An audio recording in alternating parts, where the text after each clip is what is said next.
The story begins with Su Hong practicing martial arts. After receiving a punch, his friend cannot accept the stinging pain he feels and asks if Su Hong has perhaps reached the micro-level of mastery. Su Hong replies that he attained this level just 2 days ago. In this world, the degree of mastery for any martial art is divided into 5 levels: basic, proficient, micro-level, mastered, and perfect. His friend comments that this is incredible, as no one in the class can compare to him when it comes to the Vajra fist. Su Hong asks his friend if he has rested enough since they need to continue training, but his friend calls him a cultivation maniac who does not know how to stay still. His friend says goodbye to everyone and leaves. At the same time, teacher Lee finds Su Hong. The teacher asks why he has not yet paid the 30,000 registration fee for the martial arts department, as registration closes next Monday. He asks teacher Lee if he can have a few more days, but the man replies that although he knows the family is struggling, he cannot change the rules. Su Hong continues his training while thinking about the 30,000 registration fee.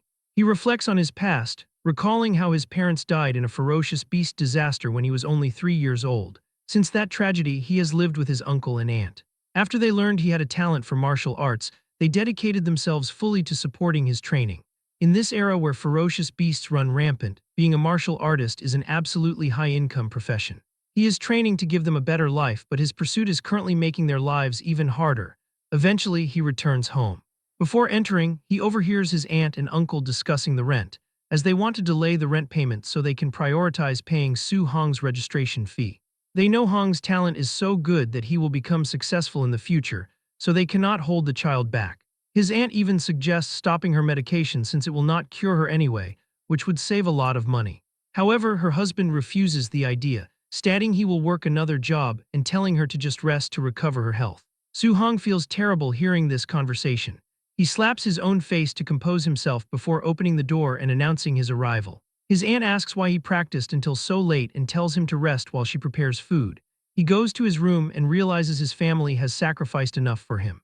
He decides he must solve his own problems, noting that a martial artist can earn tens of thousands in just a few days. He considers that there is only one specific place to go.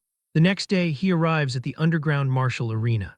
The announcer welcomes the audience and introduces the one defending the ring as Mr. Minotaur. She declares that if he wins 4 matches in a row, he can take home 60,000 in prize money.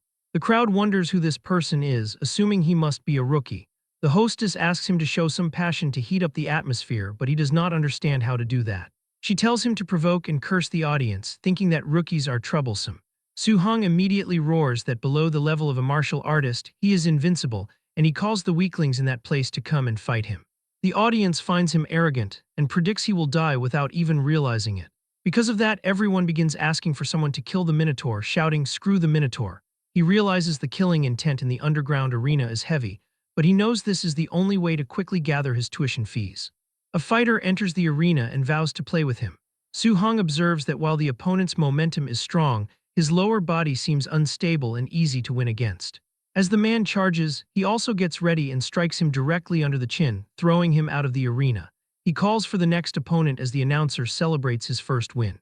The crowd cheers and another fighter steps up, warning Su Hong that he will not have the same luck. Su Hong judges the opponent's physique and decides he can use this man to test the power of his Vajra fist.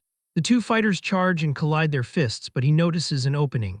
Because the man used too much force with his upper body, he left his waist exposed. Su Hong delivers a kick that sends the fighter flying out of the arena. He demands the next challenger immediately. Meanwhile, a man watching from a balcony notes that the boy is not even a quasi-martial artist, yet his strength exceeds that of the average martial apprentice. On stage, Su Hong wins one more time. The organizer thinks someone like him is perfect for match fixing. His subordinate offers to take care of him, and the man warns him not to reveal that he has already been promoted to martial artist. In the ring, Su Hong reflects that dealing with these ordinary apprentices is not difficult with his micro-level Vajra fist. If he wins one more match, he will get the 60,000 prize money. Suddenly, the crowd shouts that White Fox is coming into the ring. People wonder if he is not a quasi-martial artist and if his participation constitutes cheating. Su Hong becomes concerned because this match looks difficult, though he knows he cannot lose. White Fox smiles and tells him not to be afraid because he knows how to pull his punches. The final match begins and both fighters launch forward. Su Hong realizes his cultivation realm is lower, so he decides he must go all out with his very first move. They collide their fists and he immediately realizes his opponent is not a quasi-martial artist. He becomes worried because the man is a true martial artist who deliberately suppressed his vitality. White Fox inhales and unleashes his Thunder Rush Fist. The terrifying power manages to seriously injure Su Hong, causing him to groan in pain. The audience recognizes the three-echo Thunder Rush Fist and concludes that the Minotaur is done for. White Fox continues to attack frantically, while Su Hong focuses entirely on defending. He knows that if this continues, he will lose, so he desperately searches for a chance to counterattack. However, a blow breaks through his guard and strikes his face, throwing him to the other side of the arena. He feels his consciousness fading as White Fox places a foot on his head, telling him that he will not earn a single cent from this match, but mentions that his teacher is inviting him to join them. White Fox promises a great future if he agrees to fix matches, warning him to think carefully because he cannot afford the price of refusal. Su Hong asks if they really call themselves martial artists while doing things like this. White Fox takes this as a refusal and decides he has no choice but to cripple him so he can never become a martial artist.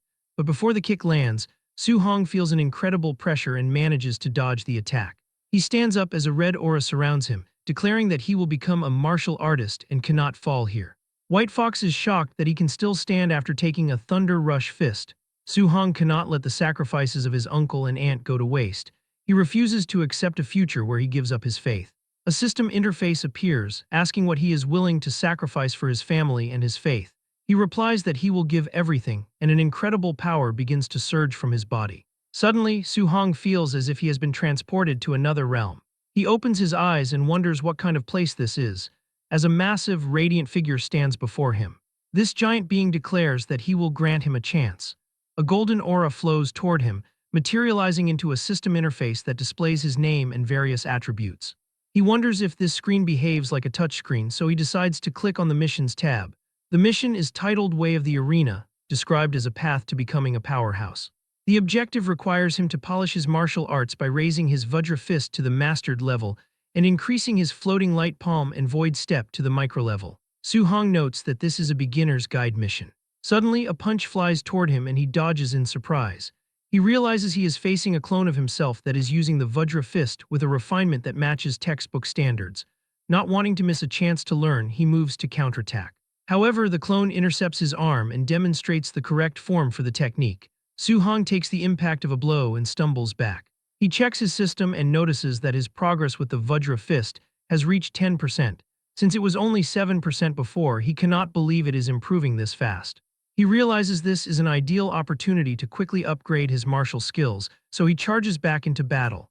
The two begin exchanging blows frantically, and Su Hong's techniques level up as the fight continues. Eventually, he reaches 100% proficiency, bringing Floating Light Palm and Void Step to the micro level, while his Vajra Fist reaches Mastered status. As he defeats his clone, it disappears. A system notification congratulates him for completing the mission and issues the rewards, asking if he agrees to return to reality. He agrees, and back in the arena, his body overflows with an incredible aura. White Fox moves to attack, annoyed that his target is acting mysterious. He uses his Thunder Rush Fist, but Su Hong finds his movements far too slow. He throws a punch that shatters White Fox's mask and knocks him unconscious. The audience watches in total disbelief. Su Hong stands over the defeated White Fox. He turns around and simply states that he wants to receive his prize money since he won the fourth match. The announcer confirms the victory and congratulates the Minotaur for successfully defending the ring and winning the 60,000 grand prize. Up in a private box, a man is confused as to how a martial apprentice could cultivate the Vajra Fist to the Mastered level when most martial artists cannot. He orders his guards to follow our boy and uncover his true identity. Su Hong leaves the arena and quickly realizes he is being followed. He mocks their attempt to track him and uses his speed to vanish. The two guards are baffled by his disappearance, though they are determined to find him. Su Hong now knows that someone is trying to track him, so he waits for some time and makes his way home an hour later. His uncle and aunt are frightened by the large stack of money, asking if he robbed a bank. He tells them he is working as a sparring partner at a dojo where the master decided to sponsor his studies. He asks his uncle and aunt to trust him, and they are amazed, believing their nephew would never lie and has a promising future. Later that night, he sits on the rooftop, reflecting that his registration fee and rent are now covered. He is relieved that his aunt's medical expenses are no longer an immediate worry. He credits the system for turning his danger into safety but notes that his other attributes have not changed yet. He investigates his martial value, which sits at 67. A notification informs him that he obtained these points by defeating a higher-level opponent and that they can be used to increase vitality and martial skills. He tries to use it and begins placing points into his vitality until it reaches 90. Suddenly, he feels his body overflowing with an incredible aura and realizes he has reached the level of a quasi-martial artist with 90 vitality. He decides to dump all remaining points into his vitality stat. Afterward, he notes that his physical strength has improved significantly and his wounds have fully healed. Feeling endless strength, he decides to find a place to test his current power. He heads to the Star City #1 High School outdoor drill ground to use a Tier 1 combat power tester. He prepares to use 70% of his strength for the first punch. He concentrates his energy and strikes the machine, but he breaks into a cold sweat when the device shatters from the impact. Su-hong worries that he might have to pay for the damage and flees like a madman when someone nearby shouts about the noise. An old man in pajamas arrives at the scene and is horrified to find the smashed tester. He fumes with rage, assuming the culprits are Chen Shan and Li Tu, since only those two little brats are capable of doing this in the school. He screams, promising to educate them properly once school begins. The next day, a large group of students gathers in the gymnasium of Star City #1 High School. At the back, Su-hong asks his friend why Chen Shan appears to have been beaten up. His friend whispers that the principal discovered Chen Shan broke the outdoor training grounds tester. Since Chen Shan refused to admit to the deed, the principal punished him, though Su-hong realizes the other student took the blame for his actions.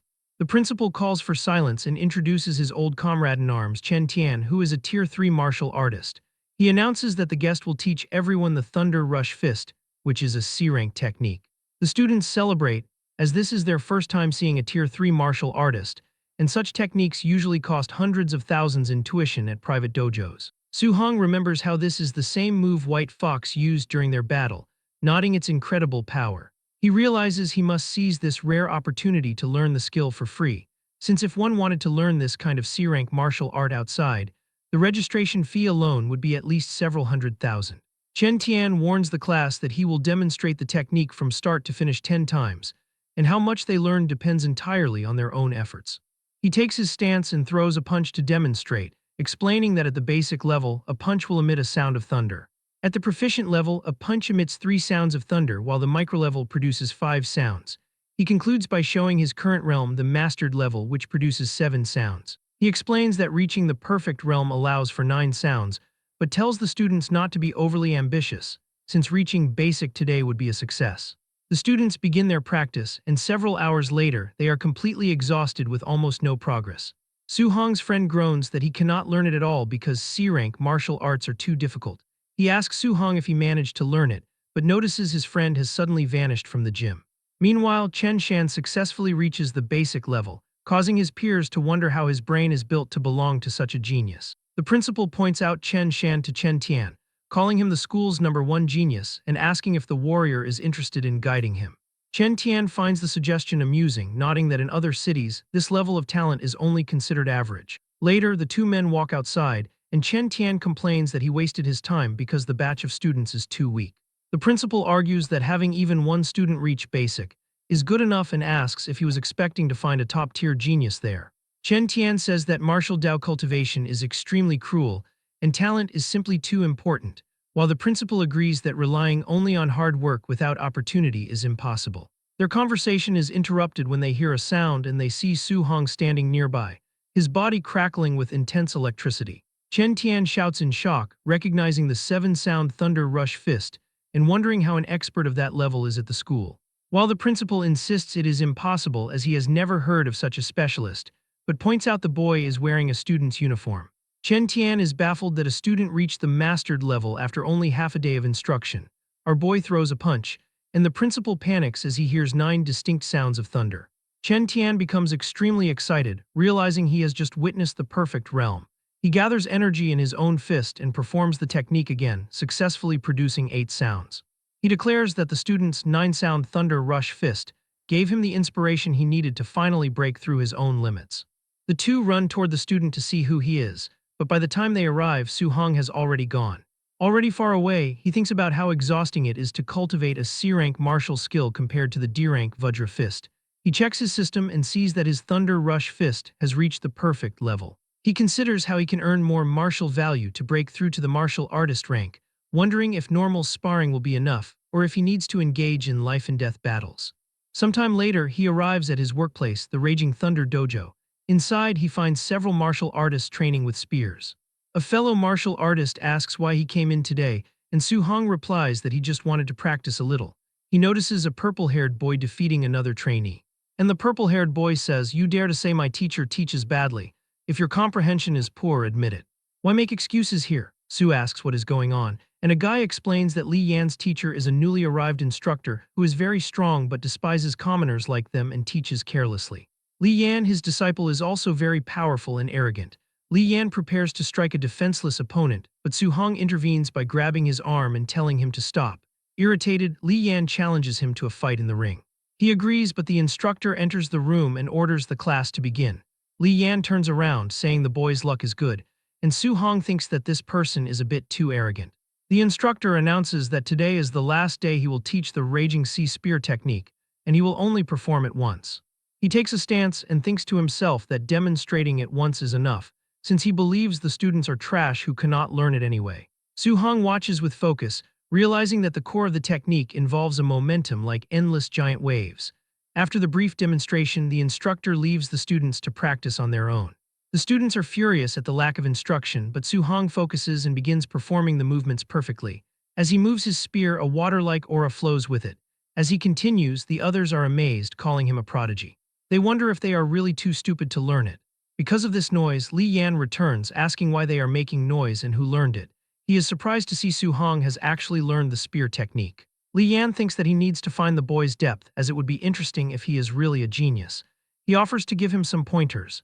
Su agrees, so Li Yan holds his spear and every other guy moves back. One warns Su-hong not to be impulsive since Li Yan is very strong despite his bad character, and Su tells him not to worry. He prepares himself, saying, "Please enlighten me." Li Yan attacks using the micro-level of the Raging Sea Spear technique. Su takes a deep breath and counters, activating the Raging Sea Spear technique at the proficient level. Li Yan is stunned, unable to understand how a beginner could have reached that level of mastery so quickly. As Su-hong attacks and the two strikes collide in a powerful clash, Li Yan cannot understand how someone who is not even a martial artist can reach the proficient level in this technique so quickly. Our boy sees an opening and manages to knock the spear out of his opponent's hands with a swift movement. A system notification appears, informing him that he gained 35 martial value points for defeating a higher-level opponent, as he finally understands that ordinary sparring also yields points and considers finding more people to spar with in the future. Li Yan falls to his knees, thinking it is absolutely impossible for someone to cultivate the Raging Sea Spear technique to the proficient realm so rapidly. He questions all his years of training, wondering what his hard work counts for if he can be surpassed so easily. Still furious, he leaps up to attack because he feels humiliated and useless. Before he can strike Su-hong, his master shouts for him to stop. The teacher approaches and delivers a sharp slap to Li Yan's face, telling his disciple that if he does not dare to face failure, then he is not even a martial artist. The instructor reflects on how Su-hong learned the Raging Sea Spear technique to the proficient realm after watching only one demonstration, considering that even the geniuses in the Magic City or Imperial Capital are not exaggerated to this extent. Since he knows that Li Yan has talent but is far too arrogant, he believes that being struck by this kind of genius is a good thing for the boy. The teacher bows slightly toward Su-hong and asks for forgiveness, blaming his own lack of strict discipline.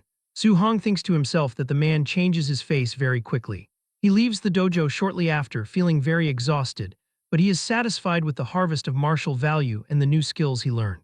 He remembers that the school exam is only a few days away, and that wealthy students have already prepared high-end alloy weapons, so he decides he also needs to prepare a weapon for the exam as quickly as possible. Since the long spear felt comfortable during use, he decides he might as well use a spear from now on and looks for an alloy long spear. However, he worries because the little money he has is not even enough to treat his aunt's illness, let alone buy an alloy weapon priced at 69,800 coins. He wonders if there are any other ways to make money, and as he is walking, he sees a news report on a television inside a shop, stating that ferocious beasts are increasing day by day, and the city lord is summoning martial artists to hunt them in exchange for generous rewards. He realizes this is a great opportunity to go out of the city and hunt the monsters. Meanwhile, at his house, the aunt tells her husband there is no logic in him working so desperately since Su-hong gave them a large sum of money. The uncle is aware of this, but does not think it is right to place the entire burden of supporting the family on the boy, so he insists on saving up more family fortune for the children while he can still work. Su-hong arrives at the house and asks his aunt to let him handle the chores. He He tells his uncle not to go out to work anymore since he can earn enough money, wanting his uncle to stay home and take care of the ant. The uncle replies that it sounds nice, but he cannot stay idle. The uncle smiles and gives a thumbs up, telling him not to worry because he is only earning a little money for daily expenses and is not pushing himself. The ant adds that Sue will need to spend a lot of money on martial arts practice in the future, so they want to save wherever possible. Soo-hong reflects that his uncle and aunt are used to living in poverty and will not feel at ease retiring until he earns enough money to last a lifetime. He decides he absolutely cannot let the opportunity to hunt ferocious beasts slip by. Later that night on the rooftop, since he knows the wilderness is dangerous, he uses the system to add all his gained martial value to his vitality for safety. His vitality reaches 95.2, making him only one step away from becoming a martial artist. 2 days later at the school gym, he is exhausted after pushing himself very hard. He has finally managed to bring all his martial skills, including the Thunder Rush Fist, Raging Sea Spear Technique, Vajra Fist, Floating Light Palm, and Void Step to the perfect realm. He feels ready to leave the city and arrives at the martial artist base in Star City, thinking how far away this place is. While walking, he notes that although he has seen it many times on TV, this is his first time coming to the martial artist base. Martial artists, who are normally rare to see, are actually filling the streets. He reads the reward list, noting that non-ranked beasts give 300 blue star coins, Tier 1 initial stage beasts give 1,000, Tier 1 middle stage beasts give 3,000, while Tier 1 high stage beasts give 5,000, and so on. After that, he learns that he must cut off the left ear of a ferocious beast as proof, otherwise the payment will not be settled, and he thinks that this method is quite primitive. He sees a man at the counter with a bag and assumes it must be full of ears. Suddenly, a group arrives and orders everyone to move, announcing that young Master Yi has arrived. Soo-hong becomes intrigued because the man's attire and aura look a bit like White Fox from the underground arena. He overhears people whispering that young Master Yi was beaten up by someone a few days ago and had been hiding ever since. He looks toward the group, and young Master Yi gazes back at him with a smirk. Soo-hong realizes that the danger comes not only from ferocious beasts but also from humans, so he must be careful. He reaches the gate and the guard asks if he is really going into the wilderness alone. Soo gives a brief affirmation and the guard lets him inside. As he walks in, the guard looks at him and sighs, thinking he is just another ignorant and fearless brat. Soo-hong crosses the gate and enters the forest, determined to return fully loaded. 2 hours later, he becomes worried because he has not seen a single beast yet, wondering if they have all been killed off and deciding to look deeper into the forest. As he begins to run, he sees something and stops. A giant wolf appears before him. He recognizes it as a Tier 1 initial stage ferocious beast from his textbooks called a Nether Moon Wolf. The wolf lets out a loud roar and charges toward him. As the wolf is about to attack him, he dodges the attack. He gathers energy in his hand and strikes with the Thunder Rush Fist, which sends the wolf flying violently into a tree and it falls dead on the ground. He comes near it and looks at his hands, which are trembling. He finally feels the sensation of fighting a monster, nodding it is even more exciting than he imagined. He realizes he can now kill a Tier 1 initial stage ferocious beast in a single move, and wonders how he would fare against a Tier 1 middle stage ferocious beast. Just as he considers this, a giant raging black bear appears behind him. He defeats this Tier 1 middle stage ferocious beast with just one punch. He realizes that Tier 1 monsters will no longer be a problem for him, so he simply needs to avoid provoking Tier 2 ferocious beasts to stay out of danger. He cuts the ears of the beast, and notes that he has now secured 3,000 in prize money. At that moment, his system provides a reminder, stating that his accumulated martial value is sufficient to break through to martial artist, and urging him to upgrade as soon as possible. He is happy that he can finally advance in level. Suddenly, he feels an absurd pressure. He wonders what kind of ferocious beast possesses such an intense aura, nodding it must be a beast on another level. He runs to investigate the source and reaches the location. He is startled to find a black jade giant python, which is a Tier 1 late-stage ferocious beast that some warriors are currently fighting. The monster strikes the warriors, throwing them against the rocks. Because Soo-hong is standing on the same rock, the python sees him and the giant python attacks him as well.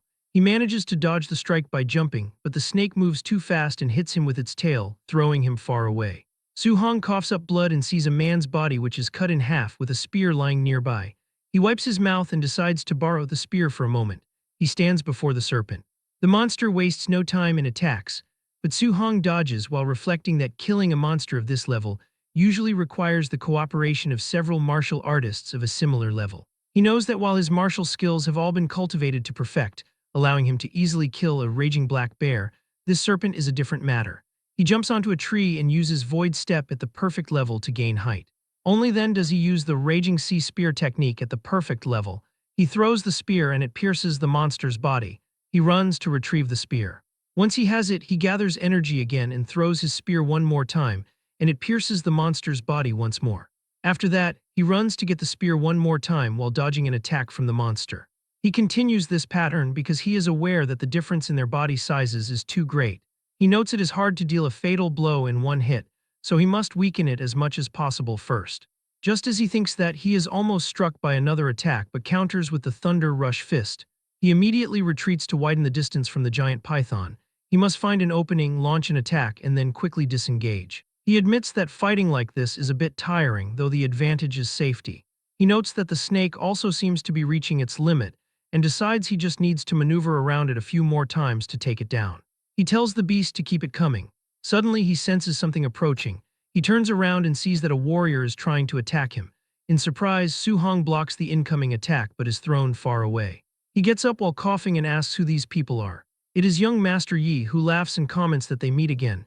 He asks Su how about giving this black jade giant python to him as a gift. As the group comes near Su-hong, young Master Yi comments that when he saw Su leaving the city by himself, he was certain he would perish rapidly. He adds that he did not anticipate such high luck, noting that not only did he survive, but he also discovered the black jade giant python while it was seriously wounded. Su-hong realizes what is occurring since the group seems to have just arrived to make such a statement. He becomes concerned because they possess the advantage of numbers, and he feels he cannot confront them directly. As he considers this, the masked man launches another attack. Su-hong becomes annoyed by this action and asks if they truly think he is unable to beat them simply because he was hit by a sneak attack. He also launches an attack and their fists clash, and the brawler finds the frightening power he is experiencing to be unbelievable. Furthermore, he takes a punch directly to the face, which causes him to drop to the floor in an unconscious state. Yifeng remembers the Vajra fist and deduces that the boy was the Minotaur. Su-hong also figures out that the man is the white fox he previously battled in the arena. Yifeng declares that he has never endured such embarrassment before an audience and commands his subordinates to kill him. Su-hong picks up his spear and begins to run, leading the group as they pursue him into the depths of the woods.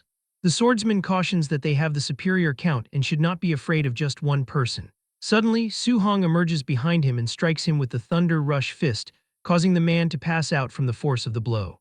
Yifeng grows anxious because he does not comprehend how someone can move with such speed. The group goes from chasing mode to defensive mode pretty fast, feeling terrified as they hear the sound of the Nine-Echo Thunder Rush Fist. They note that not even a Tier 3 martial artist could execute it to such a perfect realm. Yifeng starts to break into a cold sweat since he has no clue how a teenager possesses both the perfect Vajra Fist and the perfect Thunder Rush Fist. Su-hong observes them from a distance, thinking that if he had not just finished battling the giant python, he could have destroyed them all immediately. He hurls his spear since he needs to create a chance to take them out individually. The weapon impales the ground near the group and they all look at it in shock. And using this diversion, he gets close to one of the men and lands a knee strike on the guy's face, and he falls to the ground unconscious. The final remaining lackey suggests to Yifeng that they should depart because their enemy is too powerful, but Yifeng declines, stating he cannot do such a thing. Su-hong begins to move fast between the trees, but suddenly he appears between both of them and attacks, knocking out the last lackey and vanishing instantly. Yifeng simply cannot grasp how a kid grew so strong in only a few days. Su suddenly appears behind him, but as he turns, Su is gone once again. This time Su tries to attack with the spear, but Yifeng notices him this time and turning around, charges towards Su-hong and uses his void-breaking finger attack. But Su easily dodges that attack and it hits the tree. The blow is so forceful that it shatters a tree, and he continues to fire in every direction, hoping that one of the strikes might land by chance. Su-hong notes this since the power is great and considers that it might be a rank B technique. Yifeng yells out that he has already memorized the kid's face. He warns that if he is harmed, he will definitely slaughter his entire family once he returns. Su-hong becomes enraged upon hearing these words and increases his speed even further.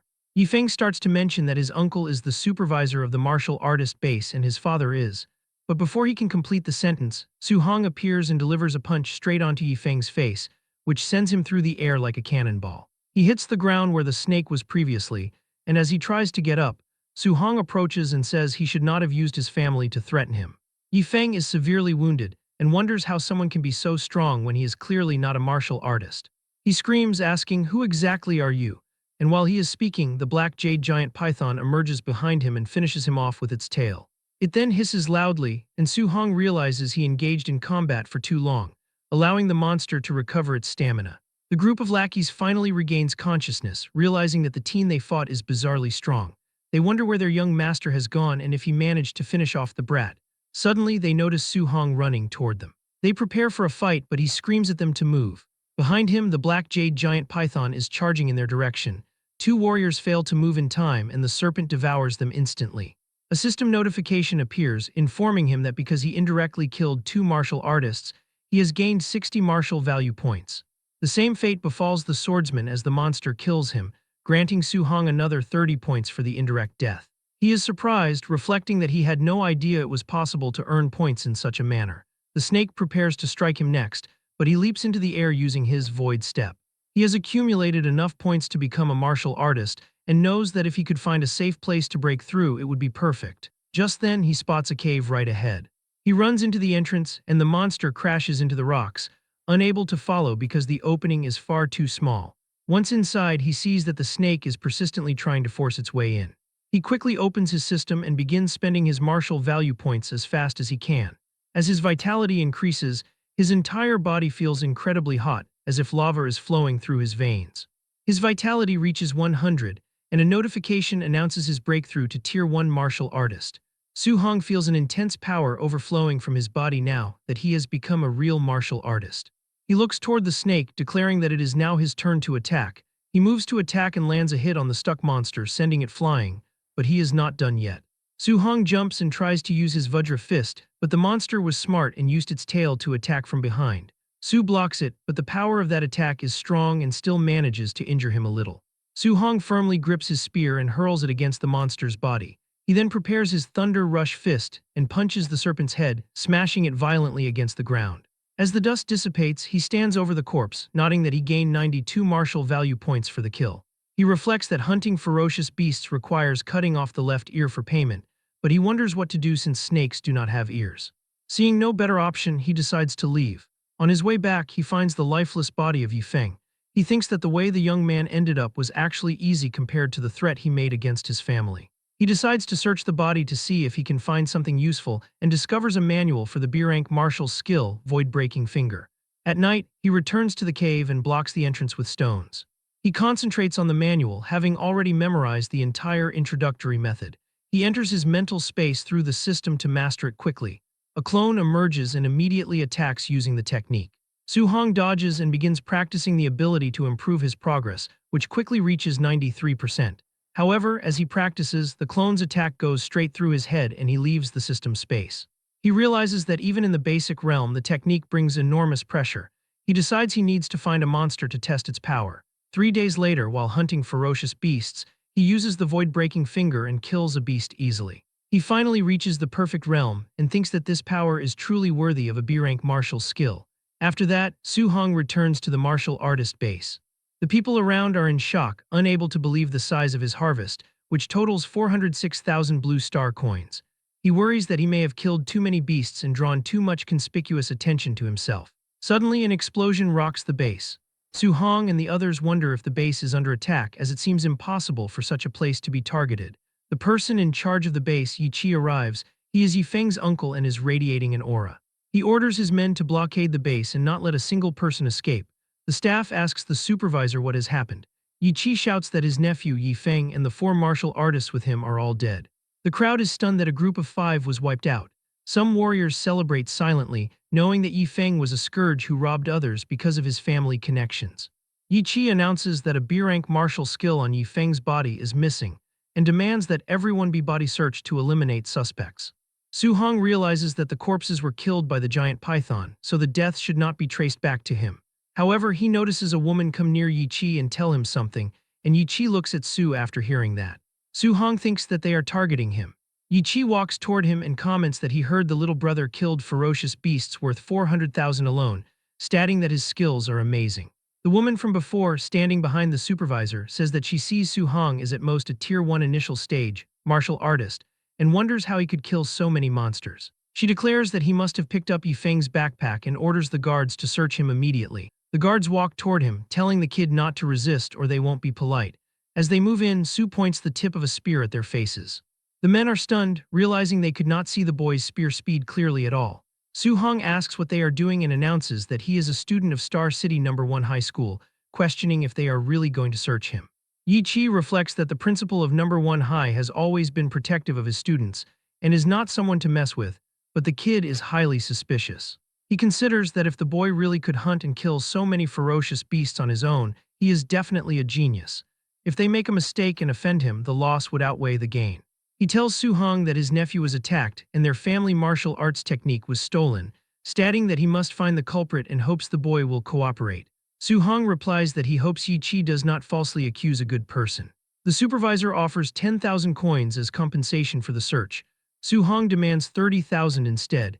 He thinks that Yi Feng was killed by the giant python, and as long as they don't find the martial arts technique, they can't trace the death back to him. Yi-chi agrees to the deal. As Yi-chi's people search Su-hong, he tells them to search carefully, wanting to be sure they are not falsely accusing him, but they find nothing. Yi-chi orders his men to give the boy 30,000 and let him go. Su-hong walks away, thinking it is a good thing he cleaned up the void-breaking finger manual, otherwise today would have been trouble. Yi-chi orders his men to continue searching until everyone is cleared, stating no one is allowed to leave. Su decides to first go take a shower and change his clothes before going to the Martial Artist Association for his assessment and registration, as he needs to get the guidance technique as soon as possible. Later, he sits in a hotel room, nodding he has 534 martial value. He reflects that for the past few days he was focused on cultivating the void-breaking finger and hunting ferocious beasts, so he didn't even get around to using the points. His status window shows his vitality at 103, spirit at 23, and physique mortal body at 6%. He notes that a Tier 1 initial stage martial artist requires 100 vitality points, while a Tier 1 middle stage requires 200. He realizes that if he uses all the martial value to increase vitality, he can increase it by 53.4, leaving him only 40 points away from the middle stage.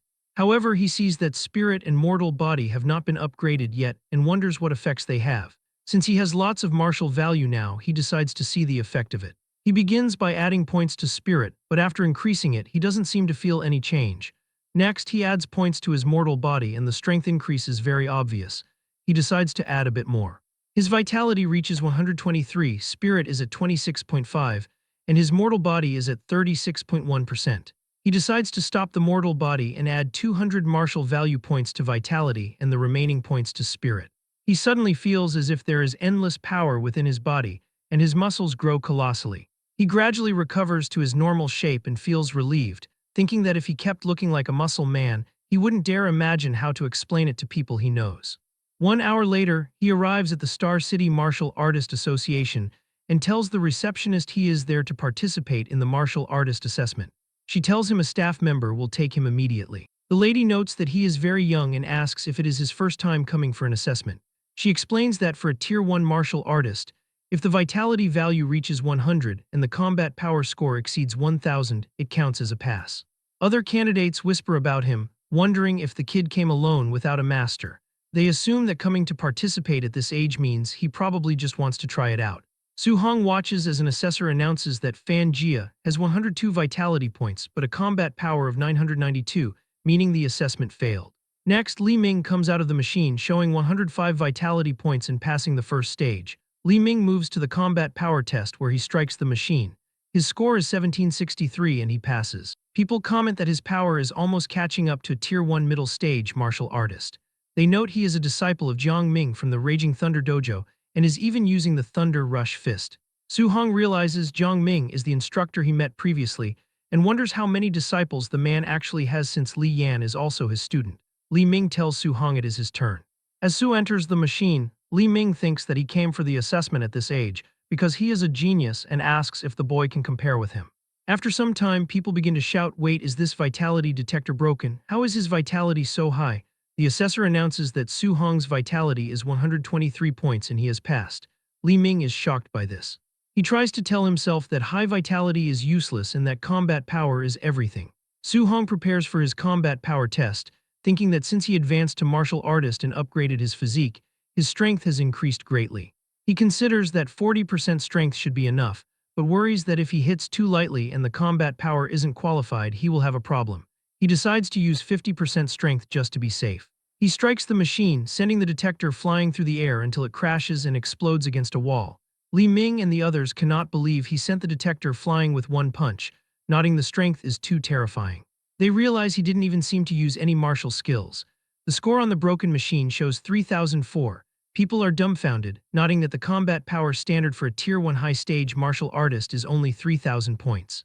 A staff member watching all this from afar tells his teacher that the kid is back and is simply monstrous. The man, recognizing the boy, says it is no wonder. Meanwhile, in her office, the Star City Martial Dao Association president, Wu Lingxian, is annoyed. She sees on her phone that the neighboring Yang City branch produced another genius who is showing off. She worries that if Star City doesn't produce geniuses, her position is coming to an end. Suddenly, an employee bursts in, shouting that a monster has appeared at the martial artist assessment. He explains that at Tier 1 initial stage, martial artist reached 3,000 points and sent the testing machine flying with one punch, relying solely on physical body strength. Wu Lingxian is startled by the news. Inside the central hall of the Martial Artist Association, an employee tells Su Hong that he will escort him to the second floor. He explains that they need to register his martial artist identity first and then collect his monthly allowance. Su thanks him for the help, but a woman suddenly appears and declares that she will handle the kid personally. The employee is shocked, realizing that the president of the association is stepping in. Wu Lingxian introduces herself to Su Hong and asks him to follow her. He agrees and reflects on her reputation, mentally nodding that she is the president of the Star City Martial Artist Association. Rumor has it she is a Tier 5 martial artist, though she looks different than he imagined. They arrive at the president's office, where she asks if he is a student at Star City No. 1 High School. She mentions that the principal, old boy Li Chengshan, was complaining to her recently, lamenting that the school only produced 2 ordinary Tier 1 martial artists this year, yet it turns out they were hiding such a big genius. Su Hong asks why she brought him to her office and states that he only came to register his martial artist ID and collect the monthly allowance and guidance technique. Wu Lingxian tells him not to worry, explaining that she already had people handle his registration and allowance. As for the guidance technique, she will teach him personally, asking how much he currently understands about guidance techniques. Su Hong reflects on his studies, nodding that the textbook says heaven and earth spiritual qi has attributes. He explains that the guidance technique is a method to absorb this qi to strengthen one's body, and absorbing different attributes requires a corresponding guidance technique. She tells him the textbook is not wrong, but clarifies that guidance techniques are not just cultivation methods. She uses her own heavenly flame guidance technique as an example, explaining that she mainly absorbs fire attribute spiritual qi. She demonstrates by igniting her hand, explaining that while it strengthens the body, it also gives her attacks fire attribute lethality. Achieving external release of attribute attacks can increase attack distance, and she notes that for a Tier 1 martial artist, even wrapping a fraction of the attribute around a fist is considered very good. Su Hong is surprised, as he thought guidance techniques were only for cultivation. The textbooks never taught that these techniques could be used for attacks. Wu Lingxian explains that heaven and earth spiritual qi has 7 attributes: metal, wood, water, fire, earth, thunder, and wind. She states that while every attribute has strengths and weaknesses, thunder is first in terms of pure attack power, metal is second, and fire is third. However, she clarifies that the specific technique he can cultivate depends on his compatibility. Su Hong realizes that he cannot simply cultivate whatever guidance technique he wants. She lifts a crystal ball, explaining it is for testing compatibility. The larger the glowing area, the higher the compatibility. Ordinary martial artists usually have 20 to 30% compatibility, while she is around 80%, which is considered very high. She believes a genius like him will definitely exceed 90%. He takes the ball, thinking that since she is a Tier 5 martial artist at such a young age, she is an absolute genius even at 80%. He considers that reaching 90% would be too exaggerated. Suddenly, the crystal ball emits an intense light that fills the room.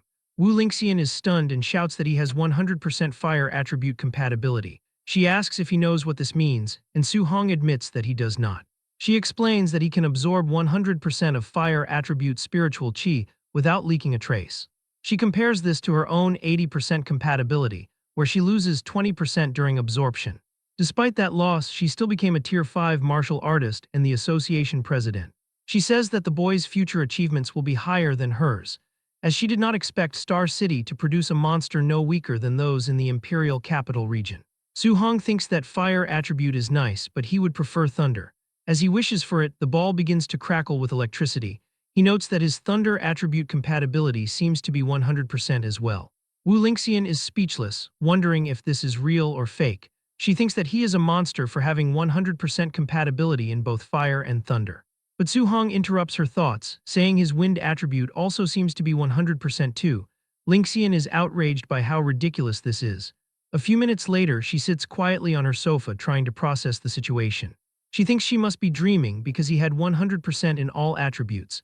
She reflects on how she used to consider herself a top-tier genius, as a 30-year-old Tier 5 martial artist is as rare as phoenix feathers and unicorn horns. However, facing an opponent beyond common sense makes her feel like an ordinary person. She realizes that to defeat an existence beyond common sense, only those equally beyond common sense are necessary. She looks at Su Hong and considers that ordinary people cannot understand such existences. He thinks about how cultivating only thunder would be a waste if all 7 attributes are at 100%. He asks Wu Lingxian if she can give him a copy of the guidance techniques for all 7 attributes. She remains silent for a moment before explaining that human energy is limited. She advises that no matter how high his talent is, it is best to cultivate only 1 or 2. She mentions that in the past, someone tried to cultivate 7 techniques at once and was still only a Tier 1 martial artist after decades. Su Hong tells her he cannot make a decision right now and wants to try cultivating them all first to decide which specific one to follow later. She agrees, but warns him not to mess around and waste his talent in vain. Wu Lingxian then mentions that the school's monthly exam is coming soon. Su Hong asks why she is concerned about that. She explains that friction in the All Heavens battlefield is intensifying, and a war of 10,000 races could erupt at any moment. She tells him nations are investing resources into a genius training camp, and she wants to recommend him for it. She promises that if he takes first place in the school monthly exam, she can give him a recommendation spot. Su reflects on the war of 10,000 races, recalling that he lost all his relatives except his uncle and aunt during that war over a decade ago. He promises to work hard. He will never let that tragedy happen again and vows to become strong to protect everyone around him. Later, Su Hong returns home and announces to his uncle and aunt that he has officially become a martial artist. They see his card and are emotional and proud of his success. He explains that a Tier 1 martial artist gets a 10,000 allowance per month, so his uncle does not have to work so desperately anymore.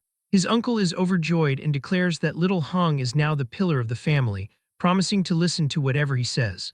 Su looks at them and thinks that they do not have to worry, as he will hold up the family from now on. Late that night, he cultivates as aura swirls around him. After some time, he opens his eyes and tests a punch that crackles with fire, but the flame quickly smokes out. He wonders if this is only the basic level since it seems to have no power at all. He checks his system and sees a new guidance technique column. It shows Heavenly Flame Guidance Technique at LV1 with 5% progress. He notes that Wu Lingxian did not mention that guidance techniques had levels, thinking she definitely would have told him if they did. Could it be that only he can level up this guidance technique? Su Hong attempts to figure out how to increase the level of his guidance techniques and wonders if he can use his martial value for this purpose. However, the system issues a warning about having insufficient martial value, leading him to realize he must find another way to earn points later. He decides it is better to prioritize cultivating the rest of the guidance techniques first. Several hours later, he has successfully unlocked the first level of the Thunder Guidance Technique, Water Marsh Guidance Technique, Thick Earth Guidance Technique, and Spirit Wind Guidance Technique. He notices that all 7 different attributes of spiritual qi are repelling each other within his body. He reflects on President Wu's words about the genius who tried this before and remained a Tier 1 martial artist for decades. Su Hong understands that although all 7 types of spiritual qi exist in his body, he can only use one attribute at a time. If he forcibly uses a second attribute, the two will clash violently and eventually dissipate. However, he considers that since the natures of thunder and fire are relatively close, they might be able to fuse together. Despite the power becoming unstable, he continues his attempts throughout the night.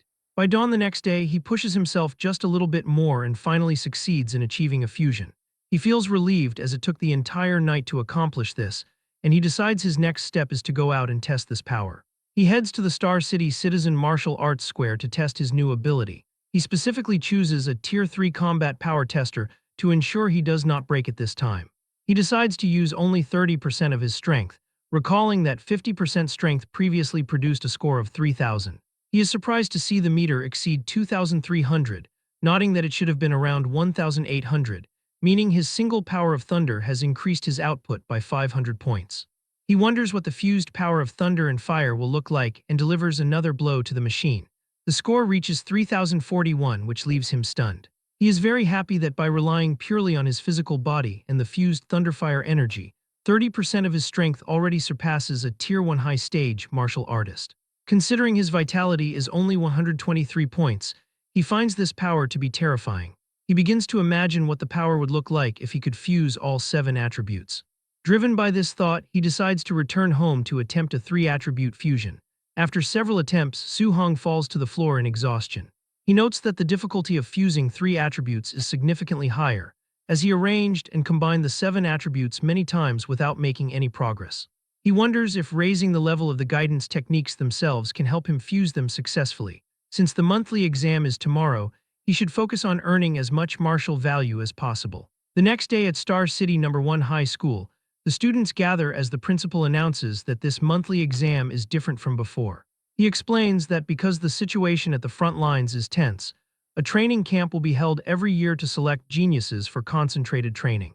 He tells them that the camp has abundant resources, including Tier 7 Grandmaster instructors and plenty of martial arts and pills.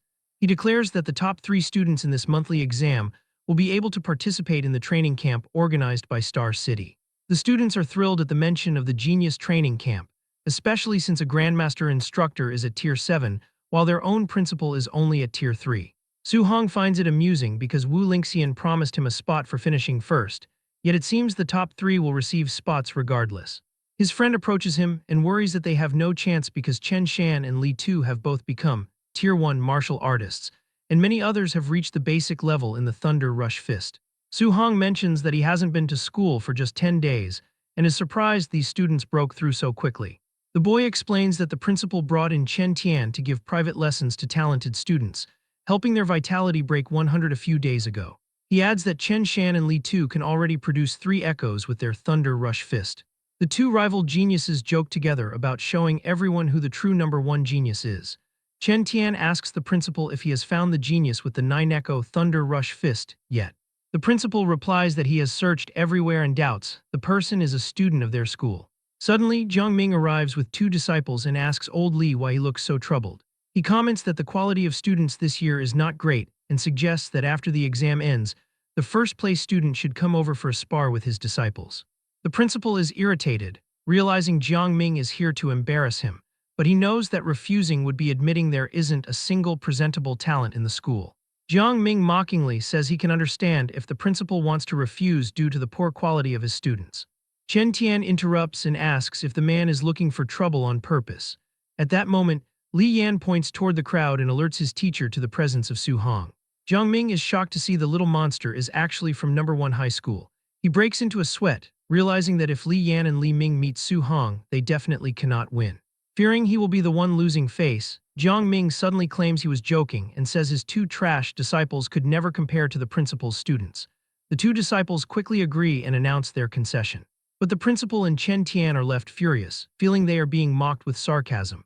Later in the arena, the match between No. 665 Chen Peng and No. 666 Su-hong is announced. Teacher Li advises him not to force it since getting injured isn't worth it. Chen Peng tells Su-hong to go down himself or prepare to be beaten down. However, Su-hong moves with incredible speed and slams Chen Peng's head into the ground, instantly winning the match.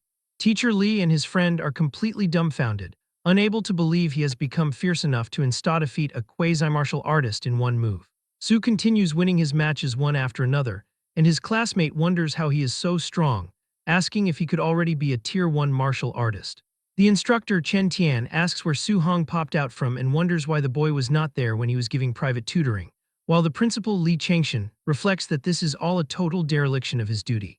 He wonders how he did not discover this good seedling before and realizes that by not prioritizing Su-hong's nurturing earlier, he has buried a talent. Meanwhile, Chen Tian feels as if he has seen the kid somewhere before, but he realizes he cannot recall where. The principal notes that the semifinal between Chen Shan and Li Tu should be deciding a winner soon. Their strength is similar, so it is hard to say who will win or lose, as Chen Shan and Li Tu exchange frantic blows. Li Tu notes that they both have the 3 Echoes Thunder Rush Fist, and tells Chen Shan that if he does not use his ultimate move, he should not dream of beating him. Chen blocks the attack and tells Li Tu to watch closely, declaring that he is the true No. 1 of the school. The crowd is surprised to see Chen Shan performing attribute externalization, noting that he has the fire attribute, which possesses immense power inferior only to thunder. Li Tu is not intimidated and asks who cannot perform attribute externalization. The crowd is shocked again as Li Tu reveals he can also perform externalization, manifesting the metal attribute, which has stronger combat power than the fire attribute. Li Tu announces that he also knows a further secret and unleashes the 5 Echoes Thunder Rush Fist. Chen is shocked and finds himself unable to do anything but receive the blow head-on. The principal is astonished that Li Tu hid his strength so deeply, and Tian agrees, nodding that in just 10 days, Li Tu mastered attribute externalization and reached the micro-level with the Thunder Rush Fist, thinking Li Tu's talent is quite good. The principal thinks there is no need to watch the final, believing it is impossible for Su Hong to beat Li Tu's micro-level Thunder Rush Fist in metal attribute. Chen Tian thinks it is a pity, reflecting that if Su also knew a guidance technique, he might have had a fighting chance. Jiang Ming hears this and addresses the principal and Tian, proposing a bet of 50,000 on Su Hong's victory. The principal asks if Jiang Ming is crazy since Su does not know a guidance technique and has nothing to win with, but he accepts the bet thinking Jiang Ming is delivering money to his door.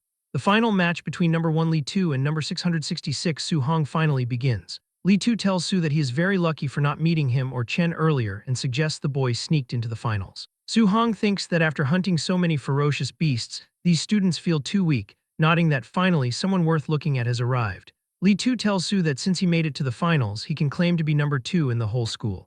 Su asks who the number 1 is, and Li Tu declares that it is naturally him. He charges forward, intending to use only one move to make Su Hong understand how big the gap between them is.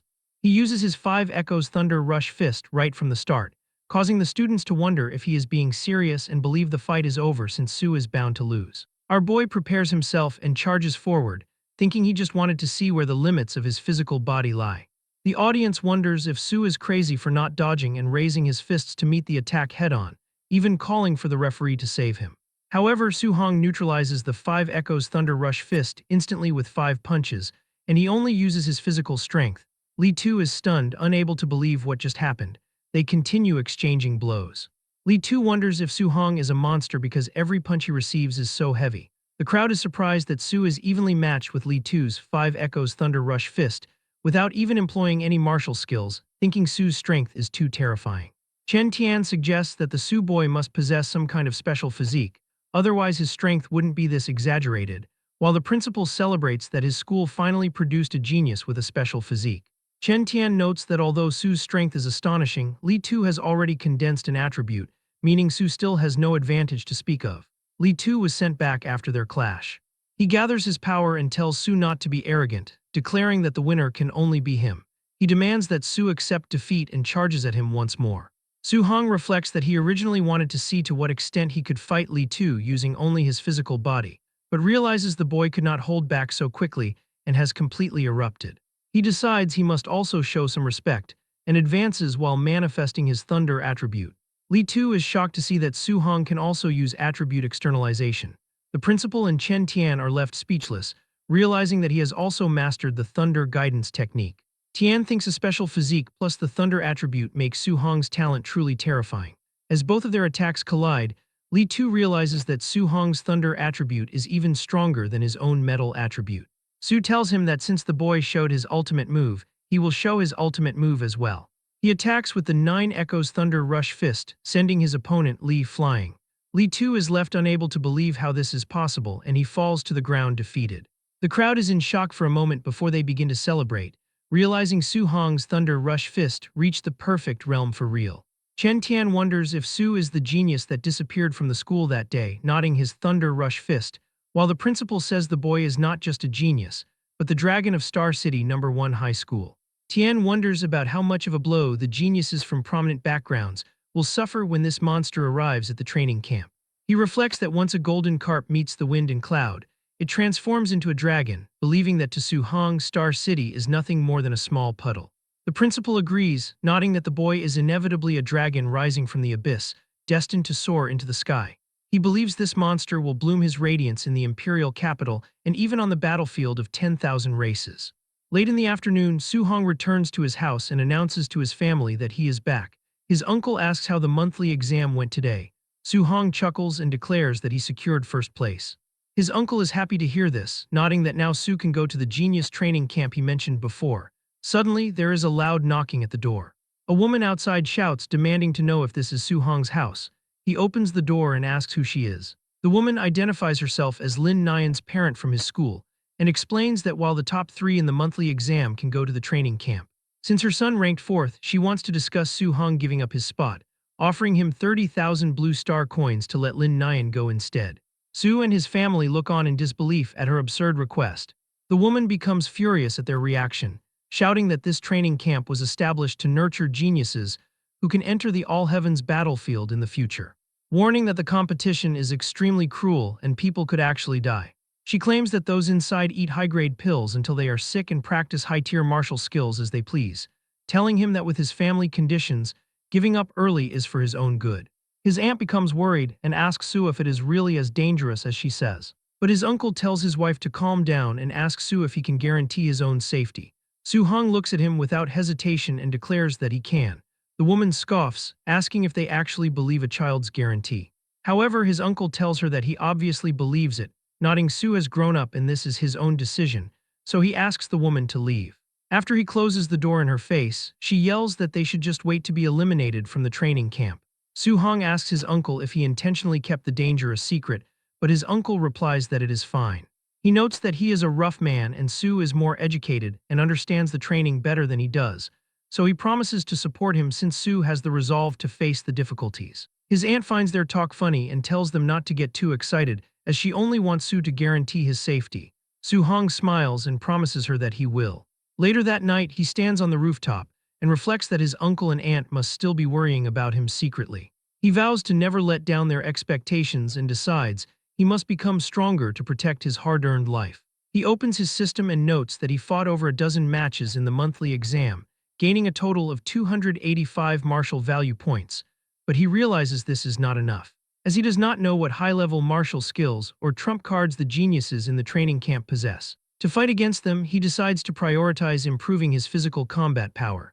He begins adding points to his mortal body attribute until it reaches 64.6%, wondering what special physique will come after it reaches 100%.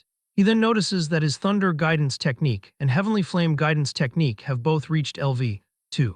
He finds this strange since he only cultivated them for a few days and wonders if normal cultivation allows them to level up without extra conditions.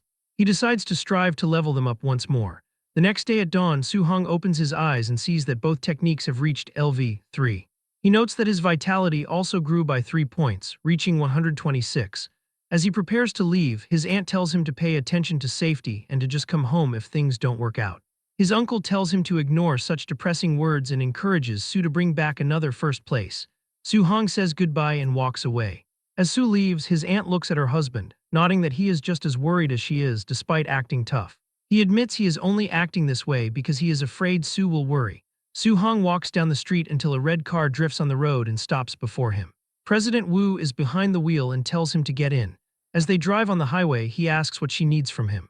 Wu explains that she wants to remind him of a few things regarding the training camp, stating that as the president of the Martial Dao Association, she knows the profiles of some participants. She warns that among the martial artists, there are a few monsters who are already Tier 1 high stage and aren't far from becoming Tier 2 martial artists, and a few of them even possess martial skills that are at least B rank at the lowest. Su Hong reflects that a Tier 2 martial artist requires 200 points of vitality. In this batch, there are actually people not far from being Tier 2 martial artists. However, he thinks that he is not afraid of B rank skills since he can quickly learn them with his system space. Wu tells him that bar none, his talent is the strongest she has ever seen, but acknowledges he lacks the same resources as the others. She encourages him, stating that even if he faces setbacks, surpassing them is inevitable. He thanks her, addressing her as Sister Wu. She looks at him and notes that despite knowing his vitality and skills are inferior to the others, Su Hong remains very calm.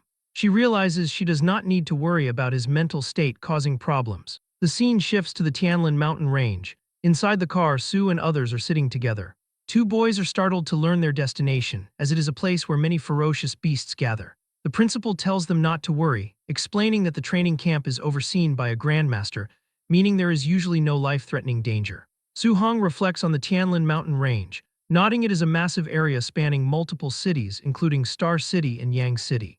He thinks about how the spiritual energy there is dense and ferocious beasts are numerous, with beast kings present that are comparable to Tier 7 grandmasters. The competition among the ferocious beasts in this range is extremely cruel. He considers that even a Tier 1 ferocious beast from the outer periphery is far more ferocious than those found elsewhere, to the point that normal Tier 2 martial artists would not dare to tread there easily. As the car continues into the forest, monsters watch them from the woods. The students feel as if something is staring at them, and they wonder if a ferocious beast might suddenly attack. Su-hong thinks that the training camp competition will probably be just as cruel as the slaughter among the ferocious beasts, and for some reason he is starting to like that feeling. After some time, they arrive at the camp. Li Tu wonders how strong the people present are. The warriors at the site stare at them, leaving Li Tu and Chen Shan completely silent, but Su remains confident and tells them, "Let's go." As they walk, a staff member stops them and tells them to wait for everyone to arrive before the camp entrance assessment begins. Su is confused that there is even an entrance assessment. Suddenly, someone announces that the big families have arrived, and they all look back as several cars pull up to the site. The young masters of big families start coming out of them. The crowd comments on how cool and beautiful goddess Xiao Nan is, expressing envy toward her status as a spirit master. They notice Lin Ying from the Lin family, who is rumored to be nearly a Tier 2 martial artist. Finally, they see the city lord's son, Wang Tianchuo, who is known as a barbarian god with 95% fire attribute compatibility and a special physique. As they pass through the crowd, Su Hong watches them, finding it interesting to see the three top geniuses the president mentioned, and thinks he would like to see just how much of a genius they really are. The instructor announces that everyone has arrived and begins explaining the assessment rules. He explains the training camp is located 30 kilometers away within the Tianlin mountain range. He reveals that tokens have been buried inside the bodies of some ferocious beasts, and students can only enter the camp if they hold a token. They are given 8 hours to arrive. He warns that once they go deep into the mountains, they might encounter high-level beasts, and if things go wrong, people will die. Su Hong thinks the 8-hour time limit is simple and realizes he has plenty of time to kill ferocious beasts to earn martial value. A student asks what happens if they run into beasts with levels far exceeding their own. The instructor tells them to consider themselves unlucky and eliminated, though someone will come to save their lives. The students protest that it is not fair and relies too much on luck, as the strong might be eliminated while the weak pass by sheer luck. The instructor yells that this world is not playing house. He asks if they will protest it being unfair when they reach the All-Heavens battlefield after 10 years of cultivation, only to be slapped to death by a passing expert. He tells them that if they do not want to encounter high-tier beasts, they must act with caution, explaining that the rules of the battlefield involve avoiding risk, bullying the weak with strength, and fighting many against few. Another agrees, saying those afraid of death should quit early to save them from wasting time, calling them a bunch of trash. The first student tells him to say that again, and the second student calls him a coward to his face, telling him to make a move and watch as he cripples him. The instructor declares that while violence is prohibited in the camp, they will not interfere once the students enter the mountains. They can snatch tokens or beat someone up as they please. They glare at each other with hostility. Su Hong observes that the training camp is cruel for encouraging them to fight one another, thinking that under these rules, over half of the people will probably be eliminated. He considers the idea that if he fights these people, he will be able to obtain heaps of martial value. The instructor tells them to cut the crap and announces the assessment begins, ordering everyone to get out. The students immediately charge toward the forest. The two students who are arguing continue their fight in the woods, exchanging frantic blows. Su Hong watches from a tree branch, having wanted to see the combat power of these geniuses. He thinks it is far less impressive than the rumors and notes that even if he defeats them, he will not gain much martial value. He decides he should hurry up and hunt a few more high-level ferocious beasts instead. The two fighters continue to insult each other, calling one another paupers and mocking their hard cultivation, with one telling the other not to compare him to those working-class paupers. Su hears this and becomes angry, thinking he cannot let this delivered martial value slip away. He approaches them and tells them to stop fighting and play with him instead. The students ask if another pauper has arrived and threaten to beat him up too, asking what level he is to dare to break up their fight. Su Hong tells them they misunderstood and suggests they stop fighting each other to join hands and fight him together. Immediately, one of the students charges at him, but Su just kicks him, sending him flying across the area. The second student cannot believe the other lost in a single move and notes how fast Su Hong's footwork is. As he looks back, Su Hong tells the second student it is his turn and delivers a heavy blow to his head.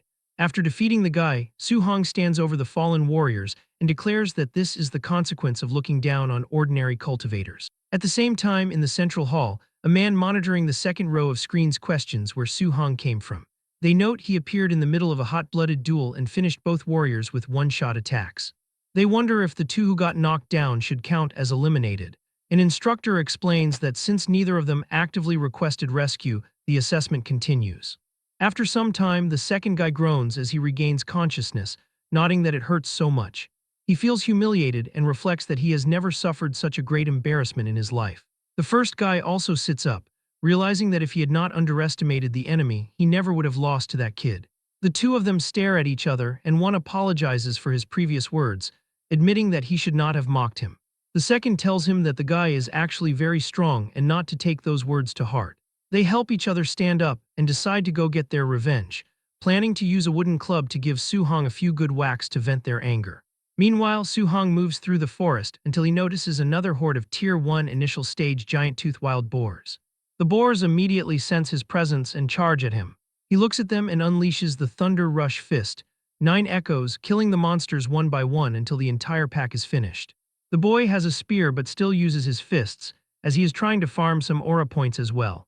He looks at the system and becomes annoyed, reflecting that in the past, defeating a martial artist would give dozens of martial value points. He realizes that as he levels up and grows stronger, the martial value rewards from these ferocious beasts are getting smaller and smaller. Su-hong starts cutting and searching through the monster bodies, fumbling through the dozens of Tier 1 initial stage ferocious beasts he just killed. He notes that the previous 10 beasts had no tokens and wonders if this group has any. He wipes his hands and realizes there still is not even a single token. He concludes that it seems only slightly higher level ferocious beasts will have tokens inside their bodies. Half an hour later, Su-hong continues his journey deep into the mountain. When he first entered 3 to 5 kilometers into the forest, he could encounter over a dozen low-level ferocious beasts in an hour. He wonders why he cannot find even a single one now. A monster suddenly appears.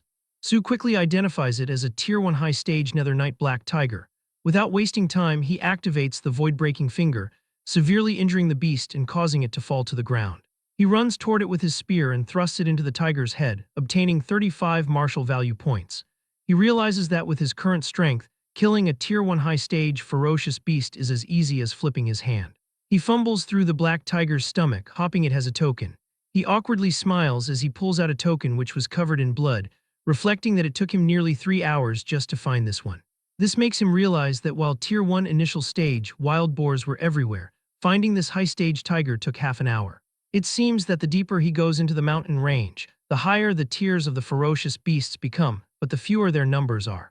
Even though the Tier 1 high-stage beast yields more martial value, he only found one in half an hour. He concludes that if he hunts low-level ferocious beasts on the outskirts of the mountain range, he could actually earn more martial value by piling up the quantity rather than pursuing quality. There are still 5 hours left in the assessment, so he decides he must accumulate enough martial value to max out his mortal body progress.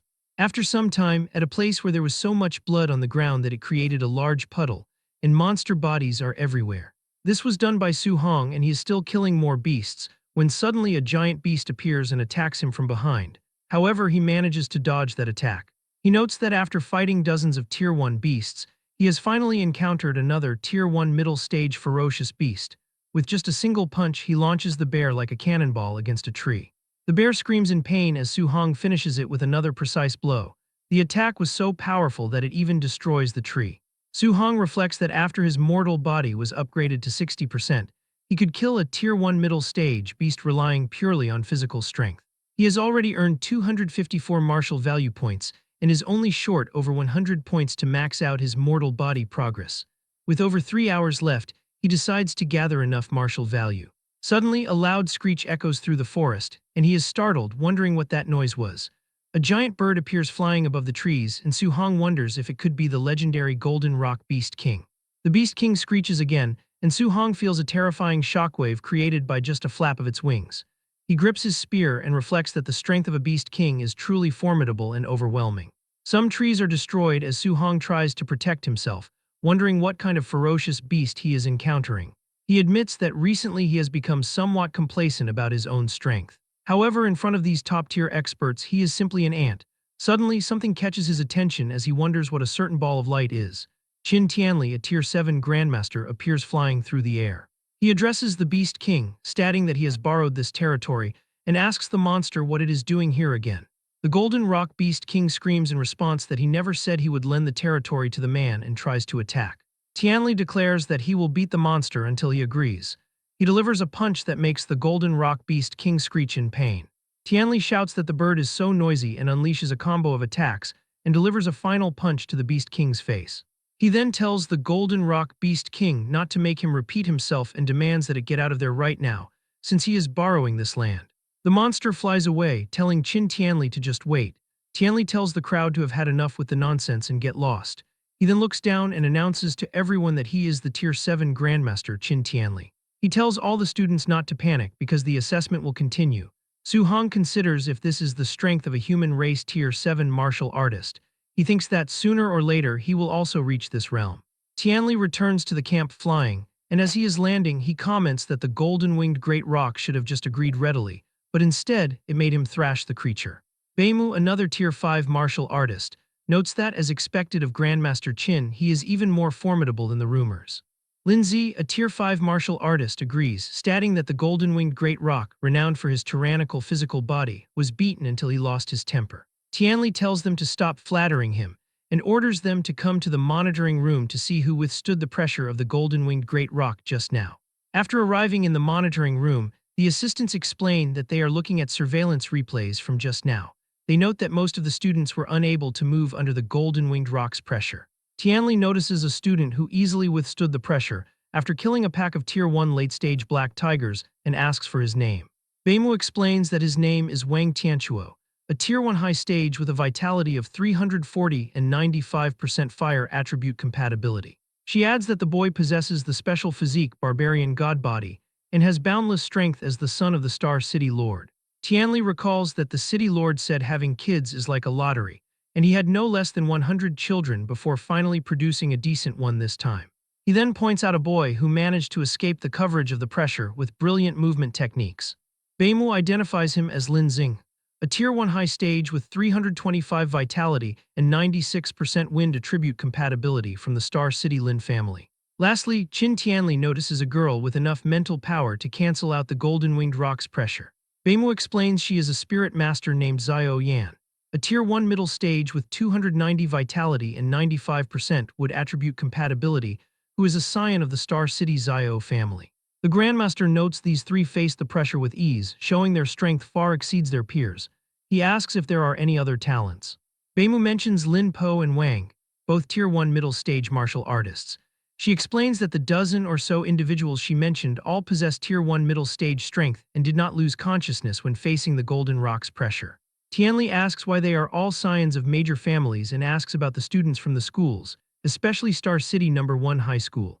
Beimu reports that those students are at the Tier 1 initial stage, and only 3 students from No. 1 High School have recently broken through. Tianli tells her to forget it, thinking that Star City is somewhat unworthy of its reputation. Suddenly, Lin Zi shouts to wait and asks what is going on with a certain person.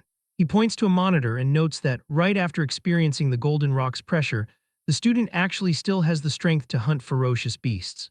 Beimu checks the list and trembles, saying that he is a monster from Star City No. 1 High School. Lin Zi tells her not to be so jumpy in front of the Grandmaster and takes the report from her, but he also begins to shake as he reads the report.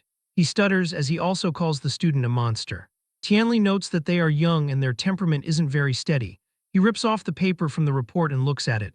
As he does, his eyes go wide and he asks if the kid is human. The Grandmaster looks at Su Hong's file and sees 100% compatibility for all attributes and a special physique. He wonders if there is really such a monster in this world. Tianli becomes extremely excited, thinking this is a rare encounter in a millennium and that he has struck gold. He then stops and asks why Su Hong is only at the Tier 1 initial stage with 123 vitality points. Beimu explains that Su is simultaneously cultivating 7 guidance techniques. Tianli becomes angry, realizing that is why his vitality is so low, thinking that cultivating 7 types simultaneously would be too much even for a deity. He wonders how his cultivation could possibly increase and asks how Wu Lingxian didn't explain this small matter clearly to the kid. One examiner arrives and tells them that students are arriving at the training camp one after another. Tianli decides to go take a look. Wang Tianchuo, Xiao Yan, and Lin Xing pay their respects to Grandmaster Qin. He tells the 3 little ones they are very good. 6 hours after the start of the assessment, more students finally arrive. They think they were going to die and mention it was the Golden Rock Beast King after all. 7.5 hours after the start, people think they might as well end it early, as nobody should be left behind. Grandmaster Chin wonders where the monster named Su Hong is and hopes he hasn't lost his precious treasure. He then spots Su Hong and thinks the brat is finally here. Su is exhausted and reflects that he was so focused on earning martial value that he almost forgot the time. He enters the camp, and the other students cannot believe how dirty he is. They wonder exactly how many ferocious beasts he had to kill to get so dirty. Two guys from before also see him. One tells the other he waited until the brat showed up, and the other tells him not to be in a rush because once they are in the training camp, there will be plenty of ways to deal with him. Wang Tianchuo, Xiao Yan, and Lin Xing watch him, and Xing thinks it is interesting that an expert is passing right at the deadline. An instructor announces that the 8 hours are up and anyone who hasn't arrived is completely eliminated. He says he will introduce the facilities and rules, listing the gravity training room, movement technique training room, and the ferocious beast combat room, and the martial art pavilion. He explains that in the martial art pavilion they can exchange for martial skills, movement techniques, pills, and weapons, with the highest grade reaching a rank. Su Hong thinks he definitely came to the right place by joining this training camp. The instructor warns that to use these facilities, they need to provide enough contribution points. He says the only way to obtain them is by passing various training subjects, and outstanding performance yields extra rewards. He tells those who can still train to go and train, and injured students to follow him to the dormitories so they don't die in his hands. Su Hong enters his room and feels relieved it is a single room. In the future, when he cultivates and upgrades, he won't have to worry about being seen. He sits on his bed and sees he has 354 martial value points. He decides to max out the mortal body and begins the distribution of points. The system shows the mortal body at 70%, 80%, and 90%. Su Hong reaches 100% mortal body evolution. He gasps as his eyes glow with a red light. The power begins to spread throughout his entire body until the enormous pressure gradually dissipates and completely calms down. He finds the sensation incredible, reflecting that just the eruption of the physical body alone possesses such power. He checks the system and sees he has obtained the Overlord Body talent, which is described as the existence with the strongest strength among all physiques in the world. Su Hong admits that he has never heard of an Overlord Body before and notices that the spirit rank is at 0%, which means the Overlord Body can still be upgraded, and he wonders what kind of heaven-defying physique it will evolve into next. He is filled with excitement as he decides to test exactly how much strength this Overlord Body possesses. He tries to pick up his spear, but as he does, he realizes the weapon is about to snap just from him casually squeezing it. He notes that the spear is made of a C-rank alloy and is very expensive, having cost him a fortune. But then he remembers that he actually picked this spear up in the Star City wilderness, so it did not cost him any money. He resolves to gather enough contribution points as soon as possible to exchange it for an A-rank alloy spear. Su Hong puts on his jacket and considers that he can earn contribution points just by wearing a weight vest, wondering if he can carry a few hundred kilograms. He heads to the warehouse where people are simply impressed by Wang Tianchuo. The boy is carrying a 3,000-kilogram load and even says it is a bit light while managing to jump with ease. Xiao Yan comments that Wang Tianchuo's strength is as huge as a monster's. The supervisors are observing from the monitoring room, and one assistant notes that Wang Tianchuo can easily carry a 3,000-kilogram load, worthy of the barbarian god body. She asks Grandmaster Qin when they should find Su Hong to explain the disadvantages of simultaneously cultivating 7 guidance techniques in detail.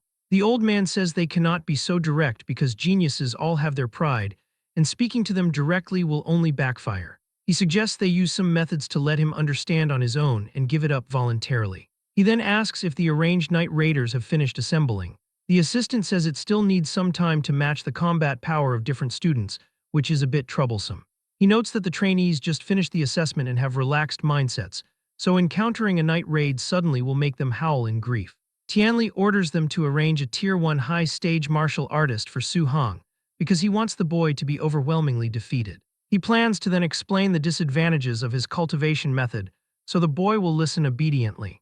The assistant is shocked, noting that a Tier 1 high-stage martial artist has over 400 vitality and 5,000 combat power points, while the boy's vitality is only a little over 100. They worry that the boy's Dao heart might collapse from the beating.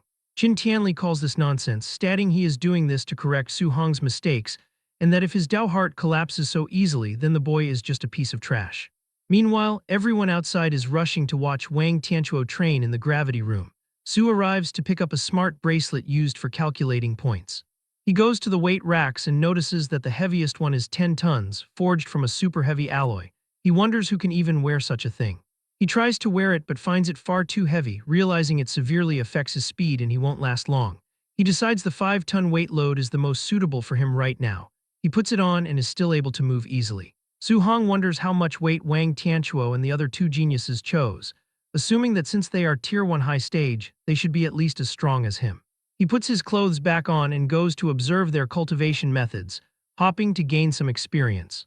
Outside, people are surprised to see Wang Tianchuo enter the gravity room without even taking off his 3-ton weight vest, and even set the gravity to 2x, as it means he is under 6 tons of pressure. Su Hong sees this and thinks he had a bit of a misunderstanding about the toughness of the overlord body, and notes that Wang Tianchuo's 3 tons is actually quite light for him. He then sees Chen Shan and Li Tu standing outside. Su asks why they aren't going into the gravity room to cultivate. They reply that if they enter, they will definitely be singled out for comparison, which is too embarrassing since they are lagging too far behind. Su sighs at this reason and heads into the room himself. His friends ask if he is really going in and if he is not afraid of embarrassing himself. They suggest he wait until there are fewer people before going in. Other warriors mock him, assuming he probably isn't wearing a weight suit and just wants to surpass Wang Tianchuo in terms of the gravity multiplier. Su Hong enters the room, reflecting that a gravity room is extremely expensive to build and only prominent aristocratic families can afford them. He cannot let this good opportunity slip by. Wearing a 5-ton weight vest in double gravity makes it 10 tons, which he could only hold on to for 10 odd minutes. He decides it is better to set it to 1.5 times so he can last a bit longer. However, the pressure still makes him groan. People watching through the monitor mock him for only punching in 1.5 times gravity without even wearing a weight vest, calling it hilarious. Su Hong begins to meditate, noting that while the heavy pressure makes cultivating a guidance technique more difficult, the cultivation speed has obviously accelerated a lot. 2 hours later, he is still meditating but is completely exhausted. He sees that aside from the thunder and fire guidance techniques, all other guidance techniques leveled up by 1. His vitality even increased from 126 points to 130 points. He turns off the device and struggles to stand up, thinking the gravity room's effect is good and the other facilities probably won't be bad either. He leaves the room exhausted. As he leaves, 2 boys mock him by saying, "Look quickly, the dead last came out so fast." They laugh because he couldn't even handle 1.5 times gravity, even without a weight suit. Su Hong ignores them and starts taking off his shirt, noting that the breathability of the weight suit is too terrible and it is boiling hot. The 2 boys who were just making fun of him are stunned to see the weight suit. They suspect they witnessed it incorrectly, and consider questioning the exact number of kilograms the weight actually weighs. His companion suggests that since Su Hong finished in the last place, the weight is likely only 500 kilograms instead of 5,000. He believes it was something so heavy that it looked like torture for the boy, but it still proves that Su Hong is not entirely weak. They remark that regardless of his effort, he does not compare to Wang Tianchuo at all. At that moment, the crowd begins shouting as Wang Tianchuo exits the room, having withstood 6 tons of heavy pressure for more than 2 hours. They think this is insane, as his physical body strength is definitely number 1 in the training camp. They note that if it were them, they would barely be able to handle a 500-kilogram weight for half an hour. Wang Tianchuo throws the weight on the ground, and the impact leaves everyone in the camp shocked by the heavy thud. He feels relieved, nodding that he finally feels relaxed and light again. His partner admits that he is inferior in terms of strength and asks if they should go to the movement technique room to compete. Wang Tianchuo tells him to stop joking, as the other is a practitioner of an A-rank movement technique and possesses the wind attribute, declaring his brain would have to be broken to compete with him. Su Hong hears about this A-rank movement technique and finds it interesting. Even though the strength of his overlord body is already immense, he is interested in a movement technique of such a high level. Everyone moves to the movement technique training room and is surprised by Lin Xing, who has set the difficulty to the maximum level of 10, while the others can barely reach level 3. Lin moves so fast that eyes can barely follow him for a second. He still has the spare energy to show off as flower petals emerge from somewhere, leaving the crowd wondering where they came from. Su Hong thinks the movement technique is good, and his system starts making progress on the flying swan startling cloud step, as he immediately begins to imitate the essence of Lin, analyzing the movements every second. Su Hong starts walking, drawing the attention of the crowd. He begins to practice the skill and people cannot believe what he is doing. They wonder if he actually thinks he can learn the flying swan startling cloud step just by watching Lin Xing, laughing loudly because they think an A-rank movement technique could not be so easy to learn. Inside his system space, Su-hong repeats the movement hundreds of times, increasing his proficiency until he finally manages to obtain the flying swan startling cloud step at the basic level. He feels relieved since he has finally learned his first A-rank movement technique. However, he finds Lin Xinghe's movements too flashy and showy, which he finds a bit embarrassing. Since he has never seen a normal version of the flying swan startling cloud step, he realizes he can only learn from Lin for now. Having learned the technique, he knows he no longer needs to train in the movement room and can go straight to the ferocious beast room to obtain martial value and raise his vitality. As he leaves the system space, Su-hong is startled and wonders why everyone is staring at him. While the crowd says his posture was incredibly showy and had the essence of Lin Xing, nodding that it was too flashy. He simply cannot believe that he was performing those showy movements in the real world while he was learning them inside the system. Embarrassed, he runs and thinks that he absolutely cannot use Lin Xing as a template in the future. As he runs, people beg him to perform the move again, shouting that he was exploding with handsomeness just now. At that moment, he realizes someone is following him. The duo from before have finally found him and are seeking revenge. They notice he is heading to the ferocious beast room and decide to block the door, planning to give him a few vicious blows when he comes out. At the ferocious beast room, Wang Tianchuo asks Xiao Yan if she really wants to compete to see who is number one in the training camp by killing beasts. He asks if she thinks she can beat his barbarian god body by relying on spiritual telekinesis, accusing her of underestimating him, but she retorts that he is the one underestimating the power of a spirit master. Su-hong watches and thinks it is interesting to see a spirit master's fighting method since he has never seen one in person, so he decides to watch first and earn martial value later. On the big screen, he sees her floating out of thin air, which surprises him because walking on air is a method only grandmasters possess, and he wonders if a spirit master can do that. She gathers energy in her hand and fires streams of flowing light that simultaneously kill 3 Tier 1 high-stage black tigers. Su-hong finds this incredible but wonders what those rays of light are. At that moment, a much larger tiger roars and attacks from behind, but she uses spiritual telekinesis to forcibly bind and control it in the air. She then uses her power again and kills the tiger. Su-hong realizes those streaks of flowing light were actually daggers. He notes that every spirit master is ridiculously strong and can easily crush ordinary martial artists. Suddenly, someone shouts, questioning what the deal is with the giant sword they are seeing. Xiao Yan materializes a massive weapon and with a single strike cuts a giant python beast in half. Su-hong is shocked by the power, nodding she was not holding a weapon before and that such a huge blade must weigh several tons. Lin Xinghe appears and says this is a martial skill belonging to spirit masters that is as high as A-rank. The crowd is amazed as they have never heard of such a thing. Since Lin and Xiao have A-rank martial skills, they soon deduce that Wang Tianchuo must also have an offensive A-rank technique. Lin confirms that Wang has an offensive A-rank skill too, while the crowd remarks that they are all monsters. Su-hong is excited that the training camp is crowded with A-rank martial skills and is certain he came to the right place. Wang Tianchuo also kills high-level beasts, blowing them up with one punch. When one guy asks what skill Wang used, another replies, "What martial skill? This is just his pure physical strength." Su-hong notes that the guy is using just his pure physical strength and does not seem to have any intention of using martial skills. He decides he will find a chance to learn from him next time. Right now, he wants to become a spirit master, but his spirit stat is only 26.5. He notes that one needs to exceed 100 points to become a spirit master, so he is still short 73.5 points. He becomes motivated to go on a killing spree to gain the 735 points of martial value he needs. The duo see Su-hong entering the room and decide to follow him. They note that everyone else is focused on Wang Tianchuo and Xiao Yan, so it is the perfect opportunity to ruthlessly beat the kid up. However, they are shocked when they look at the monitor. They see Su-hong is challenging more than 10 Tier 1 high-stage ferocious beasts at once and wonder if he is crazy. The two of them start to panic as they consider finding an instructor to save Su-hong. However, they believe it is already too late for him because they are certain the monsters will tear him to shreds in seconds. Inside the ferocious beast room, he taunts the creatures, provoking them to charge at him all at once. He springs backward to evade the attacks and he then activates his skill, and energy goes through the monsters' bodies. He then increases his power, attacking every monster with such force that the internal organs of the beasts are completely shredded. Both of them are left speechless as they watch Su-hong destroy monsters that even a middle-stage martial artist would struggle against, until one suddenly notices that Su-hong is using familiar footwork and realizes the boy has already copied the flying swan startling cloud step belonging to Lin Xing.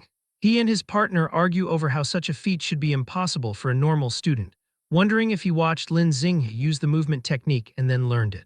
They quickly accept reality and acknowledge that Su Hong possesses heaven-defying talent to have mastered the technique so quickly.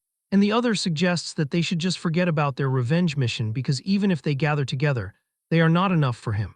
The first guy does not even attempt to object, saying that whether Su is the heir of a great family or a monster genius, he simply cannot swallow this anger.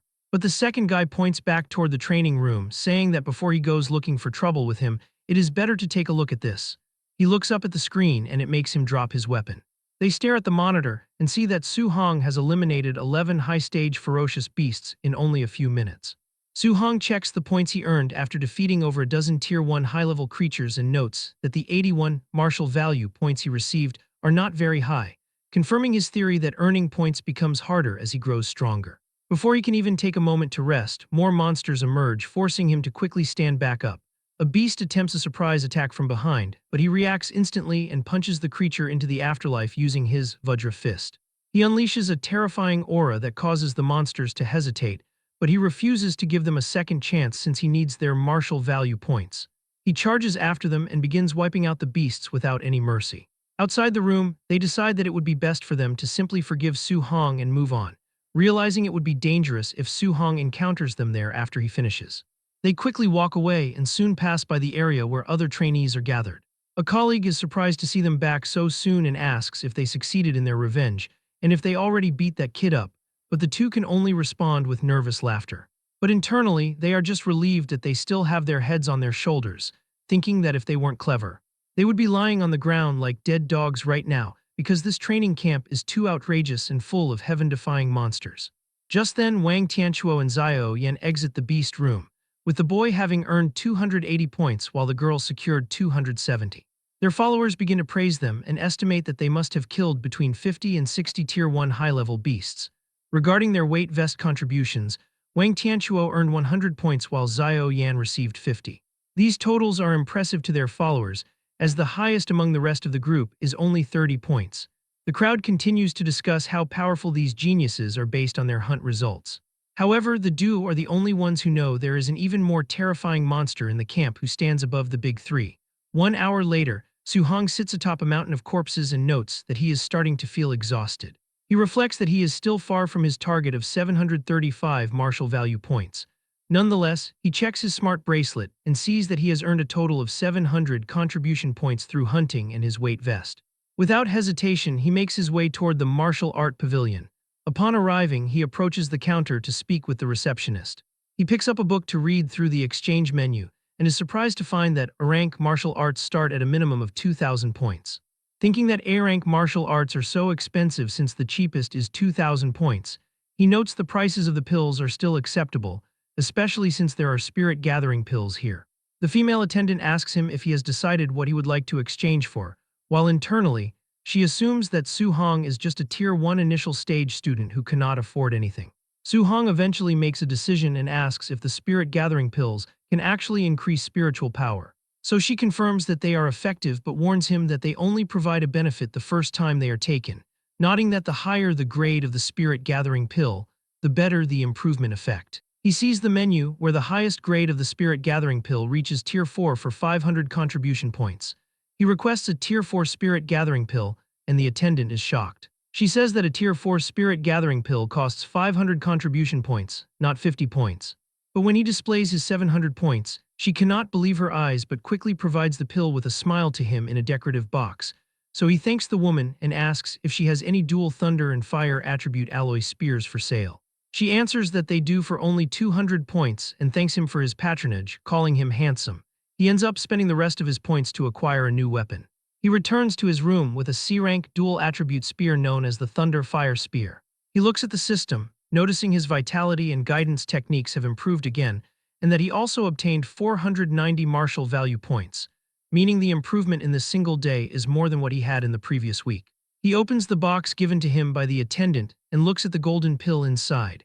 He hopes this spirit-gathering pill can provide a 25.5 spiritual power improvement. He swallows the pill and immediately feels the spiritual energy shifting within his body. Then with a determined look, he declares that he is definitely going to become a spirit master. As the pill dissolves, he feels the effects of the Tier 4 spirit gathering pill as it begins to take effect immediately. The exhausted nerves all over his body are relieved, and he feels incredibly comfortable. His brain also becomes exceptionally clear, giving him the ability to sense everything going on in his surroundings. Once the process concludes, he is surprised to see that the pill actually boosted his spiritual power by exactly 24 points. He reviews his system window and sees his spirit stat is now 50.5, calculating that even if he uses all 490 of his martial value points, he would still be 0.5% short of what he needs. And he realizes that to gain that remaining 0.5%, he only needs 5 more points, which is the equivalent of defeating a single beast. He wishes that he had killed just one more creature before leaving the training room. Nonetheless, he decides he cannot regret what is already gone and prepares to rest so he can take care of it the next day. Meanwhile, at the training camp warehouse, the instructors who will be participating in the night raid have gathered.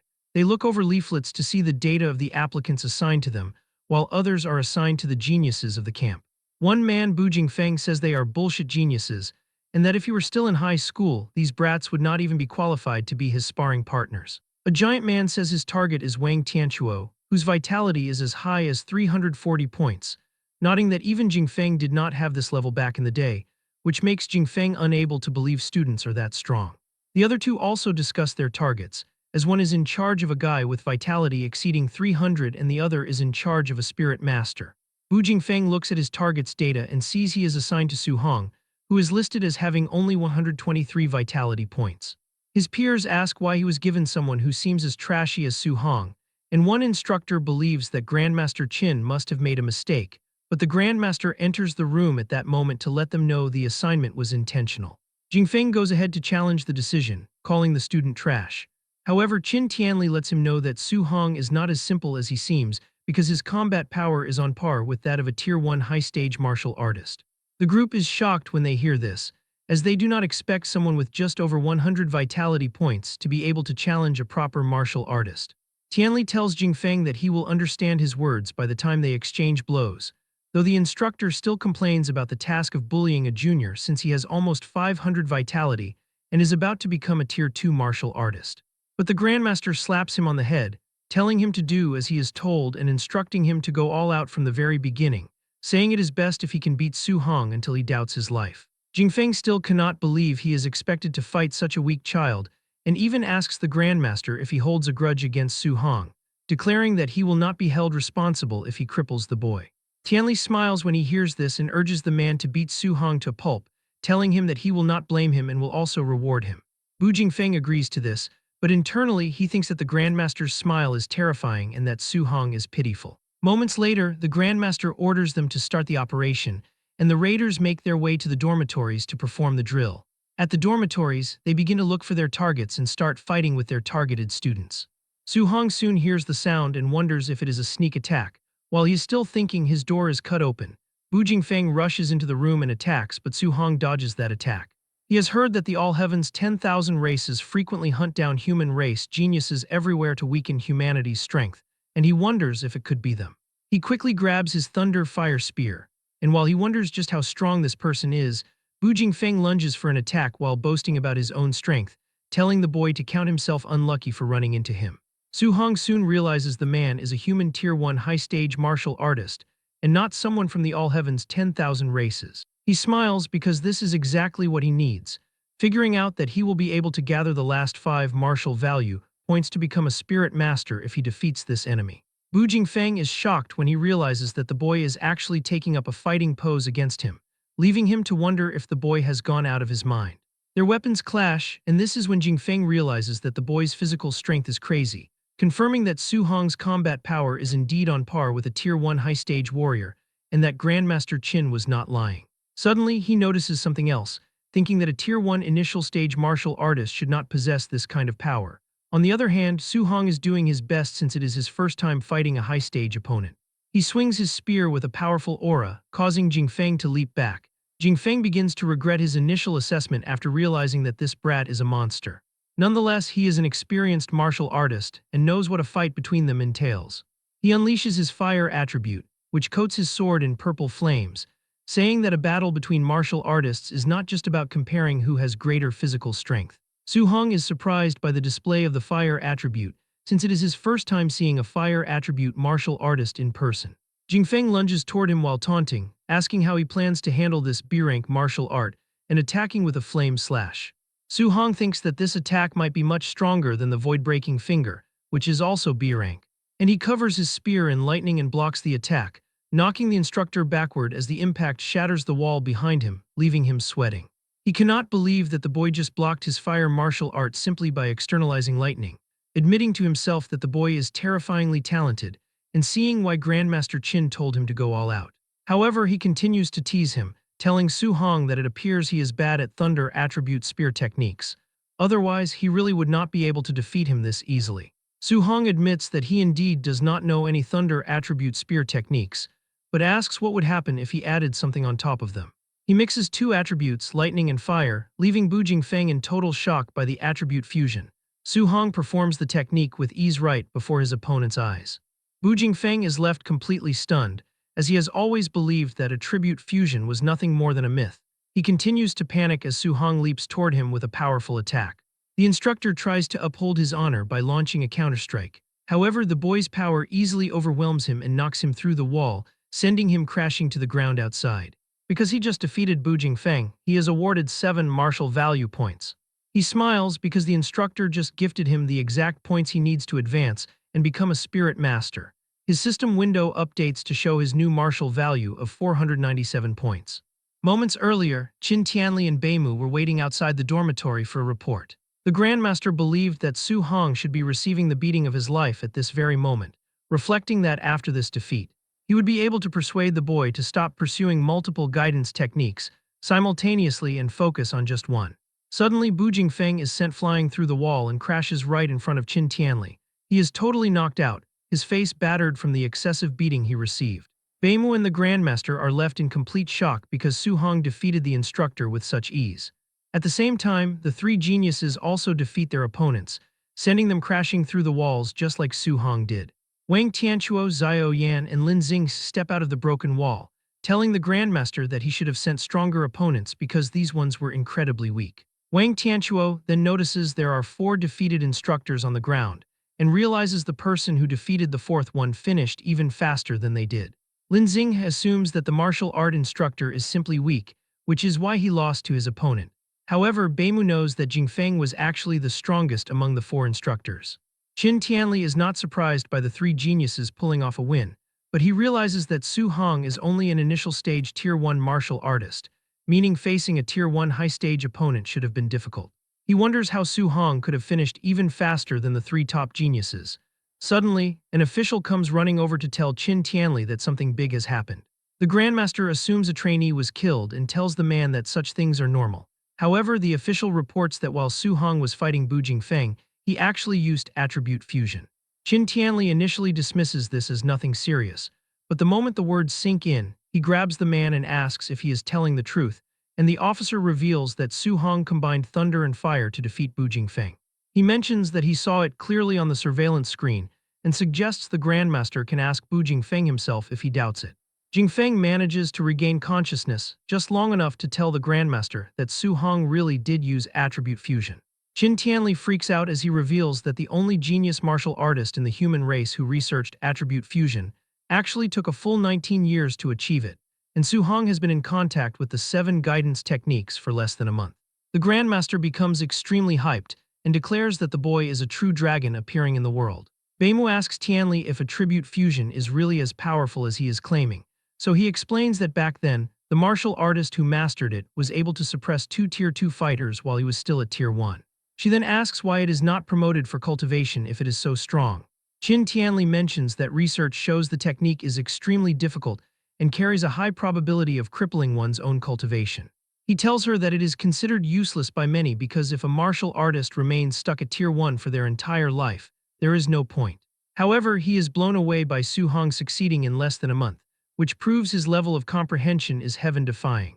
Because the boy possesses 7 attributes, the Grandmaster realizes the power would be massive if he fuses all of them. He believes that if a monster like this grows up, he could stun the great emperors of the 10,000 races with a single move. His assistants tell him that he is boasting way too much and needs to calm down, nodding that fusing 2 attributes is already not easy, so 7 is pure fantasy. Tianli asks them to forget his temporary loss of composure, and says he cannot allow Su Hong to continue cultivating all 7 if it delays his breakthrough. He worries that if Su Hong gets stuck fusing attributes and fails to break through, he would become a sinner of the human race. Suddenly, the official mentions that Su Hong also possesses a special physique that allowed his strength to crush Bu Jingfeng, and the Grandmaster berates him for not mentioning something so important earlier. She is shocked because Su Hong has only 120 vitality points, yet his strength crushed an instructor with nearly 500 vitality. Lindsay notes the vitality difference is 4 times, and this strength amplification far exceeds Wang Tianquo's barbarian god body. So Tianli decides that Su Hong's physique might be a heaven-defying existence and plans to organize a competition tomorrow. He wants to comprehensively test Su Hong's combat power and vitality value, ordering his staff to bring Wang Tianquo's group of 3 to spar with Su Hong. He wants to see what happens when a monster like him clashes with the strongest geniuses of the training camp. Inside his wrecked dorm room, Su Hong sits quietly and begins to meditate amidst the debris. He remains completely unbothered by the noise outside as he focuses on his growth. He opens the system and decides to pour all his remaining martial value into his spirit stat in one breath. A brilliant blue aura immediately envelops him as he enters the spirit realm. He closes his eyes to absorb the sensation of this newfound power, reflecting on how wonderful it feels. As he tests his abilities, a glowing phantom fist materializes. He reflects that controlling it feels somewhat unusual, much like suddenly growing a third arm. He checks his system interface and observes that his spirit stat has successfully surpassed the 100% mark. He is curious about how this works in reality and turns his attention toward his bed. He lifts the furniture effortlessly with just a single thought. Excitement fills his face as he rises other things into air alongside his spear. He realizes that he can now walk on air and execute telekinetic attacks, just like Xiao Yan. He determines that he must learn the rank spirit martial art from her and the offensive rank technique belonging to Wang Tianquo. Early the next morning, an urgent announcement orders everyone to gather within 1 minute, warning that any delay will result in a deduction of contribution points. Trainees rush downstairs in a frantic hurry while complaining about the intense schedule. They note that they have already endured the entry assessment, weighted training, and a surprise night raid in just a single day. They all gather at ground. Su Hong is also there, stretching as if the events of the previous night had no impact on him. An instructor stands before the group and tells them they have done well to make it, as he expected many would be too battered to stand. One disgruntled trainee argues that he only lost because of a cheap sneak attack, claiming he didn't even have time to put on his underpants, and complains that the raider deliberately aimed for his crotch. Instructor asks sarcastically if he expected an assassin from the All Heavens 10,000 races to wait for him to put on his underpants before striking. The other students laugh loudly and begin calling the trainee bro underpants from then on. From where he stands, Su Hong agrees with instructor's point about real combat, though he understands why everyone is disgruntled. Instructor announces that there will be a comprehensive test today to give everyone a fair chance to perform. He explains that the system will evaluate their vitality, combat power, spirit, strength, speed, and martial skill mastery. Following the test, there will be an actual combat ranking, where the top 10 students will receive different amounts of daily contribution point rewards. Wang Tianquo, Xiao Yan, and Lin Xing listen with total confidence, as they are already considered the top 3. The other trainees immediately grow excited and focus on fighting for the remaining 7 spots. Su Hong wonders what the reward for first place might be. Instructor quiets the crowd and tells them to follow him to the test. He leads them toward a massive warehouse that serves as a temporary testing ground. Inside, the group gathers around a spider-like machine known as the Tier 2 Combat Power Tester. Grandmaster Qin Tianli observes the crowd and notes that Su Hong is hiding among the trainees without standing out at all. A bandaged student standing nearby assumes the Grandmaster is looking at him with high expectations. Su Hong looks at Boy and internally thinks that he is wrong about who the target is. He begins to feel uneasy, realizing that he is indeed the focus of Qin Tianli's gaze. Tianli addresses the crowd and announces a new temporary decision. He declares that the person who ranks first in the comprehensive score can choose any rank martial art or movement technique of their choice. The crowd reacts with a massive surge of excitement. They realize that rank skills are not common, as even prominent families only possess a few of them. Wang Tianquo becomes more focused as he considers how rare rank techniques are. Xiao Yan looks confident, eager to choose a skill that complements her abilities. Lin Xinghe remains determined to prove his speed is not useless as long as he obtains an rank martial art. Su Hong's eyes light up as he decides he must go all out to claim the top prize. Tianli narrows his eyes, reflecting that he wants to see the true strength of this monster-like youth. He announces the testing order, starting with Lin Xinghe, followed by Xiao Yan and Wang Tianquo, He names Su Hong as the fourth person to be tested. The crowd is surprised that Su Hong is being singled out, but Su remains composed. Chen Shan and Li Tu look at Su Hong with pity, assuming he is unlucky and must have offended the Grandmaster. Others theorize that Grandmaster is using Su Hong as a contrast to motivate the poor students, hoping they learn from shame and become brave. While duo who have seen Su Hong fight monster whisper that you guys will be dumbfounded later, Grandmaster explains that the test begins with physical body combat power before moving to martial skill combat power. Lin Xing steps forward and mentions that raw strength is not his strong point. He delivers a punch, causing the screen to display a score of 40-13. The trainees are deeply impressed that he scored over 4,000 without using any martial skills. One student notes that while his physical power seems low compared to his speed, it is still at the level of a Tier 2 martial artist. Su Hong reflects that Lin Xing's physical base must be solid to handle an rank movement technique, and he prepares his system to copy the next move. Lin Xinghe gathers swirling green wind energy around his fist and unleashes the cloud-hiding Gale Fist. The machine shakes as the score jumps to 56-42. The crowd is amazed that a B-rank attribute martial art can be so terrifying, and most terrifying part is this isn't his strong suit, it's his weak point. Su Hong's system immediately notifies him that he has acquired the achievement for the wind-based, cloud-hiding Gale Fist. He analyzes the result and notes that the technique only increased the combat score by 1,600 points, which he considers to be a bit small and just so-so. Lin Xing steps down with a smug look, but Xiao Yan tells him that his result is nothing special. She steps up and records a physical body combat power of 32-53. Su note that it is normal for a spirit master's physical strength to be a little weaker. The key is the spiritual telekinesis martial art. Her eyes glow as she uses her spiritual telekinesis to manifest a massive golden hammer. Su Hong's system reacts instantly, informing him that he has acquired the new martial art, Spirit Weapon Condensation Art. He thinks that this training camp is amazing and wonders how many more skills he can learn today. Xiao Yan moves quickly and swings her arm. The enormous golden spirit weapon follows her movement and slams forcefully into the combat power tester. This display shows a score of 5,942.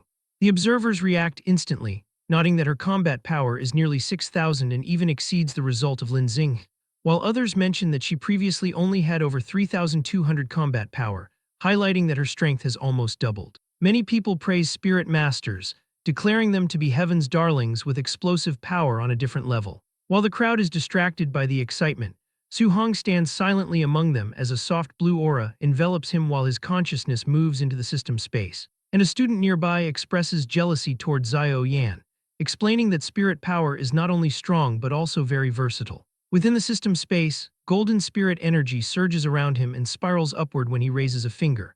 However, the effect does not last, and the construct shatters almost immediately into golden particles that vanish.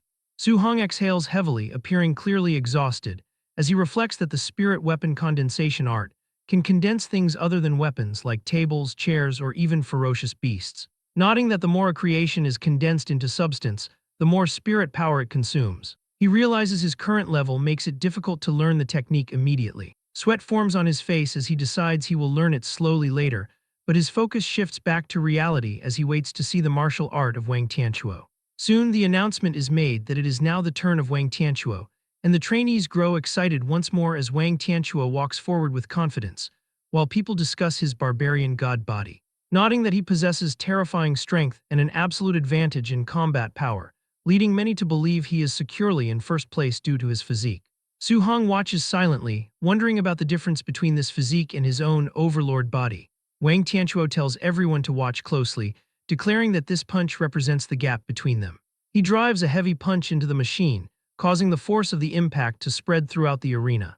The observers ask if what they saw is real or fake, and others call it crazy, noting that his pure physical punch is only 300 points lower than the score of Lin Xing when using a martial art. They wonder if this is the immense strength for which the barbarian god body is renowned. Nearby, Tianli and Lin Zi watch the scene, and the Grandmaster comments that it is very good. Hearing the praise, Wang Tianquo bows and thanks the Grandmaster for the praise, then announces that he will use a martial art next. Su Hong becomes more interested, realizing the offensive rank martial art is coming. Energy begins to collect around Wang's arm. He steadies himself and focuses his energy to prepare for the attack. Grandmaster recognizes the move and notes it is the A-rank Bone Netherfire Fist. At that moment, Su Hong receives a system notification that he has acquired the new martial art, the fire-based Bone Netherfire Fist, and he reflects on the fact that this martial art is in the pavilion and costs 2,800 points to exchange. Wang then unleashes the A-rank martial art with all his strength. The impact shakes the entire area, and the tester flashes a result of 7,534, causing the spectators to react with shock, noting that another 500 points would reach the standard of a Tier 2 middle-stage martial artist with 600 vitality. Grandmaster watches with satisfaction and gives high praise, mentioning that the boy's father has talked about raising a grandmaster for half his life, and he now sees no problem with that. Wang Tianchuo respectfully says he will borrow those auspicious words. Next, Qin Tianli calls for Su Hong to take his turn. As he walks forward, people whisper that anyone who goes up after the top 3 will be extremely humiliated, and some notice he looks very calm, remarking that a dead pig does not fear boiling water. He reaches the front and stands before Qin Tianli and Lin Zi, while the Grandmaster explains that for the first punch, only pure physical strength may be used. Su Hong gives a simple okay and prepares himself.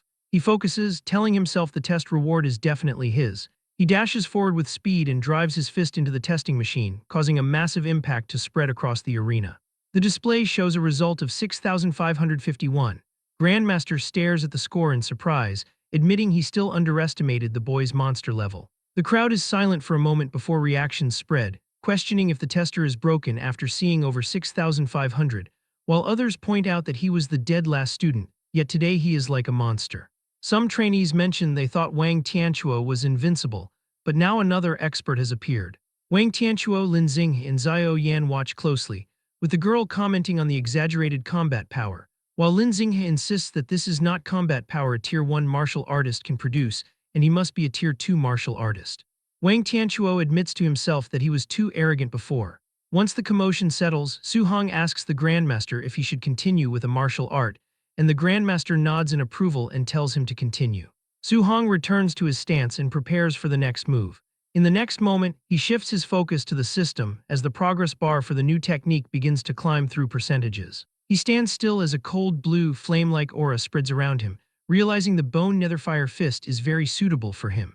He notes that learning it is much faster than the flying swan startling cloud step, even though both are a rank. Grandmaster Qin watches closely, wondering how high the boy's combat power will go when he uses a martial art, while Lin Zi mentions that Su Hong is from an ordinary family and suggests his martial art should not be high level. But Qin watches him intently and notes that the technique he is executing in his current state is definitely not low level. The system finishes processing, showing 100% completion for the bone netherfire fist at the basic level.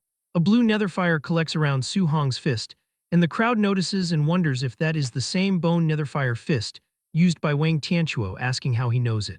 Without delay, he steps forward and prepares to release the move, wondering how powerful an A-rank offensive martial art will be. He slams his fist into the machine, and the impact releases a powerful shock wave. Voices rise as people note the power seems even greater than that of Wang Tianchuo, and urge everyone to look at the result. The display shows 9,013, and the reaction is immediate, with people shouting that 9,000 matches the standard for a Tier 2 high-stage martial artist.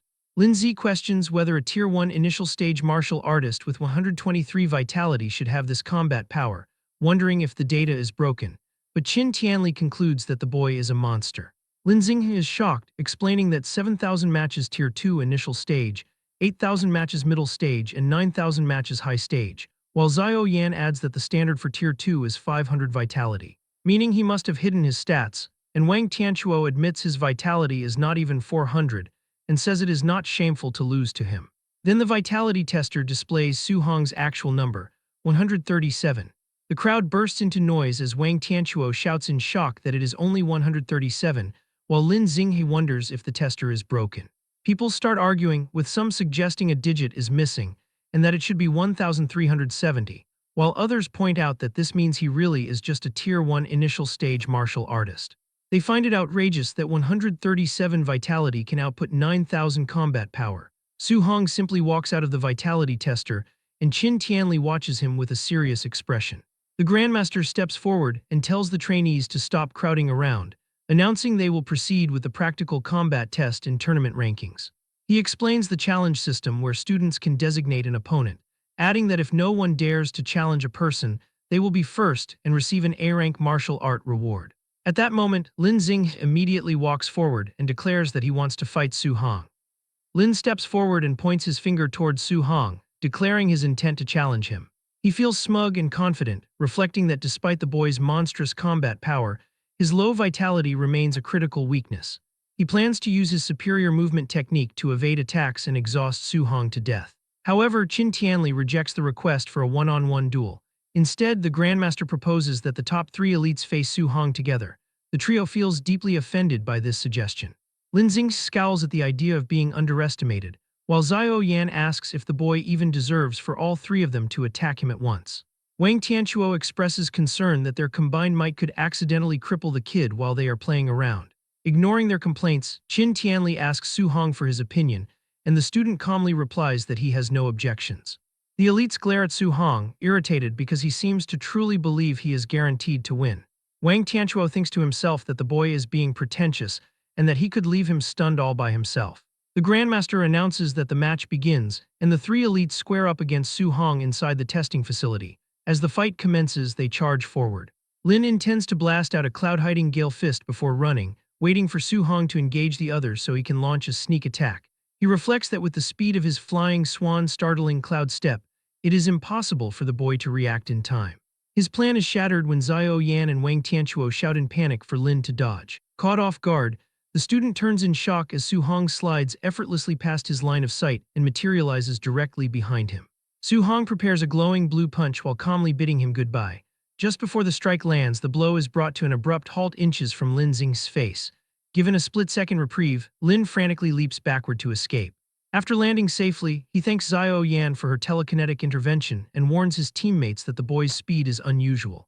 Restrained by a faint telekinetic aura, Su Hong looks at his hand with mild intrigue. He reflects that it is his first time experiencing the feeling of being controlled by spiritual telekinesis and that he is not used to it. Realizing he must finish off Xiao Yan first, Su Hong rushes toward her with an explosive burst of speed. Xiao Yan is shocked by his speed. Lin and Wang are baffled to see him perfectly executing the flying swan startling Cloud Step and charge to intercept him. Lin wonders how a fire attribute user can perform his wind-based technique, eventually concluding that Su Hong must have dual attributes. He yells for Wang to stop him. Wang steps into the path of Su Hong with his arm ignited in a fiery aura, instructing Xiao Yan to focus on her spiritual control while he blocks the advance. Wang unleashes his A-rank bone netherfire fist. Instead of dodging, Su Hong mirrors the attack perfectly, his own fist erupting with the exact same pale blue flames. Before the strikes can connect, Xiao Yan amplifies her telekinetic hold and freezes Su Hong in his tracks. The crushing pressure causes the concrete beneath his feet to crack. Su Hong notes that the spiritual control is even more troublesome than he had initially imagined. Taking advantage of the situation, Lin leaps and brings down a fierce kick aimed at the boy's head. Observing from the sidelines, Qin Tianli muses that it might have been premature to let Su Hong fight all three elites. He reflects that escaping a spirit master's control requires either overwhelming physical strength or counteracting spiritual power. But despite the pressure, a confident smile spreads across the face of Su Hong. The Grandmaster is shocked to see that the boy is actually smiling. Just as the attacks are about to land, Su Hong unleashes a massive surge of brute strength and forcefully shatters the telekinetic bind.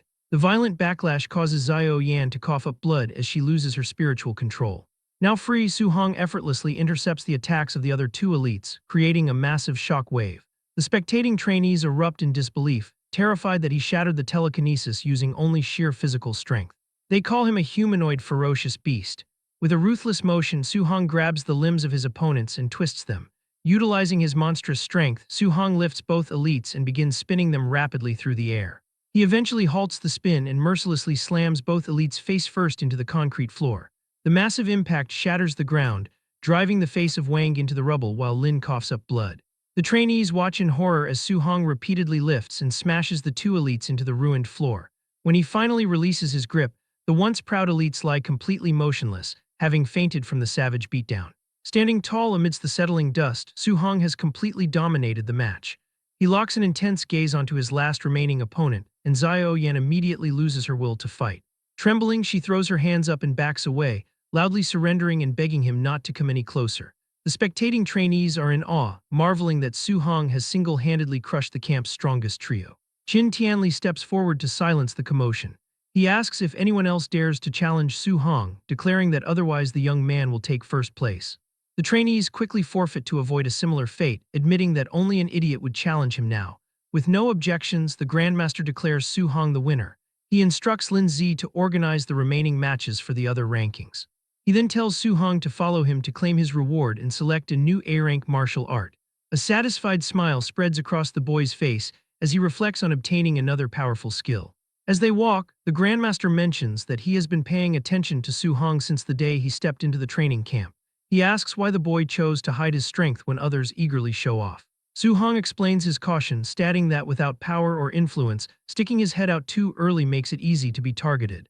Qin Tianli laughs, appreciating the boy's survival instincts. He confesses that the tournament was arranged specifically for Su Hong to strive for more resources. The Grandmaster advises that in today's world, resources are concentrated on geniuses. He assures Su Hong that he no longer needs to hide his strength and offers his personal protection. Grateful for the backing, Su Hong thanks him. They soon arrive at the martial arts pavilion. Inside, the receptionist stands at attention as the Grandmaster orders her to bring the list of martial arts. He tells Su Hong to look carefully and ask if there is anything he does not understand. Su Hong asks which martial art would be best for him, but before advising, the Grandmaster asks which ones he already knows. Su Hong lists the Bone Netherfire Fist, Flying Swan Startling Cloud Step, Cloud Hiding Gale Fist, and Void Breaking Finger. The Grandmaster's expression tightens as he points out that those techniques are not in the camp's inventory. He asks incredulously if the boy really learned them just by watching Lin Xinghe use them once. When Su Hong casually confirms this, a drop of sweat rolls down the Grandmaster's face. He stares in silence, internally reflecting that the boy is truly a monster. The martial arts pavilion administrator watches in total shock, wondering who Su Hong could be to have Grandmaster Qin Tianli personally assist him in selecting a technique. As they look through the catalog, Qin Tianli suggests that since the boy already possesses offensive and movement skills, a control-type martial art would be best to balance his abilities. He recommends the A-rank Flame Cage, which condenses fire spiritual chi into a prison to trap and immobilize enemies. The Grandmaster explains that control-type arts require spiritual chi to leave the body, which is a difficult step that even most Tier 2 martial artists cannot achieve. Despite Su Hong currently being only at the Tier 1 initial stage, Qin Tianli believes that with his talent, he should be able to learn it. The old man mentions that he has learned this martial art before and offers to demonstrate it first so the boy can decide whether to choose it. Su Hong thanks him, as Qin Tianli summons a small flame from his hand. The Grandmaster notes that the power of control-type arts is immense and explains the battle's strategy. First, trap the enemy with the flame cage, and then launch an attack to achieve a one-hit kill. However, he warns that maintaining the cage while launching an attack would be impossible for the boy to perform right now. Qin Tianli admits that he only mastered that level of coordination after becoming a Tier 3 martial artist. Hearing that it is so difficult, Su Hong immediately shakes his head and tells the Grandmaster he is giving up on the technique and will choose something else. Qin Tianli is surprised by how quickly he surrenders his pride, reflecting that while most geniuses are arrogant, Su Hong actually listens to advice. Internally, Su Hong smiles because the system has already notified him that he acquired the new skill, Fire Flame Cage, just by watching the demonstration. Having already obtained the skill for free, he politely asks the Grandmaster to help him look for a different martial art. Qin Tianli flips through the pages and suggests a defensive technique next. He recommends the A-rank Earth attribute skill, Thick Earth Armor, which condenses battle armor on the user's surface for extremely high defense. Su Hong considers the idea and realizes that adding a defensive art to his special physique will yield incredible results. He tells Qin Tianli that he will follow his advice. As they finalize the choice, the Grandmaster asks what his special physique is called, so Su Hong confidently names it the Overlord Body. Privately hopping, the old man will be so impressed that he offers him a whole basket of A-rank skills. But Qin Tianli admits he has never heard of such a physique, prompting Su Hong to awkwardly confess that he just came up with the name himself. The Grandmaster assumes it must be a type of body that has not been recorded yet, noting that the strength amplification is downright terrifying, as he reflects that he has never seen the strength of a Tier 1 martial artist reach such a level. Suddenly, Qin Tianli receives an urgent phone call from an administrator, who reports that the contribution statistics show Su Hong was still wearing his weight vest during the entire tournament. The Grandmaster is shocked and asks if the boy really fought Wang Tianchuo and the others while weighted. Su Hong casually agrees, explaining that he would not have been able to get the points otherwise. Qin Tianli clutches his chest and tells himself to stay calm because the boy is a monster who should not be viewed with a normal mindset. He tells Su Hong to stop obsessing over points and take the vest off immediately, promising there will be plenty of rewards later. Su Hong agrees and hands the vest over to the pavilion administrator, warning her that it is a bit heavy. The woman states that she is a dignified Tier 2 martial artist and can handle it, but her eyes widen in shock as she takes the equipment. She immediately drops the vest, which crashes through the wooden floor with a loud boom. The administrator asks how many kilograms it weighs, and Su-hong casually replies that it is 5 tons. Qin Tianli sweats at the realization that a Tier 1 trainee carried that much weight while defeating 3 late-stage geniuses. The Grandmaster puts his arm around the boy and calls him a little monster, stating he has another A-rank martial art in mind to give him. Qin Tianli recalls that Su-hong uses a spear and mentions Grandmaster Zhang Lin of Yang City, who uses an extremely powerful A-rank thunder spear art. He proposes arranging a battle with the rival's student to trick him out of the martial art. Su-hong notes that this is not very nice, but Qin Tianli complains that Zhang Lin constantly mocks his training camp as being full of trash and he wants to mock him back. He tells the boy to go back and prepare, as they will head to Yang City early tomorrow morning. Su-hong returns to his room and is pleased to find the staff has tidied it up. He sits down and observes his system has registered several new skills, including Fire Scorch 4 Fields, Spirit Soul Capture Art, and Thick Earth Armor. He decides to cultivate all 3 to the basic level before morning. Meanwhile, Qin Tianli calls his rival and tells him to get the Thunder Spear art ready for a challenge. Grandmaster Zhang Lin dismisses the threat, bragging that his Yang City training camp has produced a wood spirit body genius who has already broken through to Tier 2. He boasts that his student Lin Chunfeng learned the A-rank control-type martial art, Wood Prison, in just 2 days. Zhang Lin watches as the green-haired student attempts to use the technique, but the wooden vines stop growing and start to dissipate before they can fully trap the target. Lin Chunfeng sighs at his failure, but he confidently tells the Grandmaster that he will reach the basic level within a month. On the phone, Zhang Lin continues to mock Qin Tianli by saying that back in the day, he spent 3 months on it himself, reinforcing that the boy is a monster and saying the student he is bringing is not someone that certain pieces of trash can challenge. Grandmaster Qin tries to argue, but Zhang Lin hangs up. He then tells Lin Chunfeng not to win too easily tomorrow and to act like the fight is narrowly matched to save Qin Tianli some face. Lin Chunfeng stretches his hand out as green energy claws form around it, telling his master to rest assured regarding his acting skills. The next afternoon, Qin Tianli uses his power to fly Su-hong toward the Yang City training camp. The boy admits that he did not expect his first time experiencing flight to be in this kind of situation. They land in the center of the courtyard to meet Zhang Lin and his men. The rival Grandmaster asks what kind of genius has been brought to him, and Qin Tianli introduces Su-hong as a Tier 1 initial stage martial artist who uses a spear as Su-hong politely greets Grandmaster Zhang Lin. But the man stares in annoyed disbelief, asking if Qin Tianli has developed senile dementia to treat a beginner rookie like a treasure. Internally, Zhang Lin begins to sweat as he realizes that a Tier 2 fighting a Tier 1 is an instant kill, meaning Lin Chunfeng's acting skills will be put to the ultimate test. But Qin Tianli ignores the insults and tells his old friend to hurry up and start the fight so they can head back for dinner.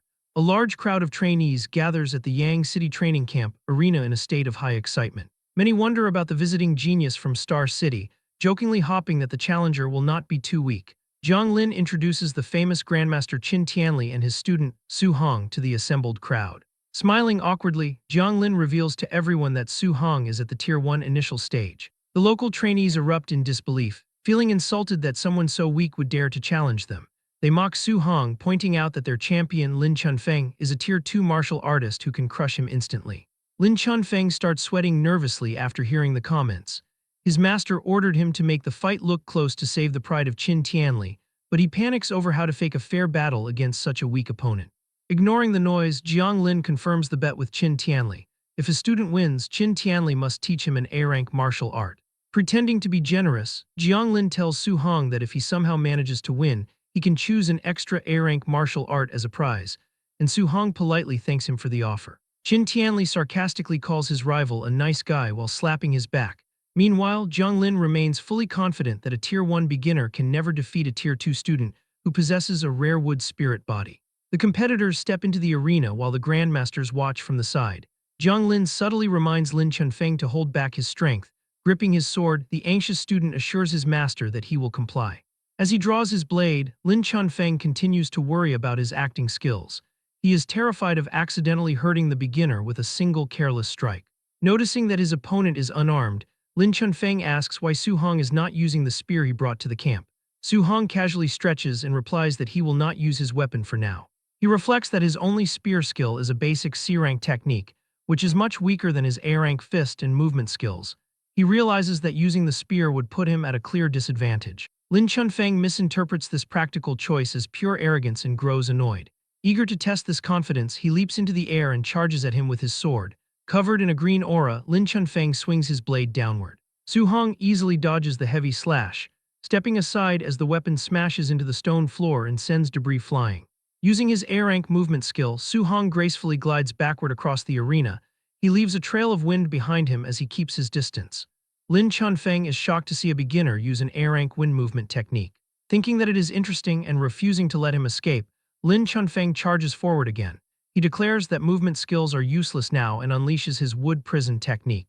Thick green vines shoot from the ground and tightly wrap around the leg of Su Hong. Su Hong briefly praises the talent of Lin Chunfeng for possessing a rare control-type skill. He remains calm and flares his aura, preparing to use raw physical strength to break free. Before he can even try, the green vines suddenly shatter and vanish into thin air. Su Hong is confused, wondering how such a powerful technique could fall apart so instantly. Lin Chunfeng uses this brief distraction to appear midair behind Su Hong.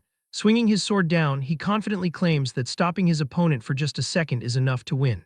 Su Hong is unfazed and calmly looks over his shoulder. He gathers glowing green wind energy around his fist, preparing a quick counterpunch. As he throws the wind-infused strike, Lin Chunfeng realizes with shock that the attack is too fast and will hit him before his sword can land. He desperately uses his wood escape technique to create a thick wooden barrier for protection. The defense proves to be completely useless, as the punch from Su Hong violently shatters the wooden shield into splinters and launches Lin Chunfeng backward with immense force. The battered Lin Chunfeng is completely baffled by the overwhelming physical power of a lower-level beginner. The local trainees are equally shocked to see their champion's A-rank defense easily broken. They fearfully realize that the raw strength of Su Hong is greater than that of a wild beast. Qin Tianli laughs loudly from above the arena, teasing his rival about the sudden turnaround. Jiang Lin is sweating but stubborn, arguing that raw strength alone will not defeat his genius student and tells his rival to keep watching. Su Hong launches himself forward at high speed to chase down Lin Chunfeng. He delivers a fierce kick, but his leg passes right through the target and shatters it into shadows.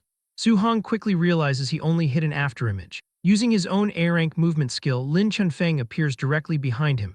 He boasts about his own footwork and unleashes an explosive sword slash, but Su Hong dodges it easily. Panting, Lin Chunfeng looks across the arena and acknowledges the immense power of the boy. He urges Su Hong to give up, humbly admitting that he would definitely lose if they were at the same level. But Su Hong extends a hand toward him. Bright orange flames violently erupt from the boy's fist.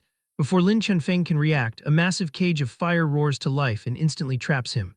Lin Chunfeng is shocked to see Su Hong use a control-type martial art. Sweating from the heat, he is amazed that a beginner has mastered the flame cage. He assumes the energy of Su Hong will not last long and decides to wait inside for the flames to collapse on their own. On the platform, Qin Tianli loses his composure, shocked that Su Hong has already mastered the technique. Jiang Lin asks why he is so surprised by a move he supposedly taught his own student, as Qin Tianli awkwardly stammers for an excuse, while Jiang Lin demands to know why a wind attribute student is suddenly using fire. The Grandmaster masks his ignorance by claiming that having multiple elements is not a big deal. Desperate to change the subject, Qin Tianli points back at the fight and Jiang Lin wonders why the cage has not collapsed yet. Su Hong stands calmly outside the cage, gathering a swirling white flame around his fist. Lin Chunfeng stares in horror from inside the prison. He realizes that Su Hong is multitasking by preparing an attack while maintaining the cage, which is a feat that even Tier 3 martial artists find difficult to do. Confirming these fears, Su Hong launches himself forward and drives his glowing fist right through the flames. Lin Chunfeng desperately triggers his wood escape again, summoning thick wooden roots to shield himself. The defense is useless as the glowing fist of Su Hong pierces straight through the wood. The strike slams into the stomach of Lin Chunfeng, causing him to cough up blood as he thinks that this is too ridiculous. Su Hong's fist smashes brutally into the chest of Lin Chunfeng, spraying blood into the air. The massive force launches his opponent backward, where he crashes violently against the scorching walls of the flame cage, severely burning his bare back. However, bright green energy instantly flares over the burns, rapidly healing the damaged skin. With a confident smirk, Chunfeng warns Su Hong not to underestimate the healing power of a Tier 2 martial artist's wood spirit body. Su Hong is unfazed and stares at him coldly, figuring that if one punch is not enough to keep him down, he will just throw more. Charging forward, Su Hong unleashes a rapid and relentless barrage of glowing punches, refusing to believe Lin Chunfeng can keep recovering forever. Even while taking the heavy blows, Chunfeng absorbs the damage and taunts his attacker, insisting that the effort is useless because a Tier 1 fighter's stamina can never outlast that of a Tier 2. Chunfeng gathers a dense sphere of green energy in his free hand and challenges him, eager to see whether the flame cage will collapse first or his recovery power will run out first. Realizing his fire energy is running dangerously low, Su Hong suddenly stops attacking, knowing the cage might collapse on its own and turn the situation against him. He cancels the fiery prison himself.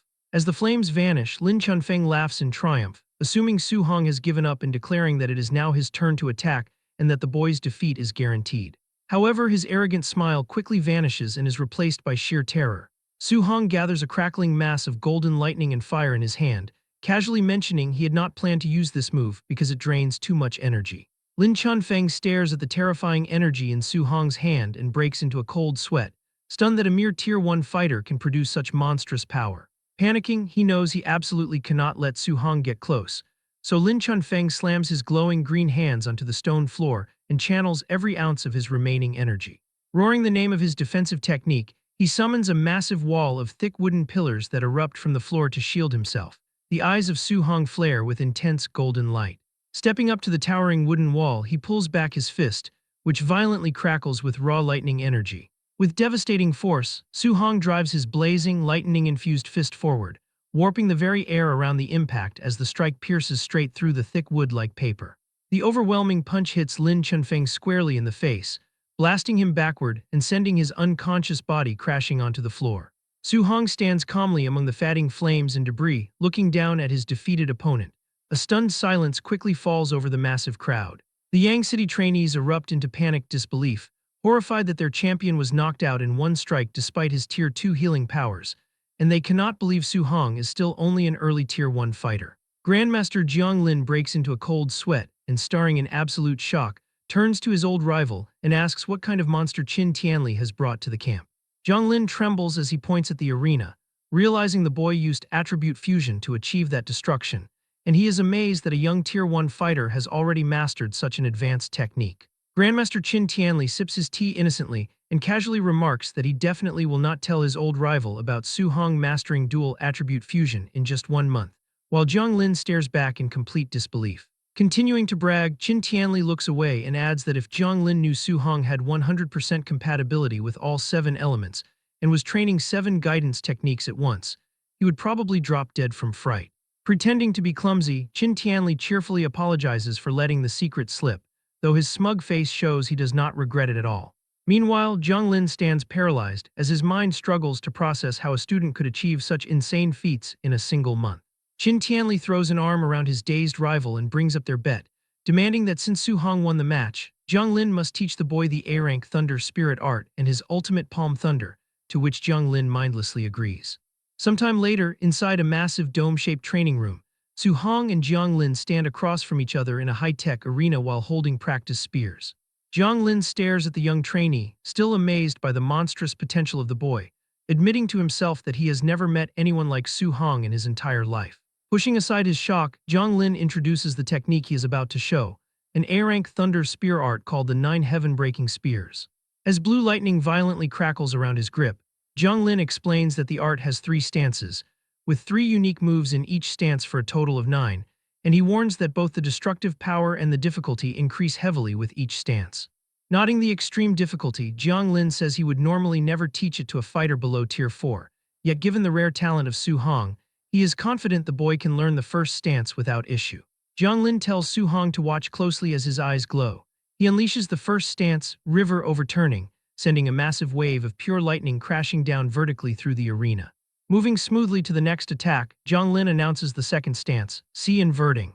Sweeping his spear, he summons a huge wave of lightning that surges across the arena like a raging ocean. Su Hong grips his own weapon tightly while watching the incredible display, feeling like a tiny boat lost at sea within the simulated storm, knowing even a single stray bolt could completely capsize him. Without pausing, Jiang Lin performs the third stance, Heaven Breaking. He thrusts his spear, releasing a piercing blast of lightning that strikes the center of the room with explosive force. The residual power of that last spear strike whips up a massive and terrifying tornado of swirling electricity. Su Hong observes the fierce storm and realizes the Grandmaster clearly pulled his punch so as not to destroy the room, and even though he feels like a mere ant in front of him right now. The eyes of Su Hong shine with determination as he firmly resolves that in the future, he will also possess such combat power.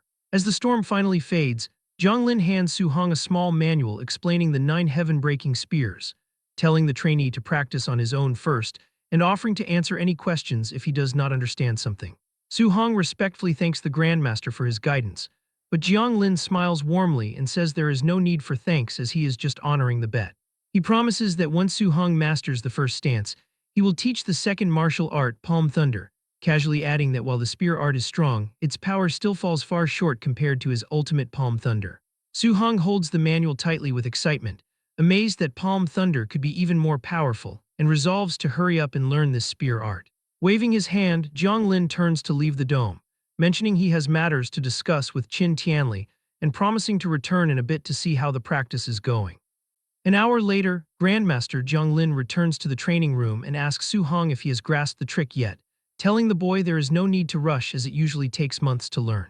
However, he stops dead in his tracks as he sees Su Hong surrounded by a massive, swirling vortex of golden lightning. Su Hong then unleashes a powerful, crackling blast of electricity from his spear. As the lightning fades, Su Hong turns to the Grandmaster and actually complains that the spear art is too difficult, mentioning he has only barely reached the basic level for now. He then immediately asks to be taught the ultimate skill, Palm Thunder. Jiang Lin is left completely dumbfounded and wonders if he is looking at the talent of a true monster. Later, as the sun sets over the horizon, Jiang Lin sits outside the dome with a completely blank expression on his face. Grandmaster Qin Tianli approaches and asks why he is dazed, questioning if he has finished teaching the boy Palm Thunder. Still in shock, Jiang Lin simply says he is done and tells Qin Tianli to go see the results for himself. Skeptical, Grandmaster Qin heads toward the door while wondering if his rival is holding back, noting that Palm Thunder is impossible to learn without hand-in-hand instruction. His words die in his throat the moment he opens the door to find Su Hong crackling with electricity, holding a perfect, high-density ball of lightning in his hands, as he cheerfully announces he has finally learned the skill. Both Grandmasters stand in the doorway, completely stunned, as even Qin Tianli is shocked by the boy's terrifying speed. Jiang Lin despairs as he remembers it took him 3 long months to master the same skill, a feat for which his own teachers had praised him as a genius. Recovering from the shock, Jiang declares that the child's future is limitless and he will definitely reach Tier 9. Qin tells him to stop sighing and offers to take his rival out for a meal, nodding they haven't got together as brothers in a long time. After that, he tells Su Hong that the camp's teaching assistant will arrange a temporary dorm for him since they will depart the next day. Su Hong agrees. That night in his dorm, Su Hong reviews his system interface and notes that after defeating Wang Tianchuo's group and Lin Chunfeng, he has earned 230 martial value points. He realizes his vitality is currently too low and that his spiritual power, physique, and martial arts also need continued upgrading. He knows that 230 points is nowhere near enough for his needs. Since he believes the cultivation realm is the ultimate foundation, Su Hong decides he must prioritize upgrading his vitality. After spending his points, his vitality rises to 138.6, but he realizes he needs a new way to earn more martial value. He concludes that since no one in the camp dares to spar with him anymore, his only option is to kill beasts in the ferocious beast room. Meanwhile, the 2 grandmasters are drinking together. Jiang Lin complains that Qin Tianli is too shameless for scamming him out of 2 A-rank martial arts, but Qin just brushes it off, nodding he has heard this 100 times. They are interrupted by a staff member who announces that the camp's night raid event is about to start, and they are just waiting for the final order. Jiang casually approves the raid and tells the man not to go easy on the trainees, prompting the man to relay the order to drill them mercilessly. Grandmaster Qin sobers up instantly and panics, asking if the raid is tonight because Su Hong is also staying in the dorms. Realizing the massive mistake, Jiang Lin tries to postpone the event, but it is already too late. The notification has been sent and the instructors have begun the hunt. Outside, a team of masked raiders assembles. Bu Jingfeng, who was previously humiliated by Su Hong, asks his brother Bu Jinglong why a Tier 2 high-level martial artist is participating in a simple night raid. Jinglong explains that Grandmaster Jiang Lin specifically asked him to handle a wood spirit body trainee with strong recovery abilities. Jinglong remarks that the Grandmaster is just making him bully a kid who is only at the Tier 2 initial stage, but Jingfeng pauses, nodding the description sounds very familiar. Jinglong smirks and teases his brother about being counterkilled during a previous night raid, telling him he really embarrassed the family. A flustered Bu Jingfeng defends himself, claiming he underestimated the enemy and vowing to eliminate Su Hong if they meet again. Jinglong mockingly questions if beating a Tier 1 initial stage is even something to be proud of, He then orders everyone to put on their hoods and charge. The peace of the dorm is shattered as the masked instructors launch a surprise ambush, smashing through the doors. The commotion alerts Su-hong, who looks out and realizes a night raid is currently underway. He watches an instructor punch a naked student who yells at the man for having no martial virtue. The masked man then spots Su-hong and lunges at him, surprised they actually missed a student during the first wave. Before the man can even react, Su-hong delivers a devastating uppercut that sends the instructor crashing straight into the ceiling. With the instructor stuck in the rafters, an annoyed Su-hong ignites a flame in his hand, complaining that since he isn't even a student here, they shouldn't be attacking him. Looking at the raiders' dark clothes and covered head, Su-hong suddenly has a brilliant idea. He considers that if he changes his clothes and pretends to be a raider, he can openly defeat the students to earn massive martial value. A sly smile spreads across his face, even though he wonders for a second if this would be inappropriate. Down the hall, a naked student begs a masked instructor to wait until he can put his boxers on, but the raider just laughs and tells him to stay still and be knocked out. Suddenly, a disguised Su-hong bursts into the room and announces that he has come to help. The real instructor turns around, confused, and asks what the newcomer is doing there since he is the one in charge of this specific area. Without saying a word, Su-hong punches the instructor through the concrete wall. The student stares in absolute shock, wondering why the raiders are suddenly fighting each other. Su-hong immediately dashes out, declaring he is going to make a killing and earn hundreds of points tonight, while the naked student wonders why he was spared. Thrilled, Su-hong runs down the hall with a flaming fist, realizing that since these raiders are all high tier, he can finally fight without holding back. He then tears through both trainees and raiders alike, beating them down mercilessly until the raiders start screaming that there is a mole in their group. After kicking another opponent into the distance, Su-hong notes that the first floor is cleared and decides to head for the second floor next. On the next level, Su-hong moves like a golden blur, unleashing a flurry of strikes that take down anyone standing in his path. As he races toward the third floor, Su-hong laughs, feeling like he has finally hit the jackpot as his system rewards him for every person he defeats. On the third floor, a group of masked instructors is busy watching the intense battle between Lin Chunfeng and Bu Jinglong.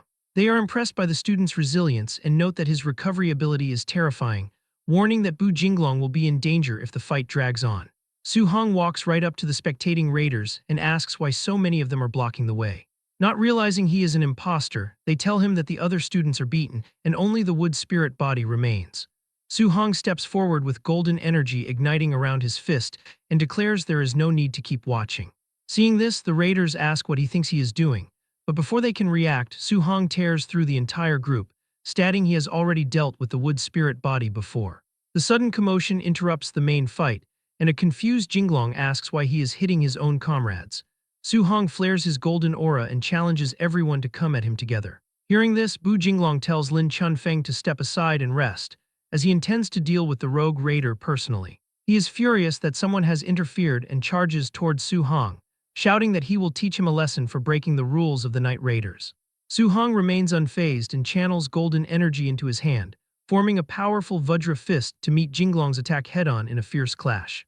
The sheer force of the impact sends Jinglong stumbling backward, leaving him stunned by the incredible physical strength of his opponent. He realizes Su-hong is no ordinary fighter and quickly changes his mind, yelling for Lin Chunfeng to join the fight. Chunfeng immediately unleashes his wood prison technique, causing thick vines to erupt from the floor.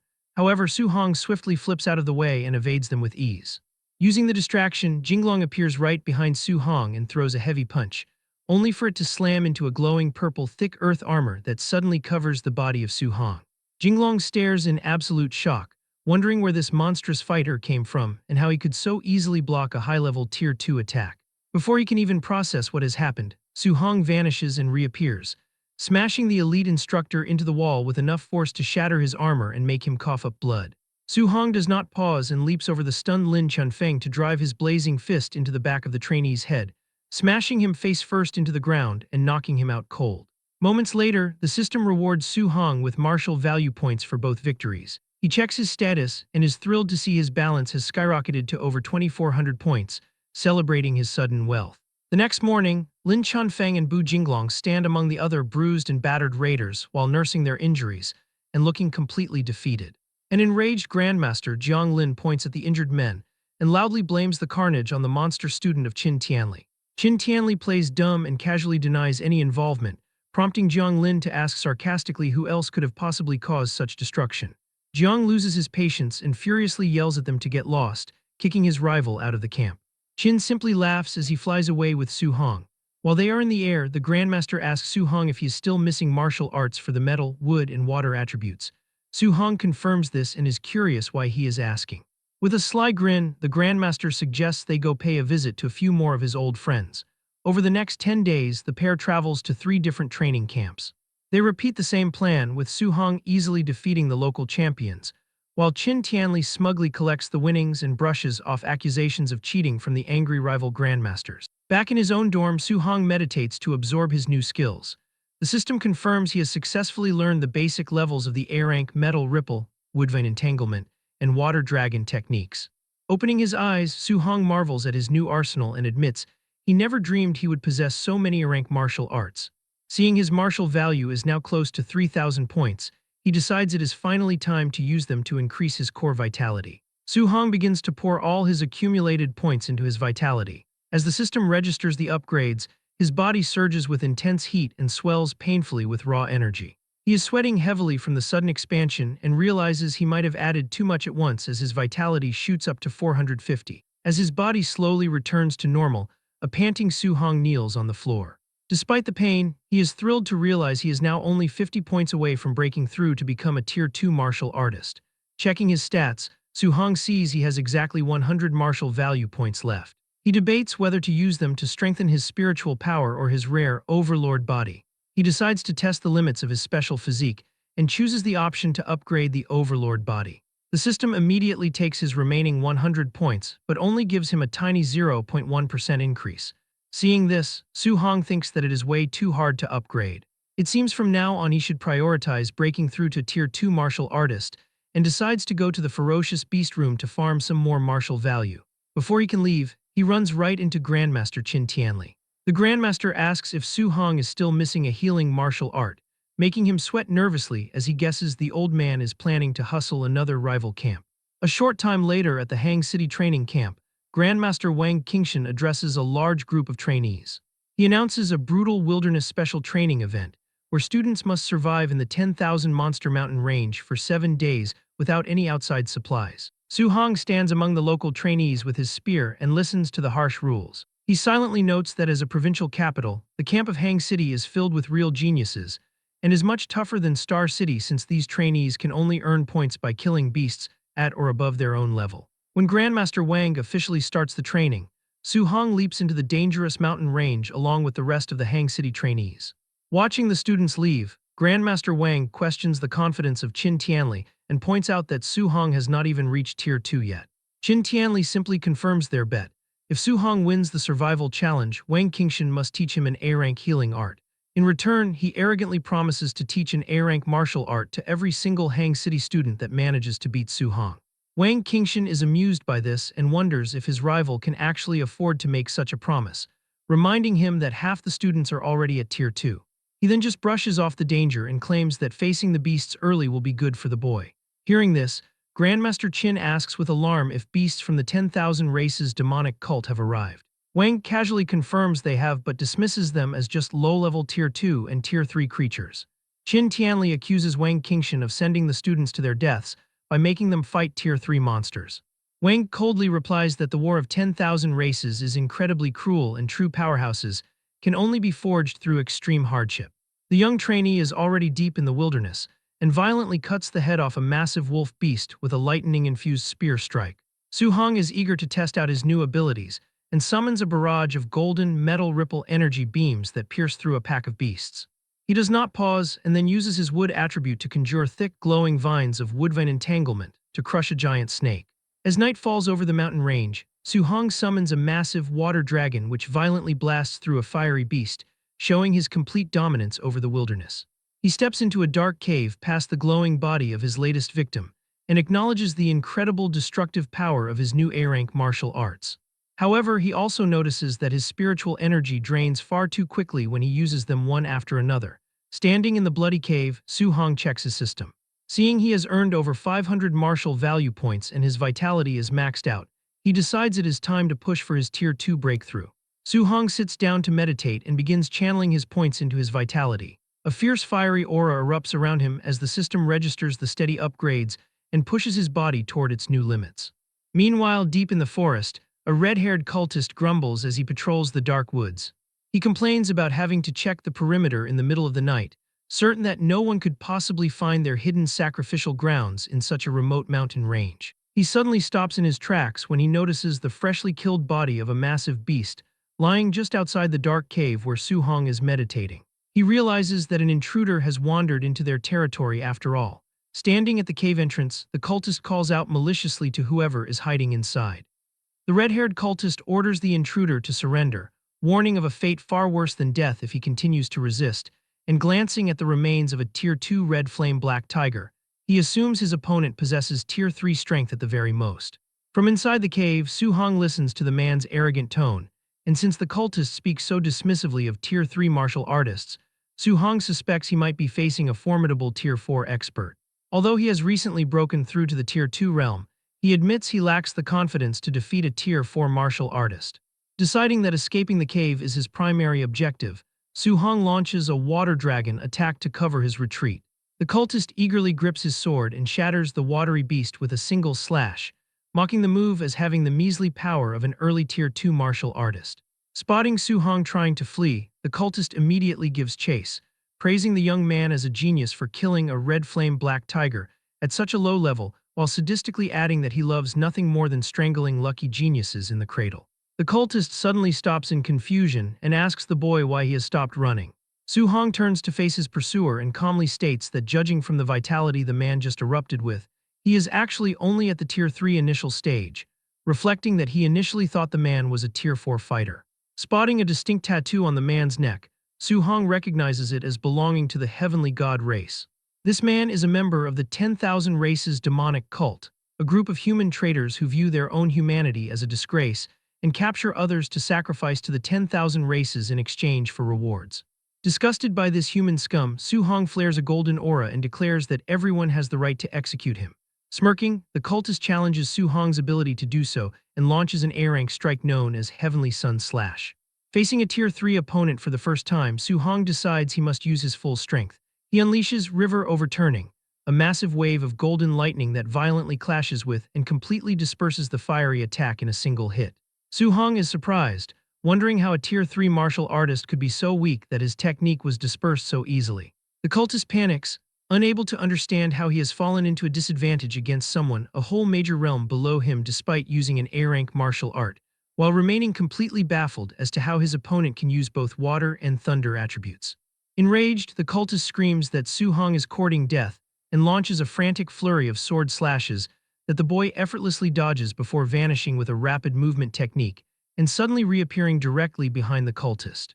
He immediately prepares to unleash another devastating blast of golden lightning known as Treading Sea. Realizing that this power is far stronger than his own Heavenly Sun Slash, the terrified cultist frantically tries to retreat, but before he can escape, thick green vines erupt from the ground as Su-hong uses his wood attribute control-type martial art to bind his leg. The cultist stares in utter disbelief, shocked that Su-hong is now using a wood attribute after water and thunder, and completely immobilized by the vines. The cultist is instantly engulfed by the massive blast of lightning. As the dust settles, Su-hong stares at the smoldering remains. Suddenly, the body begins to melt into the ground, sparking the concern that the man might have escaped using some weird movement technique. The cultist reforms his body, now covered in thick rock armor, and angrily curses his luck for meeting a monster instead of a human genius. Su-hong declares that the cultist has nowhere left to run, and the armored cultist prepares his counterattack, initiating a transformation that sprouts large wings from his back while demanding that the boy feel the divine might of the heavenly god race. Su-hong thrusts his spear forward and mocks the man for mutating into such a sick appearance, stating the demonic cult is completely insane. The cultist catches the spear tip with his bare armored hand, bragging that once he finishes his bloodline modification, he will be a true member of the heavenly god race. He declares that his sacrificial event will not tolerate any interruption. Su-hong immediately retaliates, unleashing a fierce blast of fire that pierces straight through the wing of the cultist. Capitalizing on the opening, Su-hong instantly activates his flame cage technique, trapping the cultist inside a blazing prison. He then channels pure lightning into his weapon and executes the ultimate heaven-breaking stance of his A-rank spear art. The crackling spear violently pierces straight through the rock armor, delivering a devastating explosive blow. The cultist gasps out the word monster as his mutated body completely shatters into pieces just moments later. Checking his system, Su-hong sees he has earned 212 martial value points for killing the mutated evil spawn, realizing that hunting these fanatics is incredibly lucrative compared to the long grind against beasts. Remembering the mention of a sacrifice, Su-hong quickly deduces they have captured humans and decides he must notify the Grandmaster. Back at the Hang City training camp, Grandmaster Qin Tianli checks his phone and relays the report to Grandmaster Wang Qingshan, mentioning the presence of the demonic cult and their sacrificial event. Wang Qingshan calmly sips his tea and says that if the targets are the cultists' own members, there is no need to care about them. He questions why Qin Tianli is still drinking tea instead of saving his student, but Grandmaster Qin casually replies that Su-hong has already killed the Tier 3 initial-level cultist. Wang Qingshan scoffingly refuses to believe a Tier 1 trainee could defeat such an opponent and accuses Qin Tianli of bragging. 3 days later, Su-hong has killed quite a few Tier 3 ferocious beasts but has not found another member of the demonic cult. His total martial value currently sits at 682, a sum that will never grow as fast as it would by killing cultists. Suddenly, his heightened senses pick up a presence. A blue-haired woman with black wing tattoos on her back stands on a nearby branch, playfully praising the handsome little brother for discovering her. Gathering sharp ice energy in her hand, she offers a seductive smile but ruthlessly declares that since he has barged in, he can only go die. She instantly launches a rapid barrage of deadly ice spikes at him. The demonic cult has delivered martial value right to Su-hong's door, and a confident smile spreads across his face. Su-hong counters the incoming strike with a powerful water dragon. The two elemental powers violently collide, creating a thick veil of smoke that hangs over the area. Suddenly, a whip shoots out from the mist, but Su-hong reacts instantly to catch the weapon, reflecting that he might as well ask her where the other demonic cult strongholds are located. He yanks the whip with immense force, pulling the panicked woman through the air directly toward him. As she enters his range, Su-hong delivers a brutal punch to her stomach using his bone nether ghost fist technique, defeating her in an instant. Standing over her, he points his spear at her neck and demands she speak, asking where the stronghold of her 10,000 races demonic cult is hidden. The terrified and bleeding woman begs for her life, revealing that the base is 10 kilometers north of their current location. Su-hong presses further, asking how many Tier 3 martial artists arrived this time, and she confesses that including herself, there are 3 Tier 3 and 3 Tier 2 martial artists in total. Su-hong calculates his progress, noting that with 2 Tier 3 martial artists already down, only one remains, and he will completely wipe out the remaining cultists to earn over 1,000 martial value, points to evolve his spiritual telekinesis to Tier 2. Refusing to stay down, the female cultist yells that he has underestimated his enemy and that she will not let him off.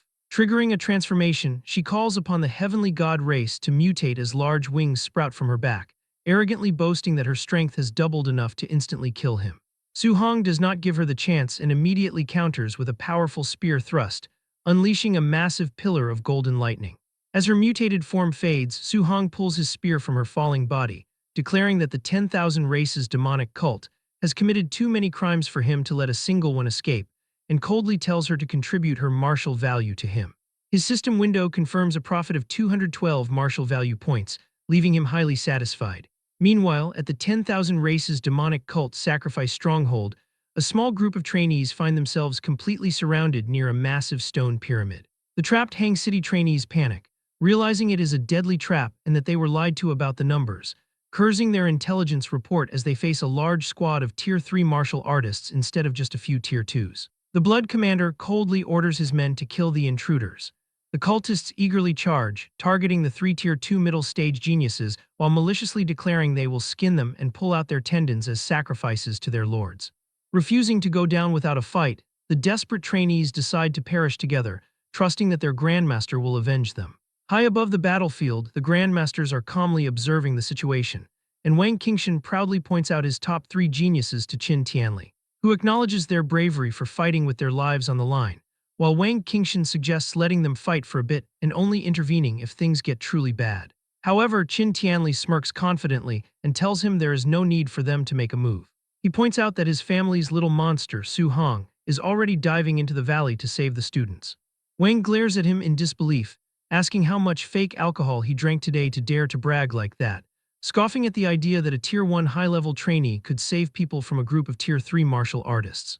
Down in the valley, one of the top trainees steps forward to cover his teammates, declaring that they should retreat quickly, but they refuse, stating that if they die, they will die together. A cultist lunges with glowing red claws, laughing that none of them will get away. Suddenly, a crackling spear of golden lightning shoots past the trainees and pins the cultist to a tree, killing him instantly. The remaining cultists stop in their tracks and angrily demand to know who goes there. Su-hong appears in their midst like a flash of lightning.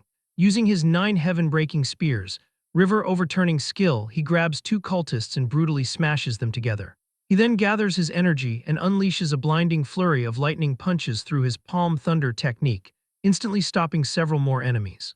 Standing among the defeated bodies, Su-hong calmly asks the stunned trainees if they are all right. The Hang City geniuses stare in awe, recognizing him as Su-hong from Star City and marveling at how he could instantly kill so many Tier 3 martial artists. Watching from the air, Wang Qingshan breaks into a nervous sweat, asking Qin Tianli why his student knows Palm Thunder when he was supposed to be taught healing martial arts. And seeing Su-hong continuously cast the skill, he suspects the boy has already broken through to Tier 2. Qin Tianli is secretly just as shocked, realizing it has only been a few days since he last saw the boy as a Tier 1 initial stage, finding this cultivation speed completely ridiculous. Back in the valley, Su-hong tells the Hang City trainees that he will cover them and they should go first, and still dazed by his power, they tell him to be careful as they quickly retreat. A greedy grin spreads across Su-hong's face as he reflects that the woman dared to lie to him, given that there are actually over a dozen Tier 3 martial artists present. He excitedly thinks that they are all his and no one is allowed to fight him for them, nodding that taking out one is worth at least 200 martial value, making this a massive profit. Suddenly, a huge cultist charges at Su-hong, calling him a stinking rat and roaring that he will smash him into meat paste. Unfazed, Su-hong easily dodges the brute's guard and delivers a heavy punch, sending the massive man crashing down. Su-hong gathers more lightning in his hands and tells the remaining enemies that it is now their turn. Terrified by his overwhelming strength, the surviving cultists back away and tell him not to come any closer. They scream that he is a devil and beg the Blood Commander to save them. The man at the top of the pyramid inhales deeply, looking over the dead bodies with a look of crazy joy. He happily announces that the 10,000 races holy cult will not forget their sacrifice and that it is all worth it. Su-hong pauses in confusion as he notices the blood from the fallen enemies is gathering and floating toward the top of the pyramid. He wonders if this is what they call a sacrifice. The massive amount of blood suddenly bursts with a blinding light, transforming the man into a figure with large white wings as he arrogantly calls them lowly humans and demands to know why they aren't kneeling before a noble of the heavenly god race. Su-hong grips his spear with an excited look. He figures that if killing a mutated demonic cultist gives that much martial value, he will get even more for killing a real member of the heavenly god race. The member of the heavenly god race stares down at Su-hong with pure arrogance, questioning who permitted a mere ant to look up at him and declaring that he must die for his insolence. The winged man vanishes in a blur and reappears directly behind the boy. Su-hong panics as he is caught completely off guard by the entity's incredible speed. Su-hong narrowly manages to block the incoming attack, but the massive force causes the earth beneath him to shatter.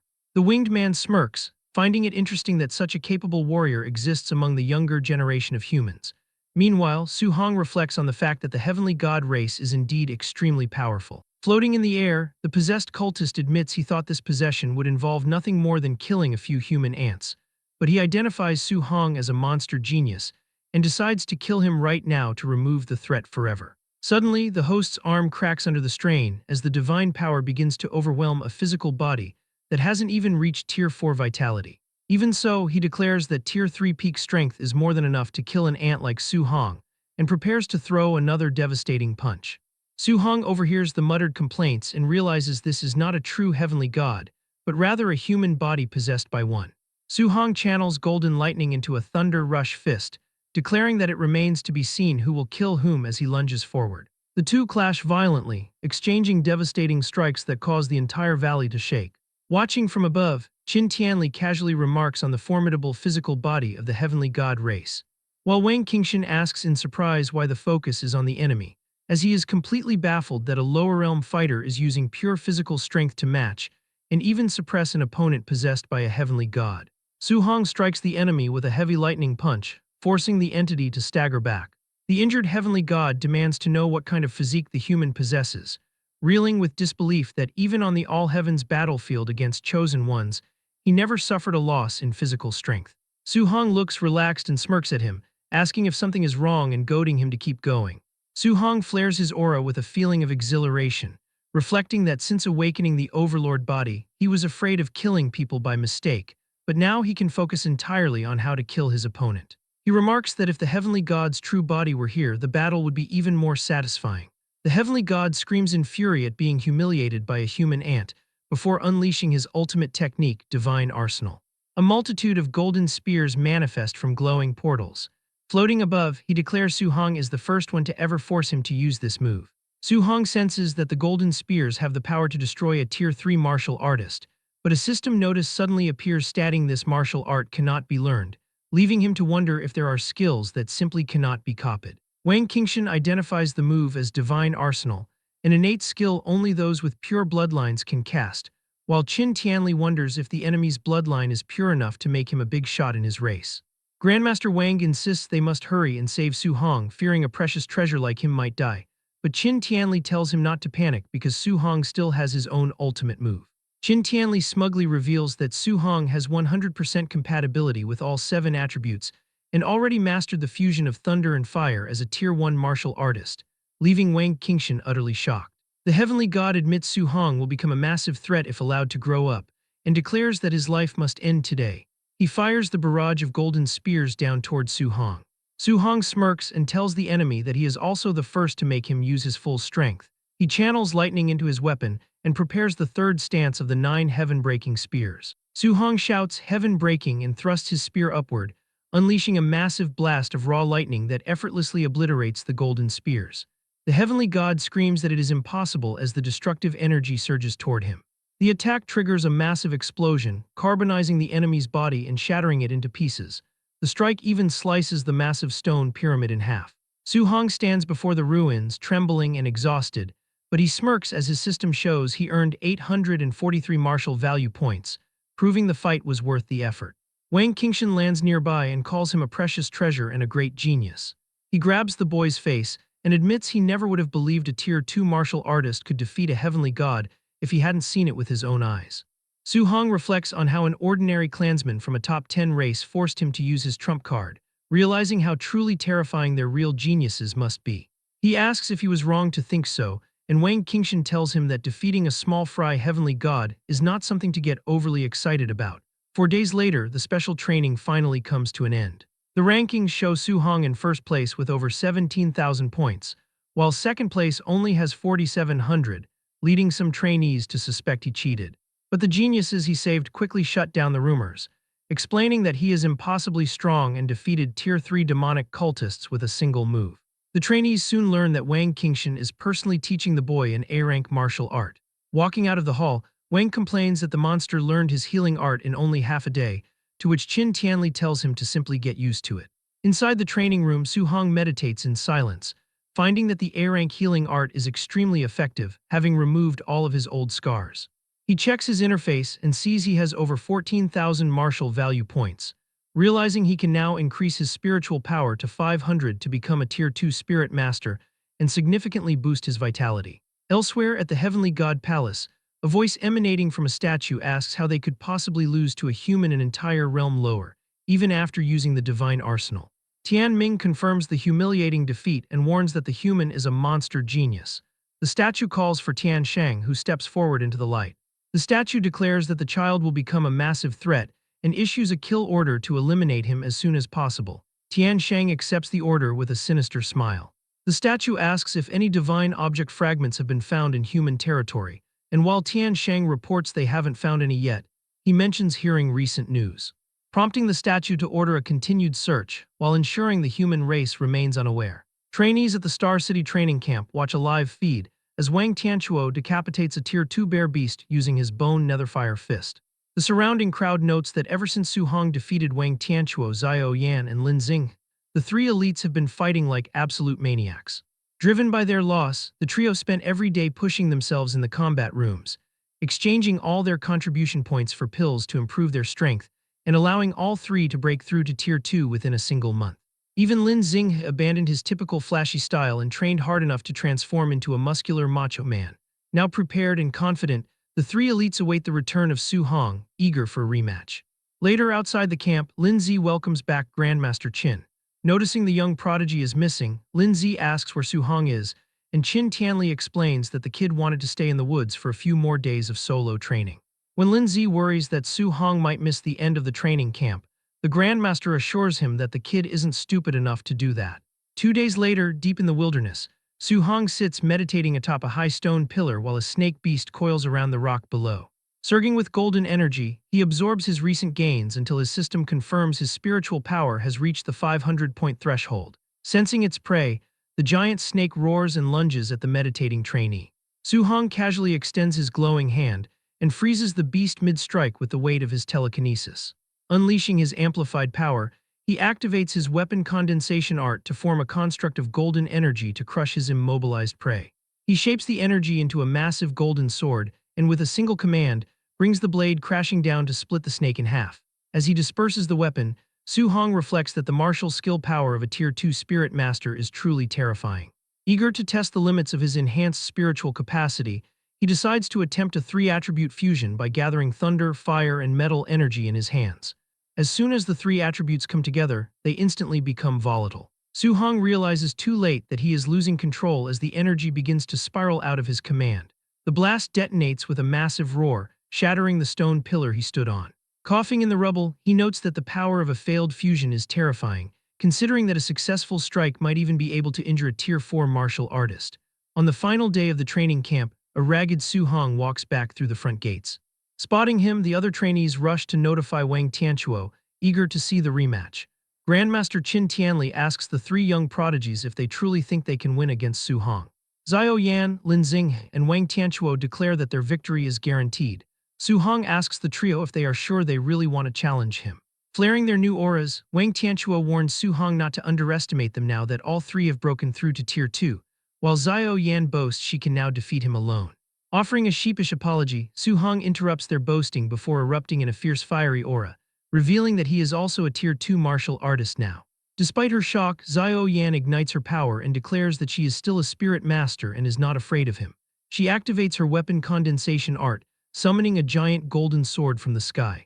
In response, Su Hong activates his own weapon condensation art and summons a massive golden sword of his own that instantly crushes the spiritual weapon of Xiao Yan, causing her to cough up blood before the strike even lands. Pointing his summoned sword at the trio, Su Hong apologizes once more before revealing that he is actually a spirit master as well. The 3 elites back away in shock as they realize Su Hong is both a Tier 2 spirit master and a Tier 2 martial artist with a top-tier special physique, meaning he never even used his full strength during their last spar. Finding the trio insufficient for his needs, Su Hong smirks and asks the entire camp to come at him together, reflecting that this is another great opportunity to earn a ton of martial value. He unleashes a glare at the surrounding trainees, breaking their fighting spirit. The crowd erupts into panic, screaming that they surrender and begging him not to come near them. Watching from the sidelines, Beimu and Lin Zi complain to Grandmaster Qin, feeling hurt that he kept Su Hong's spirit master status a secret from them. However, a sweating and speechless Qin Tianli can only stare in silence, having been blindsided by the revelation that his student reached Tier 2 as a spirit master. Realizing the Grandmaster was kept in the dark as well, the instructors watch as Qin Tianli throws his head back and bursts into laughter, declaring Su Hong a monster seen only once in a millennium. But after watching Su Hong beat down the crowd of trainees, Beimu asks if they should go stop them, though Lin Zi tells her there is no need to mind them as this is simply youth. Suddenly, Grandmaster Qin Tianli notices a heavy presence approaching. The golden-winged great rock descends from the sky, ordering the humans to get out of its sight since 30 days have passed. Su Hong looks up and recognizes the giant bird once again. Annoyed by the creature's arrogance, Qin Tianli erupts with his immense aura. He declares he has already given the feathered bird enough face and mocks its pathetic attempt to chase people away. He leaps onto the giant bird and unleashes a relentless barrage of strikes. Watching from below, the terrifying power of a Tier 7 Grandmaster's flames makes the entire clash feel like a battle between immortals. Standing atop the battered bird's head, he listens as the creature begs him to stop, warning that it has a big shot backing it today, but the Grandmaster challenges it to call him out so he can beat him up too. The Grandmaster's confidence is suddenly interrupted when a booming voice orders that it is enough. The sky oscillates as a massive shadowy entity with glowing red eyes materializes. Lin Zi and Beimu stare in horror, realizing the rock is actually related to the Lord of 10,000 Monsters. Su Hong breaks into a cold sweat as he recognizes the entity as one of the few strongest in the Monster Mountain range, a being guaranteed to be at least Tier 9 or even the King title realm. Su Hong stares up at the massive shadowy lord of 10,000 monsters and feels the crushing weight of its gaze. This encounter highlights his own insignificance compared to experts at Tier 9 and above, making his current Tier 2 strength look like a grain of sand against a mountain. A deep sense of dread washes over him as he thinks of his family, knowing that if a being this powerful ever attacks Star City, he will be completely helpless to protect his aunt and uncle. Looking toward the sky, Su Hong decides to push past his current limits, vowing to break through every stage until he reaches the legendary King Realm. Meanwhile, Qin Tianli releases his grip on the beaten golden-winged Great Rock, letting the beast go now that it has a powerful backer. The golden-winged Great Rock angrily promises retaliation as it flies away into the distance, its form eventually dissipating. Watching it go, Qin Tianli is thankful that the Lord of 10,000 Monsters is bound by an old agreement with the human race that prevents him from attacking casually, meaning there is no need to worry about him bullying the younger generation. Despite the terrifying interruption, the training camp ends without further trouble, and the trainees soon gather by the buses to return. Su Hong puts on his backpack, thinking about how much his uncle and aunt must be worrying after a full month away from home. Suddenly, a voice calls out to him as Li Tu and Chen Shan run over to greet him.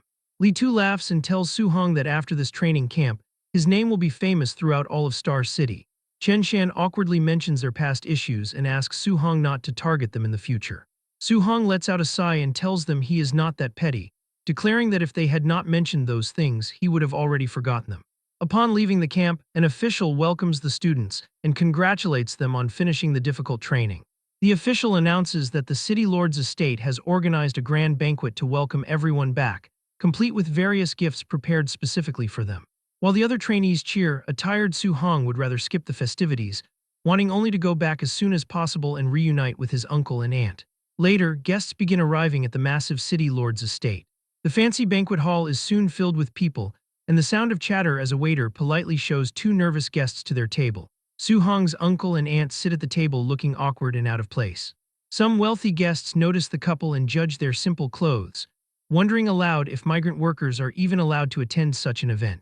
The aunt wonders if they are embarrassing little Hong by dressing like this, while the uncle sighs and admits that even though they are wearing their best clothes, they probably should not have come.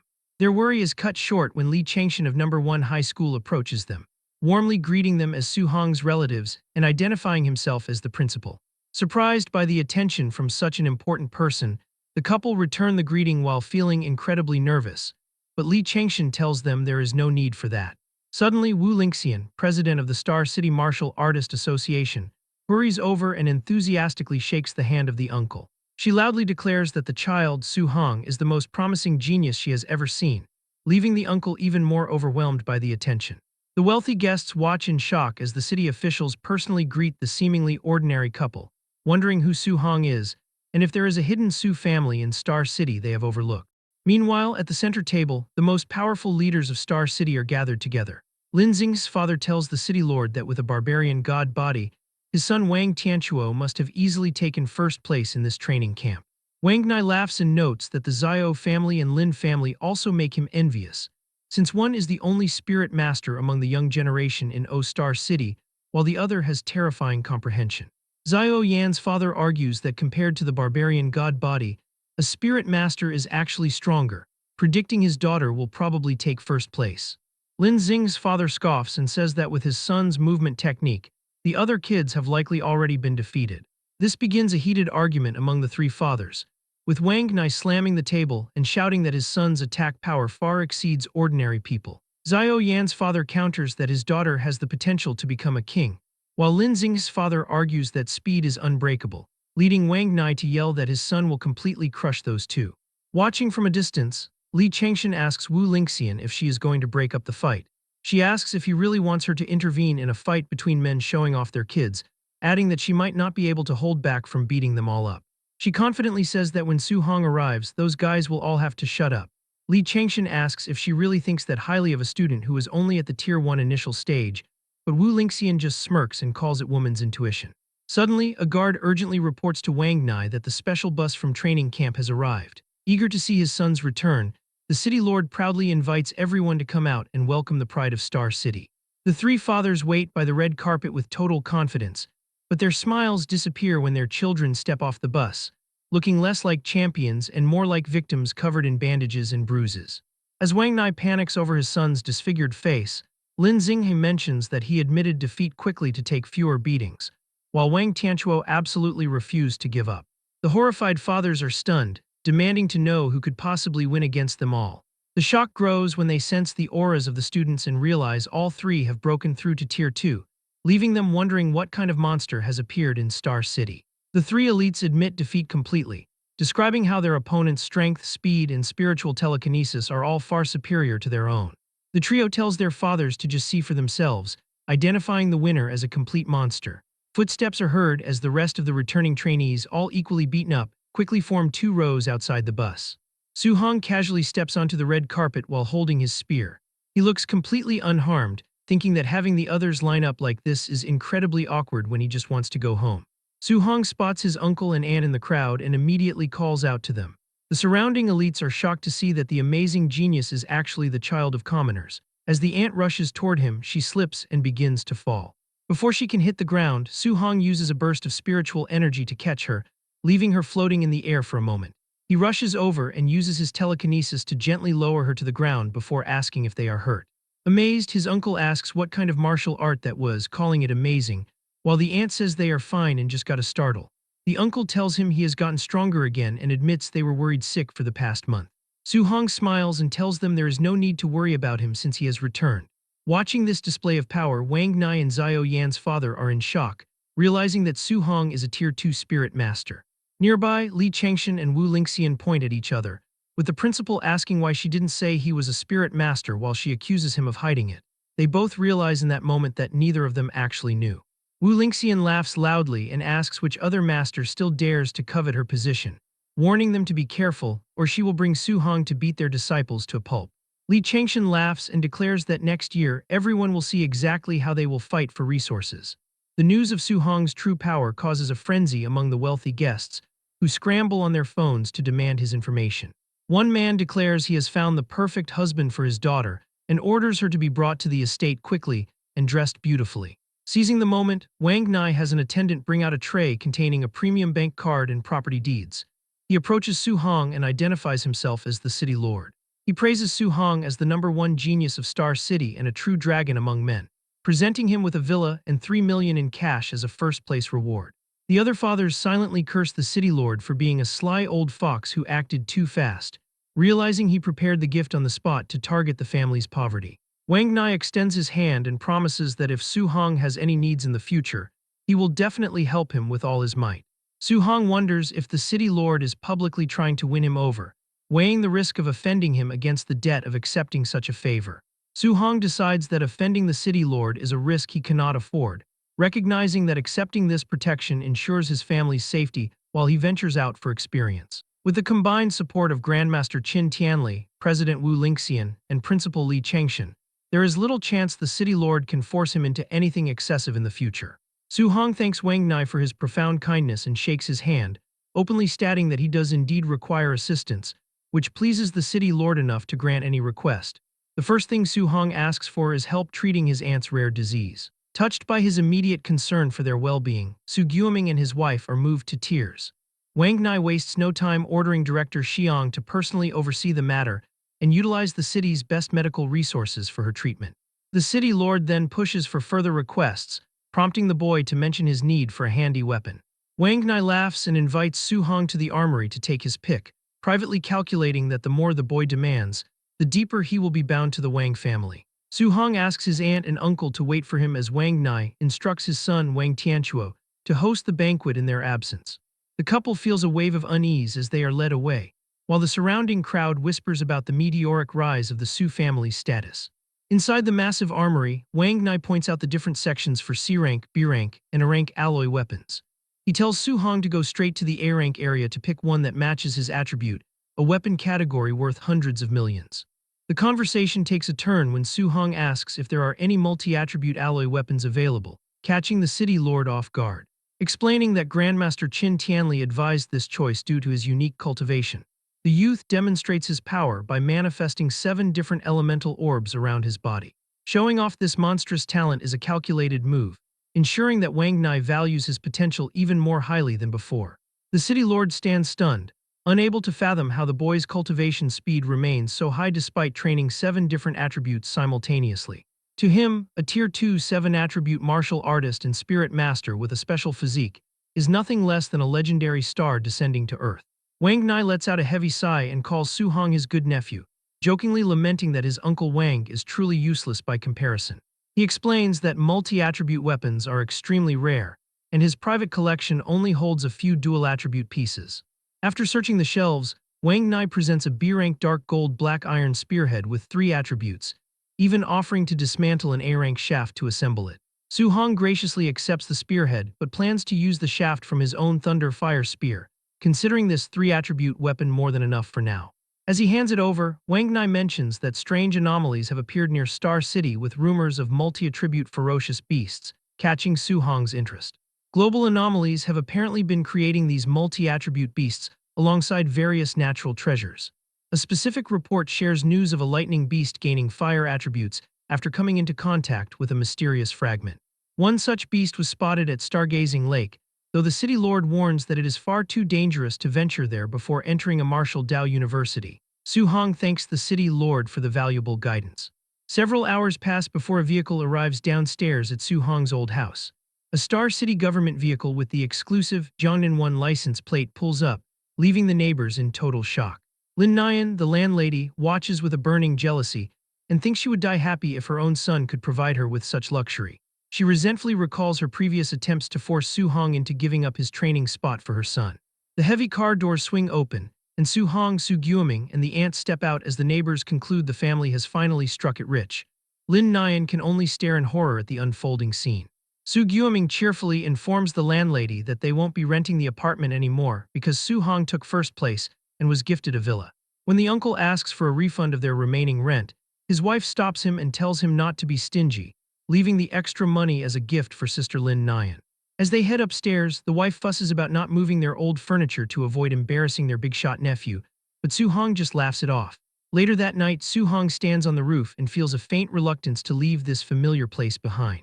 He opens his status window to find exactly 1944 martial value points remaining, with his vitality sitting at 506.9 and spiritual power at 500.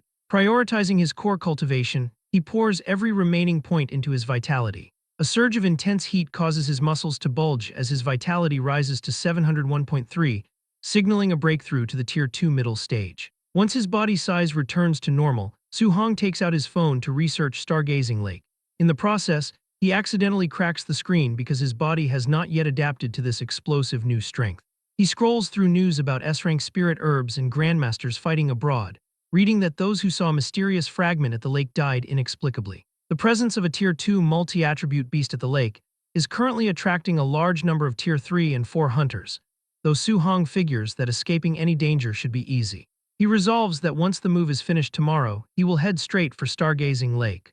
The next day, Su Hong and his family officially move into their massive, luxurious new villa within the highly prestigious Star City Villa area. Their brand new home is already filled to the brim with luxury gifts arriving all morning, prompting Su Guoming to loudly remark that their threshold is about to be trampled flat. Feeling overwhelmed by this sudden high society lifestyle, Su Guoming and his wife promise they will never embarrass their genius nephew in the future. At the same time, an eager crowd of wealthy local socialites continuously invite Su Hong to their private homes, offering all sorts of rare, curious treasures just to get on his good side. Su Hong can only offer a strained and highly awkward smile in return, as he politely tries to wave off the relentless, persistent crowd. After finally sending the socialites away, he collapses onto his soft couch and sighs that socializing with these demanding people is far more tiring than fighting deadly monsters, knowing he still needs to head to Stargazing Lake this afternoon.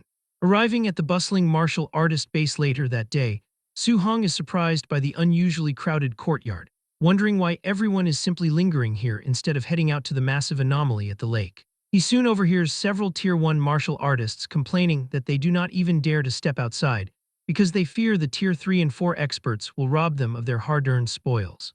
Meanwhile, upstairs on the quiet second floor, Yi Chi asks a mysterious cloaked guest if he is absolutely certain that Su Hong is the one who killed his beloved nephew. But in an instant, the mysterious guest steps forward and unleashes an incredibly suffocating pressure that instantly forces Yi Chi down to his knees. Radiating a terrifying blood-red aura, the powerful guest warns Yi Chi to mind his low status and address him respectfully as Sir, leaving the terrified and utterly suppressed Yi Chi to beg for immediate forgiveness, promising to remember his place. Later that afternoon, Su Hong reaches the edge of Stargazing Lake, where massive crowds of various martial artists are already actively gathering along the shores. Hiding carefully behind a thick tree, he quietly and closely observes the different groups of hunters assembled near the water. Scanning the immense crowd, Su Hong finds not a single Tier 1 martial artist, as everyone present is at least a Tier 2 or Tier 3 combatant. He even spots several highly respected Tier 4 experts quietly meditating nearby in preparation for the hunt. If a mere Tier 2 multi-attribute beast can draw this many powerful experts, the overall concentration of masters in the higher regions will undoubtedly be even more exaggerated. Suddenly, massive bubbles violently erupt across the lake's surface, instantly drawing the intense, undivided attention of all the gathered hunters. With a colossal, deafening splash, a massive, monstrous creature known as a star-spotted giant fish erupts from the dark depths, and seasoned hunters instantly identify it as a dangerous Tier 3 initial-level beast. The giant, thrashing beast roars furiously, and rapidly prepares a highly destructive dual-attribute water cannon inside its massive gaping jaws. While many weaker hunters scramble to run away in fear, one arrogant Tier 4 martial artist firmly stands his ground, mockingly asking why they are running from a mere fish. Fully confident in his superior defensive strength, he conjures a massive, solid earth attribute defense wall to completely block the incoming strike. Instead, the beast's devastating, pressurized beam completely obliterates his defense and severely injures the cocky Tier 4 martial artist. Watching intently from the sidelines, Su Hong finds this dual attribute move absolutely stunning, as it not only completely destroys the defense but also cripples a high-level fighter in a single shot. Another nearby expert excitedly charges toward the thrashing monster, thrilled that his long, half-month wait for a dual-attribute beast is finally over. With a single, earth-shattering, devastating punch, he forcefully slams the giant, heavy beast directly onto the shore. Once the thrashing monster is grounded and defenseless, the greedy crowd of hunters immediately swarms it. Just a single minute later, the mighty beast is sliced cleanly into raw sashimi, leaving the greedy hunters swearing in loud frustration when they find absolutely no valuable treasures inside its stomach.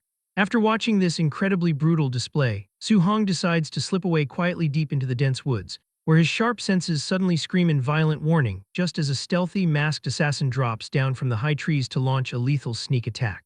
But just as the sharp blade is about to land, Su Hong instantly activates his spiritual telekinesis, freezing the shocked assassin completely midair. As the assassin violently breaks free of the mental bind and swings his sharp sword, Su Hong quickly leaps away to safely evade the incoming strike.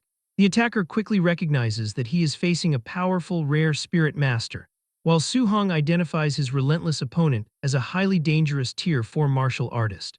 Immediately activating his signature flying swan startling cloud step, Su Hong dashes away, fully aware that without his telekinesis to briefly delay that initial attack, he would already be dead. But just as he thinks he has successfully cleared the area, 6 more masked men emerge from the dense woods, all of them clearly possessing the aura of Tier 3 martial artists. The boss warns his men that their target is a dangerous spirit master, and to make matters worse, 7 more Tier 3 assassins quickly close in from all directions, bringing the threat to a total of over a dozen.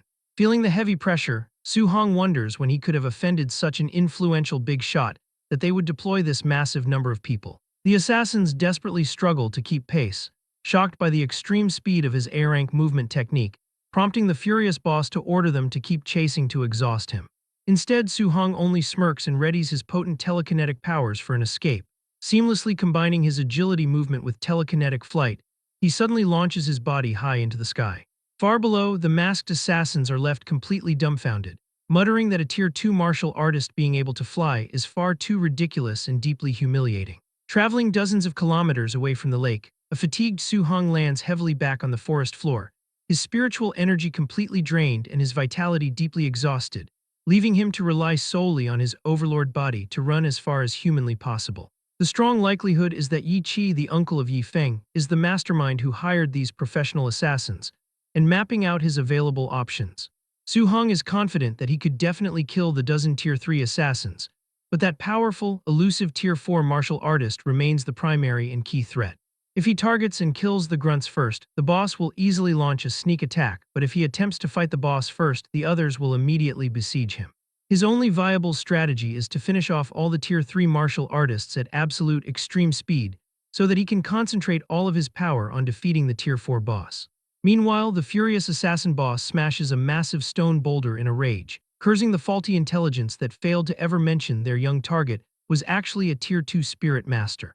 His subordinates warn him that if Su-hong successfully escapes back to Star City, they will be in massive trouble, especially since their benefactor would never dare to attack him there. And if that powerful lord finds out they failed their mission this time, they are all dead meat. Suddenly, a group of robed elites interrupts their heated argument, their leader explaining that Su-hong only exposed his identity as a spirit master yesterday, which meant the provided intelligence could not be updated in time. He promises to have his own forces lock down the entire local area, but sternly warns the boss that if they still cannot manage to kill him, they should all just prepare to wait for death. Hearing this, the furious assassin boss thanks him, stating that he owes him a deep, personal favor for this critical assistance. The robed leader looks down at a rapidly spinning divination plate, and receiving no active response, decides to immediately move his forces to the next search area. The very next day, the relentless hunt continues as a group of assassins find Su-hong resting peacefully on top of a slain beast, and mockingly tell him not to run. By the fourth grueling day, they launch yet another sudden attack on him. And by the seventh day, a hostile scout spots Su-hong completely off guard while peeing, loudly shouting for his group to assemble. Su-hong has finally had completely enough of this relentless pursuit. Driven by sheer exasperation, he instantly knocks the annoying scout unconscious with a powerful kick straight to the face. These 7 consecutive days of running for his life and killing countless ferocious beasts leave him exhausted, meaning that even with the overlord body, he can barely hold on. Completely exhausted and drained, Su-hong decides that heading directly to the Star City official supply stronghold to rest for a single night is his only viable option. Surely, the assassins would not dare go so far as to launch an open attack on official territory. Yet the very moment he steps inside the gates, he notices multiple people staring directly at him, revealing that his exact whereabouts have already been completely exposed. Gritting his teeth in frustration, Su-hong realizes that all signs point to Yi Chi from the martial artist base as the true culprit who wants him dead. Su-hong checks into a hotel within a temporary supply stronghold to fully recover and regain his strength after his grueling, exhausting escape. Opening up his system, he reviews his detailed status interface, finding that his current vitality sits at 705 points, far below the 900 points required to reach the Tier 2 high stage since his weekly accumulated martial value cannot bridge that immense gap. Realizing a minor increase will not provide any significant benefits right now, Su-hong decides to strengthen his legendary overlord body instead, boosting both his endurance and raw combat power. Spending 100 hard-earned points, Su-hong feels a terrifying and dense surge of blood-red energy instantly flood his entire musculature as the system successfully registers the upgrade. Even though his spirit rank only climbs from 1.1% to 6.5%, his raw physical strength increases by at least 20%. He chooses to quietly cultivate his guidance technique while resting his eyes, staying fully prepared to jump right out the window to make a quick escape if any dangerous enemies arrive. Heading downstairs to the dining area a few hours later, Su-hong suddenly loses his appetite entirely mid-meal when a strange man wearing absolutely nothing but his underpants casually walks past his dining table. As time passes without any sign of his persistent stalkers, Su-hong wonders if they are too afraid to move within the protected stronghold, preparing instead to launch a massive ambush the moment he steps outside. Suddenly, a nearby hunter's loud complaints interrupt his quiet thoughts, revealing that a ruthless group of Tier 4 martial artists recently robbed his squad of a precious, 3-star patterned dark purple bamboo. This particular item is a highly coveted natural treasure comparable to an A-rank resource, with even a basic 1-star bamboo holding 2 separate attributes of spiritual chi. Consequently, a legendary 3-star version can hold 4 elements, making it an invaluable tool for his future 4-attribute fusion. Interjecting into their conversation, Su-hong points out that snatching such treasures from their birthplace is incredibly difficult due to unusual magnetic field laws. The impressed hunter explains that an extremely powerful gravity field guards the plant, warning that the higher the tier of the entering martial artist, the more intense the crushing force becomes. The talkative hunter laughs as he mentions that those arrogant Tier 4 martial artists who robbed his team were instantly crushed into flat meat, paced the very moment they blindly rushed inside. Su-hong wonders if his own newly upgraded overlord body can withstand such a terrifying gravitational force. Suddenly, a massive blood-red energy slash completely shatters the reinforced hotel walls, catching every single patron completely off guard. The destructive strike slices Su Hong's wooden dining table in half, yet he casually leans backward with his remaining food, fully aware that his persistent killers have finally arrived. The heavy-set assassin boss and his fully masked squad step forward through the smoking rubble, mockingly asking why the little rat is not running away to save his life this time. Hiding nearby in absolute terror, the other local hunters question what kind of massive trouble this young boy could have gotten into to have a Tier 4 expert, and over a dozen Tier 3 assassins relentlessly hunting him down. The ruthless assassin boss coldly orders everyone present to get lost, as his loyal subordinates immediately begin clearing out the entire area. Surrounding Su Hong completely, the heavily armed killers ask if he honestly believed they would not dare to launch an open attack inside a protected supply stronghold. Su Hong simply smirks, calmly asking if they would actually believe him if he confessed to waiting right here for their arrival all along. The assassin boss bursts into a loud, mocking laugh, asking if he truly believes he possesses the power to wipe them all out single-handedly. Su Hong firmly grips his heavy spear, as a terrifying, violent aura of pure fire and crackling lightning begins to wrap tightly around the weapon, before he declares that there is no way to know the outcome unless he tries.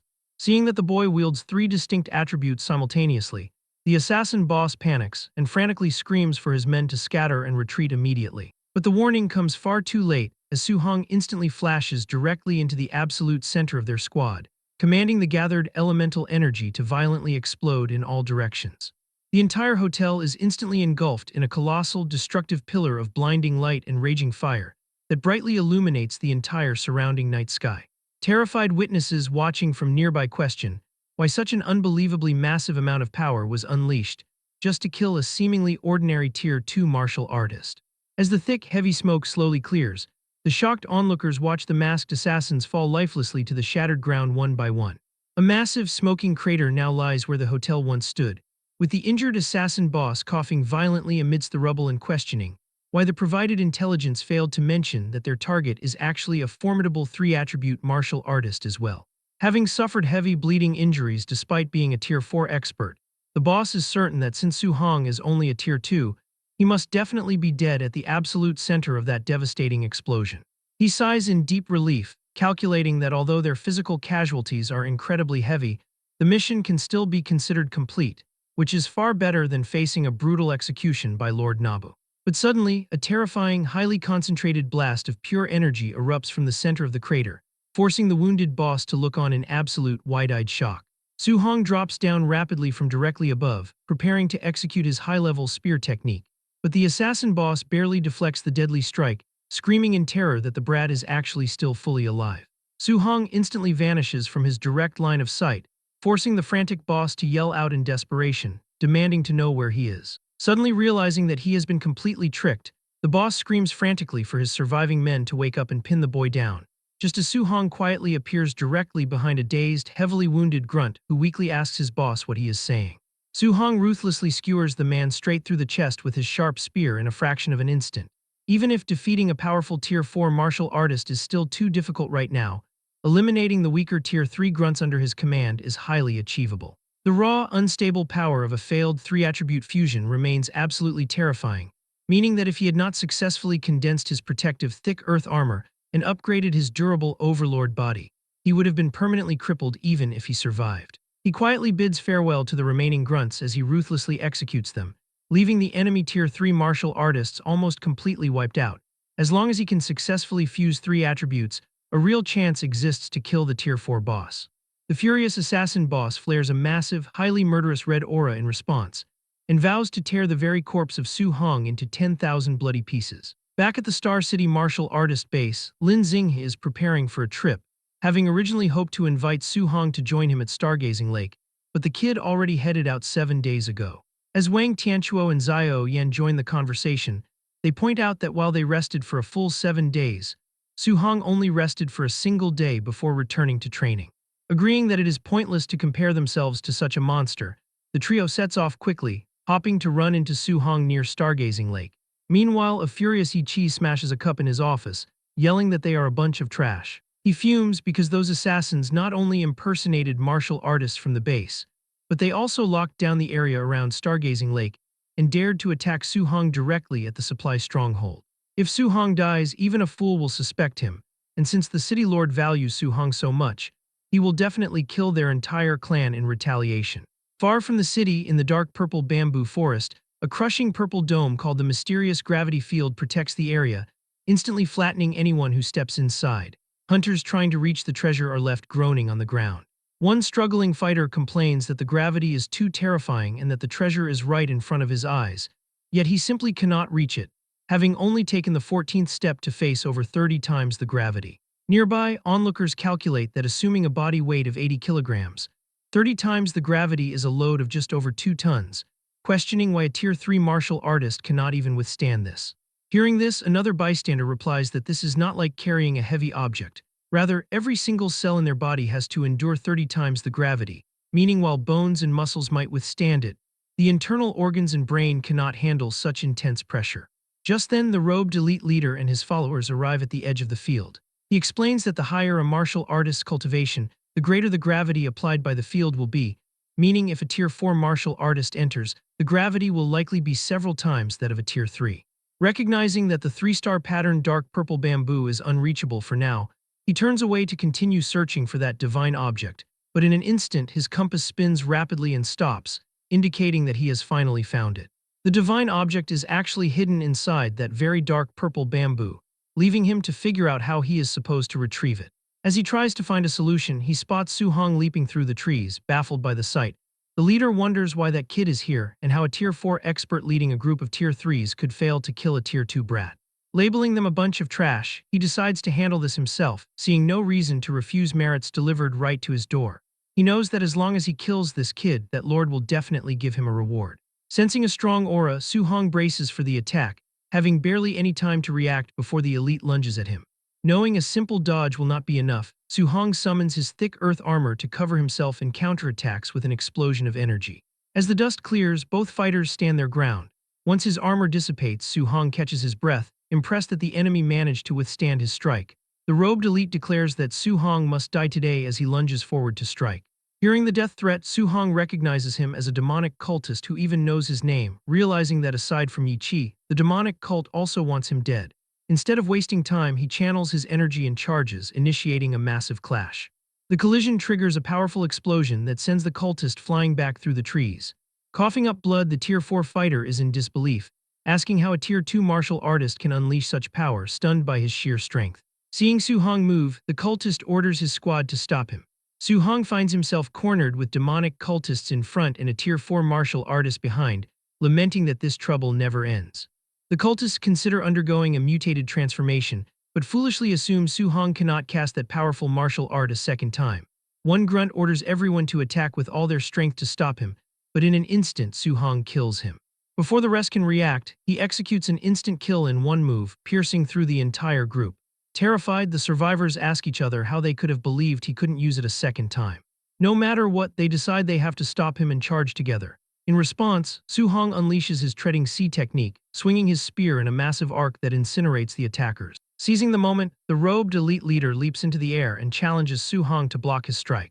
Instead of blocking the full-powered strike of a Tier 4 martial artist, Su-hong uses his flying swan startling cloud step to intentionally leap into the gravity field to evade the blow, choosing to bypass the attack completely. The onlookers are stunned as Su-hong covers over 10 paces inside the field in an instant, marveling at how powerful his physical body must be, as if the gravity field does not even exist. Furious, the cultist yells that escaping into the gravity field will not save him before stepping into the dome to give chase. But just as his foot touches down, the gravity already approaches 30 times, making it clear that if a Tier 4 martial artist continues deeper, he will have to endure hundreds of times the gravity. Stranded at the border, he curses the gravity and throws his spear at Su-hong. But before it can even hit him, the spear becomes heavy and falls onto the ground. The boss cultist yells at Su-hong to come out if he has the guts, but Su-hong figures he is temporarily safe and sees the 3-star pattern dark purple bamboo right before his eyes. However, as he gets closer, the gravity becomes stronger, pushing him to his absolute limit due to the lingering injuries on his body. Since the demonic cult cannot cross over anyway, Su-hong decides to sit down and use a healing technique to treat his injuries first. This leaves the surrounding hunters stunned, questioning how he can use a wood attribute healing technique right after utilizing a thunder attribute when he is only 10 steps away from the dark purple bamboo. Seeing him heal, the boss orders his men to notify Lin Chen and the others to join forces to kill Su Hong, knowing that the divine object is very likely inside that dark purple bamboo, and if Su Hong gets it, they are all going to die. Near Stargazing Lake, the trio of Wang Tianchuo, Zhao Yan, and Lin Xing comes across a dead demonic cultist. With the demonic cult blocking off the entire region, they suspect the enemy is targeting Su Hong, prompting them to immediately head back to the martial artist base to inform the authorities. Along the way, the complete silence at the base raises their suspicions, indicating that the base itself might be colluding with the cultists. Deciding not to take any chances, Wang Tianchuo quickly calls his father, the Star City Lord Wang Nai, urging him to send forces to take control of both the base and the lake immediately. At the City Lord's estate, Wang Nai receives the alarming report. Confirming that the cultists are indeed hunting Su Hong, he immediately prepares to lead a rescue team to the lake. Meanwhile, at the edge of the crushing gravity field, the robed elite leader and his followers wait as the battered assassin boss arrives, prompting the leader to demand answers about his missing forces. The assassin boss explains that the tricks used by Su Hong caused heavy casualties and wiped out almost all of his Tier 3 men. But the robed elite leader refuses to believe that a mere Tier 2 kid could wipe out over a dozen superior fighters. The furious assassin boss explains that Su Hong unleashed a powerful 3-attribute fusion martial art omitted from their intel, leaving the leader skeptical since he believed such power was a myth. Yet the evidence reveals that Su Hong indeed possesses 3 attributes. But knowing that failing to kill the kid means their own execution, they continue to watch Su Hong, who remains peacefully meditating right in front of them. 2 hours later, Su Hong finishes his meditation, having fully recovered his health and spiritual chi as expected of an A-rank healing technique. Noticing that the demonic cult is still stubbornly waiting for him to step out, Su Hong knows they will not stop until they kill him, meaning he must immediately escape after securing the treasure. Taking his first steps toward the target, Su Hong feels the gravity of the field drastically increase yet again, gritting his teeth under the immense pressure as he vows to endure the weight and keep pushing forward.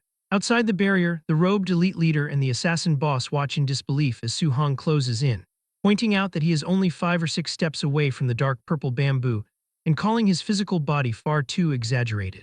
The leader devises a plan, knowing that the moment Su Hong pulls out the treasure, the gravity field rules will completely disappear.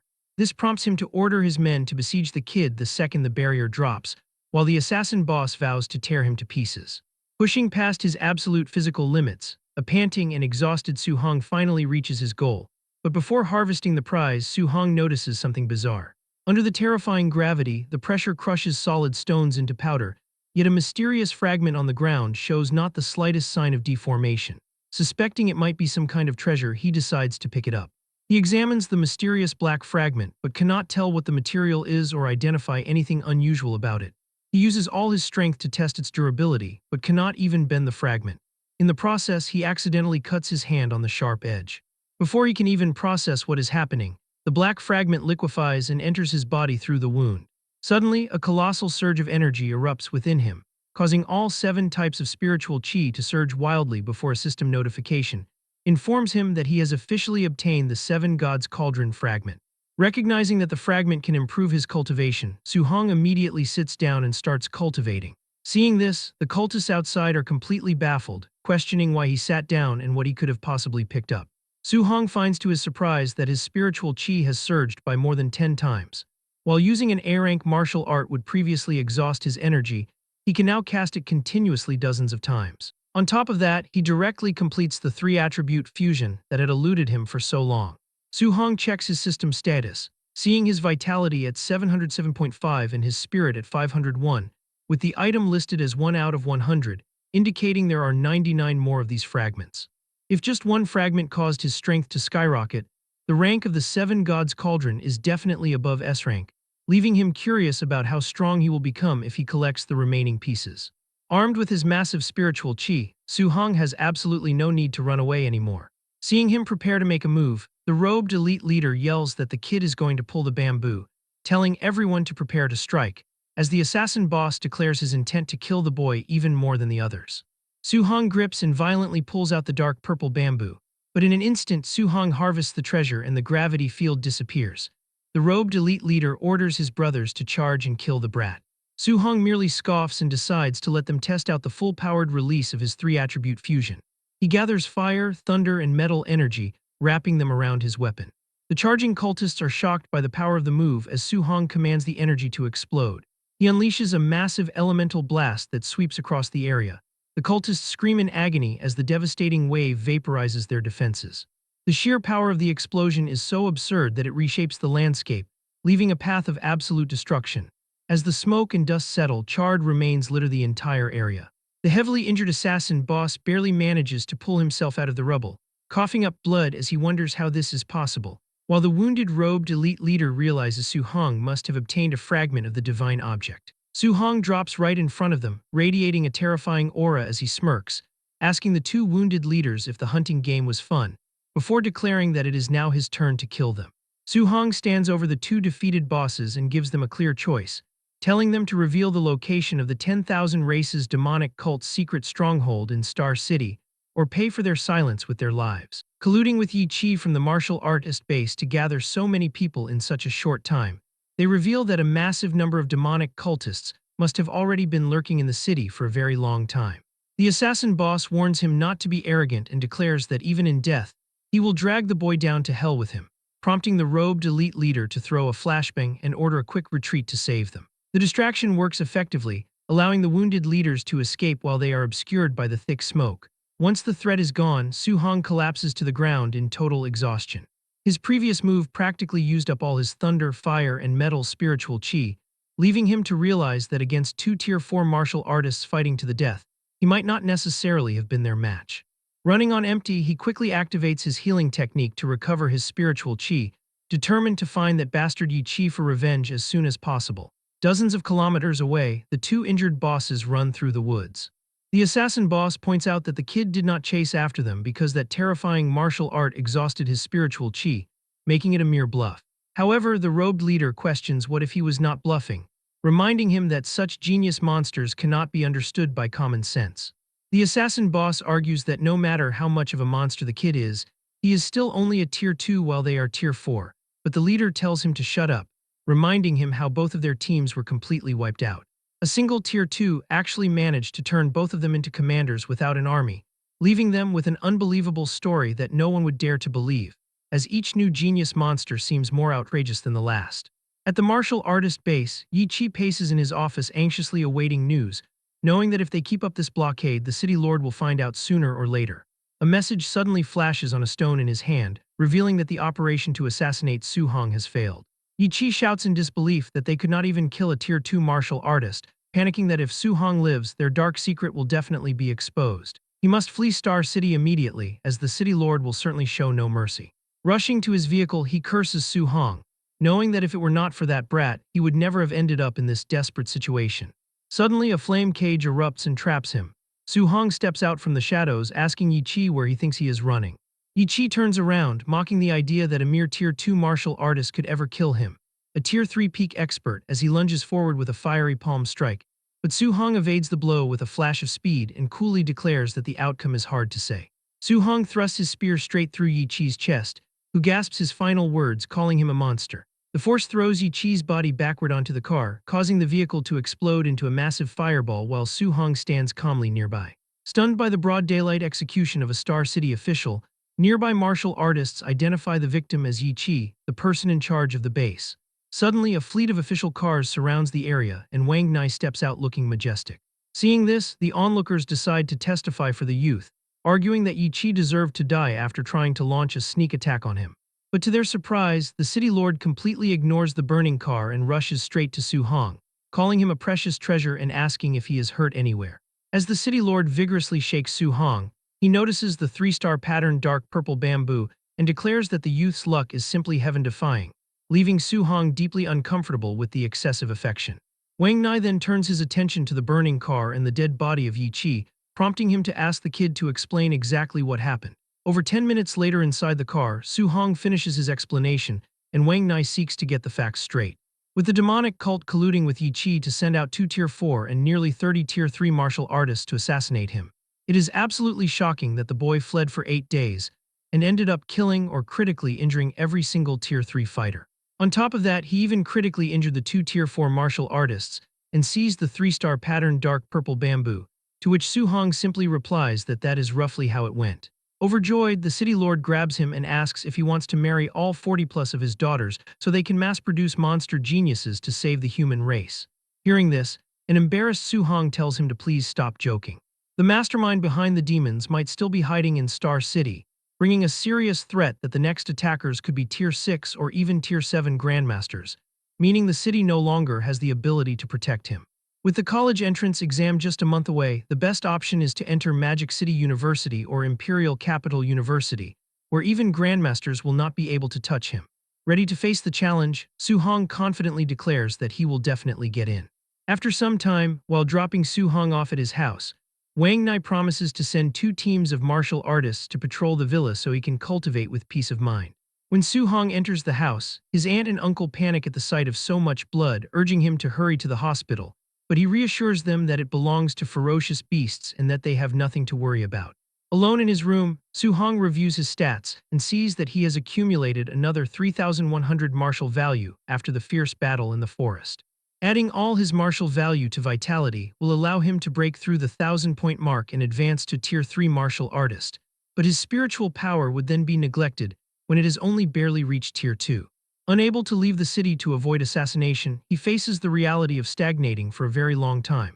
Choosing to upgrade both his spiritual power and vitality, he taps the buttons on his interface, raising his stats simultaneously. He tests his power by making a glass of water float, and then making the liquid swirl and dance around the room. The next day at Star City No. 1 High School, students gossip about how Su-hong was surrounded by 100 people and instant killed all of them in a flash, lamenting that they cannot even compare to a single hair of his. Meanwhile, Chen Shan and Li Tu are touring classrooms to speak about their training camp deeds, prompting an annoyed student to ask why they came to Class 8 instead of Class 7, reminding them that today is their turn. His class has already been waiting for an entire week. While they are talking, another student standing near the window yells out that Su-hong has arrived at school today. Su-hong walks through the gates, only to see students charging at him as they scream for him not to run. Breaking into a cold sweat, Su-hong is completely bewildered by the chaotic situation, fearing he has somehow offended every student in the school. Soon, a massive crowd of students surrounds Su-hong, begging him to tell them all about his exploits. While his classmate laughingly brags about how their teacher had been dumbfounded by the news, Su-hong frantically coughs to get him to shut up. However, his friend ignores the warning and keeps laughing, teasing Su-hong about catching a cold, completely unaware that Teacher Lee stands right behind them. Teacher Lee suddenly grabs the terrified boy by the head, prompting the panicked youth to ask why he is here, only for the instructor to mockingly ask why he is no longer calling him Old Lee. After catching the trash talkers, the instructor tells Su-hong that the principal is waiting for him, leaving the friend behind desperately begging for rescue. After some time, when Su-hong knocks on the office door and identifies himself, the principal, Lee Changshan, practically bursts out of the room to enthusiastically welcome him, calling him the great treasure of Star City and urging him to hurry in. Once they sit down, Su-hong asks why the principal is looking for him. Lee Changshan offers a few initial and middle-stage pills, trying to give them to him privately and insisting that the boy accept the gift. But Su-hong politely declines, casually revealing that he probably will not need these pills since he is already at the high stage, explaining that lower-grade resources won't be of much use and suggesting they be given to someone who needs them more. Hearing this, Lee Changshan stands completely dumbfounded, unable to comprehend how the youth reached the advanced level so quickly after entering the training camp at the initial stage. Su-hong explains that he encountered some things recently and leveled up a bit faster, secretly knowing that if it weren't for that group of assassins trying to kill him, he wouldn't have earned so much martial value. Excited by this growth, the principal demands they go to the gymnasium right now to test his strength, promising to teach him a few moves, though Su-hong awkwardly points out that his mentor is a Tier 3 fighter. Lee Changshan tells him not to worry, promising to hold back. As they walk into the gym, the other students immediately spot Su-hong and ask if he is the one who fought 100 men by himself. The principal proudly announces that he is going to spar with Su-hong, ordering the students who don't have class to watch closely and learn well.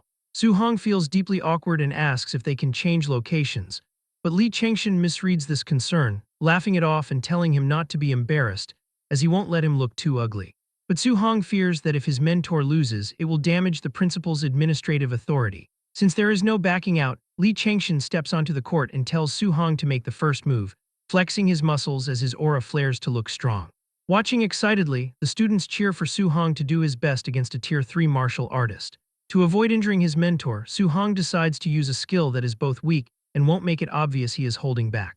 He chooses the B-rank cloud-hiding Gale Fist and charges forward, startling the principal, who thinks the kid is way too unceremonious for opening with such a high-grade technique.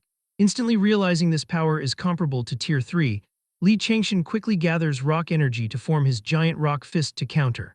The two elemental strikes violently collide in the center of the court, unleashing a massive shockwave. Struggling to keep their eyes open, the students marvel at the massive power. They go toe-to-toe, rapidly exchanging a flurry of punches until the force of the collision sends both fighters sliding back.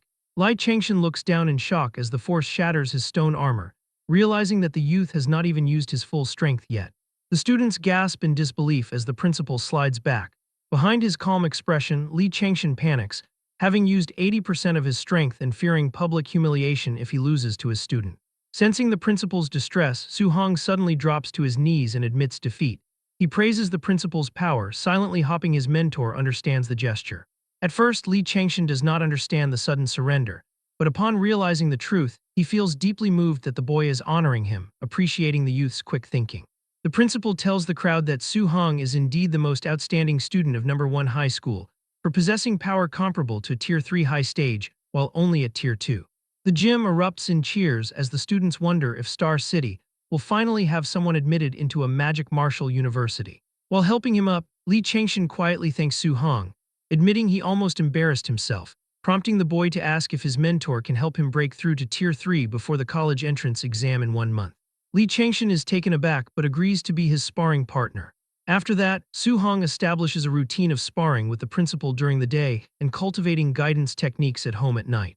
Before long, his stamina wears out the principal, prompting the old man to bring his old comrade, Chen Tian, to accompany Su Hong so the principal can rest for a day.